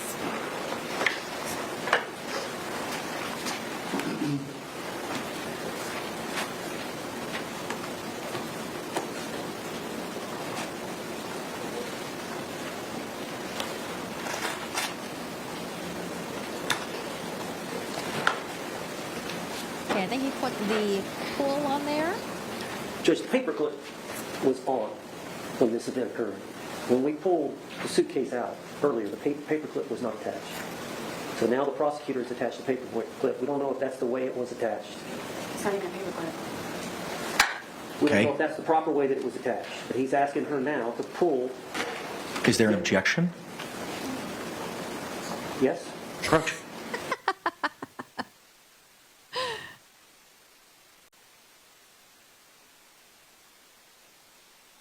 He heard me. We have pictures. Barb, thank you so much for the 2. Thank you. If she doesn't fit, you must acquit. Oh, God, no. We are not going to have her go in the suitcase. Her face is so red. Let me see. We have pictures of the... Here's the thing. I don't remember a paperclip on the suitcase tab. Here are the pictures that we have that was taken. I don't remember the suitcase tab having a little thing to pull on. There's that. Oh, is that it? Maybe this is it? I can't tell. It looks unpullable. This one, I don't know if it even has I don't know what the hell this is.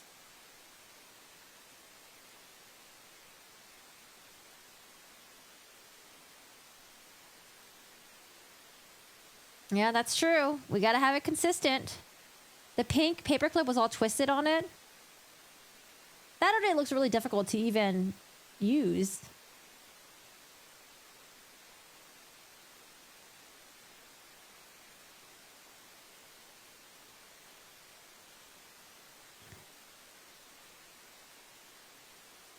It looks more like a string. I could see maybe a twisted pink paperclip, but twisted.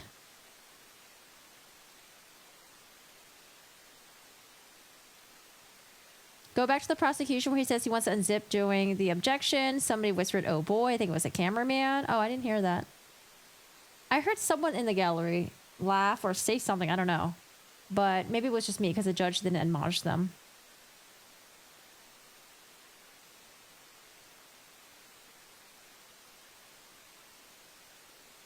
Why didn't you call 911 would be a great starter? Yeah. I feel like a good way to catch someone lying is to get them to agree on a sequence of events and then use that to contradict them later on. I feel like there needs to be Objections more build-up. overruled. Objection overruled. All right, I feel most comfortable, sir. Madam Court Reporter, you ready? All right, sit down. Can we see how it was that the two zipper parts were positioned when you say that Mr. Torres was able to get his hand out? If you want me to do it, I'm fine to take your direction. From what I remember, this is how the suitcase was.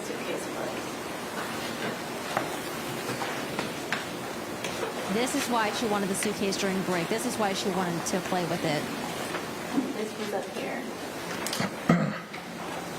This was not this hard either. So this was like here. Okay. Right here.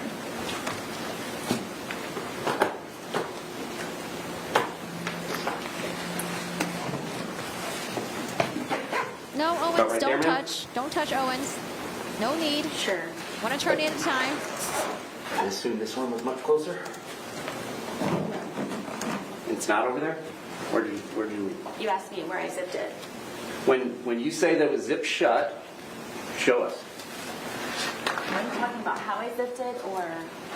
When you're done zipping With it the shut and he's inside of it, where are the zipper components? The question was clear.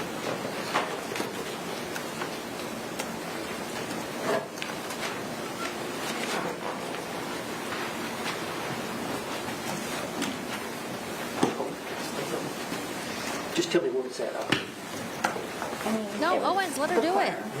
I mean, the corner was kind of open. I mean, it's not.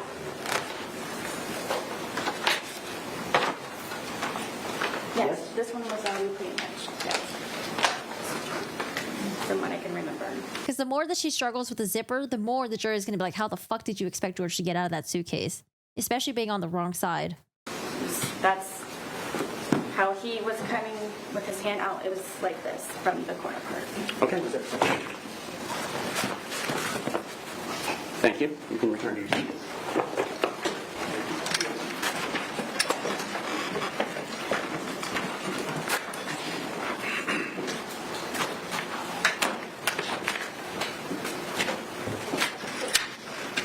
Did you ever change the position of those zippers once you put it in that position? I did not.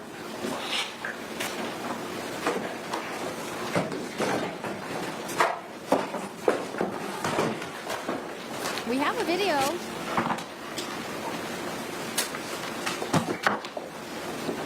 And so once he was zipped into there, there's some amount of time, but you don't remember specifically before you start taking the 2-minute video, correct? Yes.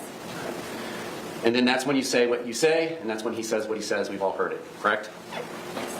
And then between there and that second video of the 22 seconds length, it's at this point where he's beginning to get angry, and then that's when you take the baseball bat that's in evidence, and your testimony is to start poking him with the end of it. Did you say this was the second video? Between the two videos, that's when you started hitting with the bat because he was getting angry and trying to escape, correct? Right, I was not hitting him, yes. Okay. Did you ever hit him with the bat while he was outside of the suitcase? No. So each time that he is hit with the bat, it's through this suitcase. And that's what leaves the marks on him, because you didn't hit him with the bat outside the suitcase, correct? Yes, if you'd like me to demonstrate. No, that's okay. The suitcase will speak for itself. And then you take the second video and you go upstairs and go to bed, correct? I apparently went upstairs and I used the phone to make a phone call. Okay. And then I fell asleep. All right.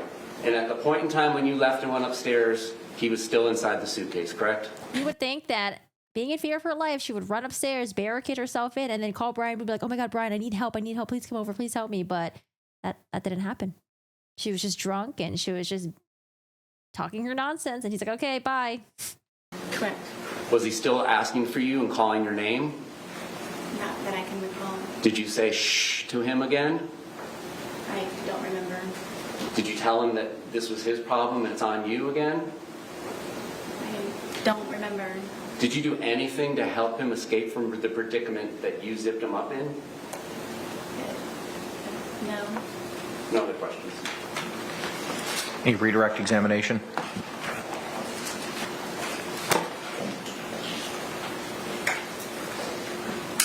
Ms. Boone, he just asked you the question that you poked him and you didn't poke it. You poked, every time you poked him hard with the bat, he was inside the briefcase. The suitcase, yes. The suitcase. But you remember when he put his hand out, did you not hit him in the hand outside the suitcase? Yes. Okay. So that was the only time the bat touched Mr. Torres's body outside the suitcase. Yes. But she just had really bad aim, and instead, his shoulder, his head, his face instead was hit. Like, yeah, just really bad aim. Was when you hit him with a hand. But all the other injuries were with you poking him pretty hard. I mean, you bruised your hand, correct? Oh, okay. Doing that. Never mind. Thank you. That's all I have. Ma'am, you can return to counsel's table. Judge, can we approach you? Just a moment. Let me get her situated at table, and then we can approach. The cross was okay.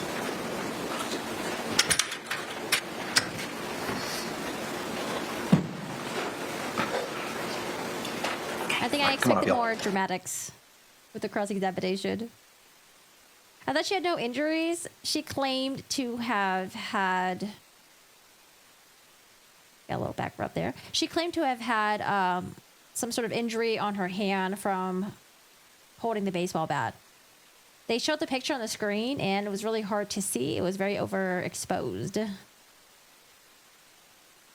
You expected more? Yeah, me too.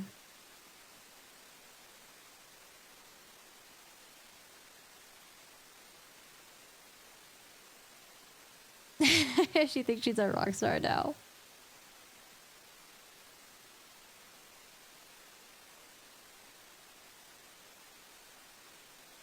What are we addressing?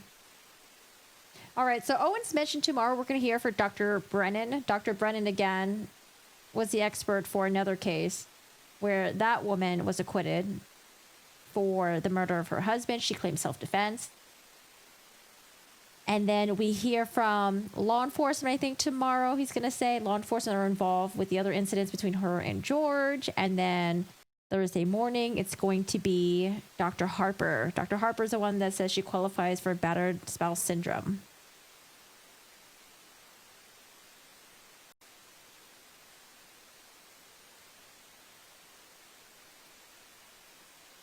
You need to go back, Ariana, and watch the cross. It was 5 minutes, not dramatic enough. Yeah, it wasn't very dramatic.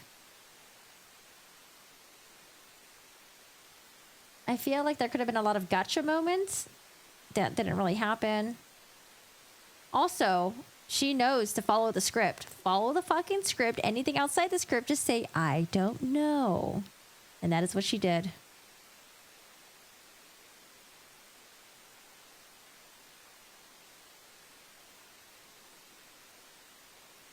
Yeah, the suitcase struggle was real. She tried having a little... She like they should have told her to withdraw that comment. But she made a comment saying, they're like, oh, it wasn't this hard to zip. A lot harder now. I know this video is long, but do y'all remember about the 5 p.m. deadline that the defense had today? Well, it seems like the defense was unable to meet that deadline, and the court has to, and the state, they have to work with it. They got to work with this defense team. With regard to these medical records, the court previously today had required by 5 p.m. to address those. Did you do it? Unfortunately, they have not yet been addressed. It is imperative that the state knows what it is we're culling down or redacting. And I understand that you may want to be seeking those in evidence maybe tomorrow, and the state needs to be advised as to what it is that you're seeking to utilize. So where are we in figuring that out? Can I have 1 minute with the client? Yes, sir. Yeah, mute that microphone.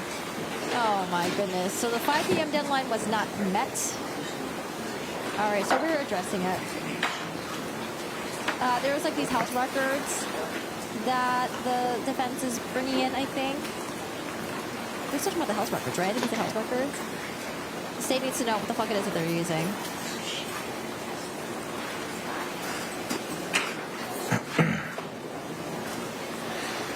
Brian better lock his doors. I would feel very bad for Brian.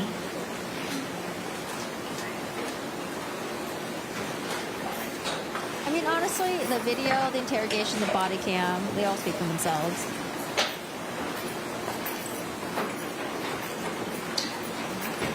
Her self-defense claim, yes, she's allowed to introduce it into trial. Hey! We've had discussions with Ms. Boone, and she claims that every time that he went to the hospital and the medical records would show that it was in relation to some type of domestic violence involving her, we've expressed to her that we do not wish to pursue it and introduce those records of George Torres, of his medical records of the different times he went as it relates to their difficulties. Difficulties. Okay.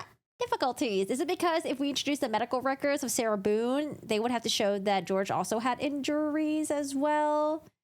Maybe that's why they weren't very serious about giving their portions that they are using to the state, because they're hoping to convince Sarah Boone, like, hey, we shouldn't use it. She's pressing on and she wants to use maybe. The existential. It cuts off your name. SHR. Shrew? I don't know what the rest of her name is. Existential, thank you so much for the 2. I appreciate that. Thank you, thank you. I appreciate that. Thanks. I'm trying to see if you're in the chat so I can see what the rest of your name is. Do you understand that? Now it makes sense why Mr. Henderson earlier said he wasn't sure, you know, what was going to be relevant and stuff. And I think it's because they were trying to convince Sarah Boone, hey, let's not let these in. And there's probably a back and forth between the two of them. But now she finally conceded and was like, okay, fine. You know, I'll let you decide. We won't let it in, I guess. So, you know, that's what the judge is going to do next. This next is Sarah Boone, making sure that everything is good between her and her attorneys. Okay. Ma'am, earlier we had discussed, anything else to add to that, Mr. Owens? Just that I've explained to her that the lawyers make those decisions. Okay. And I believe she's in agreement now. I just wanted to get it on the record. Understood. All right, so ma'am, I just got a couple follow-up questions, similar to other conversations we've had over the last couple of days. Here we go. I don't want to know about the specifics of any conversations you've had with you and your attorneys, just whether or not you've had them. You recall earlier today I'd asked you questions about certain rights that you had the ability to decide. Do you recall that conversation that we had, ma'am? It was before you testified. Yes. Okay. Do you recall that I advised you that... Owen sounds like she was like, it was like done with her. Do you understand that? God damn it. the lawyers get to make most of the strategy determinations at trial. Do you recall that? I do. And do you recall that you said you understood that? Yes. And do you also recall that I advised you of certain rights that you have? Do you recall that? I do. And one of those rights was the right to testify or remain silent. Do you recall that? Yes. And did you understand that? Yes. So this decision is a trial decision as to whether or not there's certain evidence that your lawyers are going to seek to utilize in your defense. Do you understand that? Yes. Do you understand that they are exercising that trial strategy at this time not to pursue those medical records? I do. Okay. Do you have any questions about that? No, when you're dealing with a person like Sarah Boone, who will, after the fact, complain about everything and how everything is so corrupt, everyone's against her, and people are lying, and how people are taking money for X, Y, Z, blah, blah, blah. This motherfucker, sorry, not this judge, excuse my language, this judge wants to make sure that this motherfucker right here, Sarah Boone, make sure that she doesn't come back and try to pull some bullshit, okay? He's just making sure. He's just making sure. Let him do this every time with her. Let him. I don't. Are you on board with that strategy? I am. Are you still on board with the strategy utilized in your defense? All of it, yes. Are you satisfied with your lawyer's representation of you in this matter? Yes. All right. Thank you. State, anything else we need to address before we... So tomorrow we're going to hear from Dr. Brannon and then some law enforcement officers who are ready to testify. And these are officers that I'm assuming responded to the previous battles with George and Sarah. We're probably going to see from their body cam footages, probably going to see maybe pictures of George and Sarah when George was arrested, Sarah was arrested. And then I think Mr. Henderson said they want to have some detectives and officers that previously testified come back on the stand for impeachment issues. I think someone's going to fly in tomorrow, but I couldn't tell what name it was. Dr. Harper's expected to testify possibly Thursday in the morning, I think. Dr. Harper's the one that evaluated Sarah Boone, met her from the very beginning when Sarah Boone had attorney number one, and recently qualified her as a battered spouse. And I think the defense said they were going to be done by then, by Thursday or by Friday. The state is going to have Dr. Werner in rebuttal. Dr. Werner was the one that evaluated Sarah Boone, and I'm assuming it's going to say that she doesn't qualify for battered spouse and that she isn't one. And so that's what we have for scheduling. It seems like the defense is going to take up until Thursday or Friday to finish up their case, and then the state will do their rebuttal. When that is done, I'm guessing closing arguments, and then the jury will be able to deliberate. So, yeah, I feel like today was kind of underwhelming in terms of, I guess, the state's performance, maybe. I don't know. The cross-examination, I mean, he did the best that he could. I think Sarah Boone did a good job on her side to make sure that she stuck to her script and didn't babble on about other shit. Because, you know, she was very, I think she learned her lesson. Here's the thing. I think she learned her lesson, not of what she did to George, but I think she learned her lesson of babbling away and feeding into her ego and combating with the people that are questioning you. I think she stayed with the scope of the questioning and didn't go on running her mouth like she did in the interrogation or in the body cam, you know, because she was babbling away and all those other times. And that really fucking got her in trouble. So on the stand today, it showed to me that she learned her lesson and not run her mouth. And if she, you know, if there's something that she felt like Mr. J was trying to trick her with, or maybe it was something that she didn't practice with her attorneys, she was like, oh, I don't know. And so, yeah, I think she was very, very careful on the stand. Very, very careful.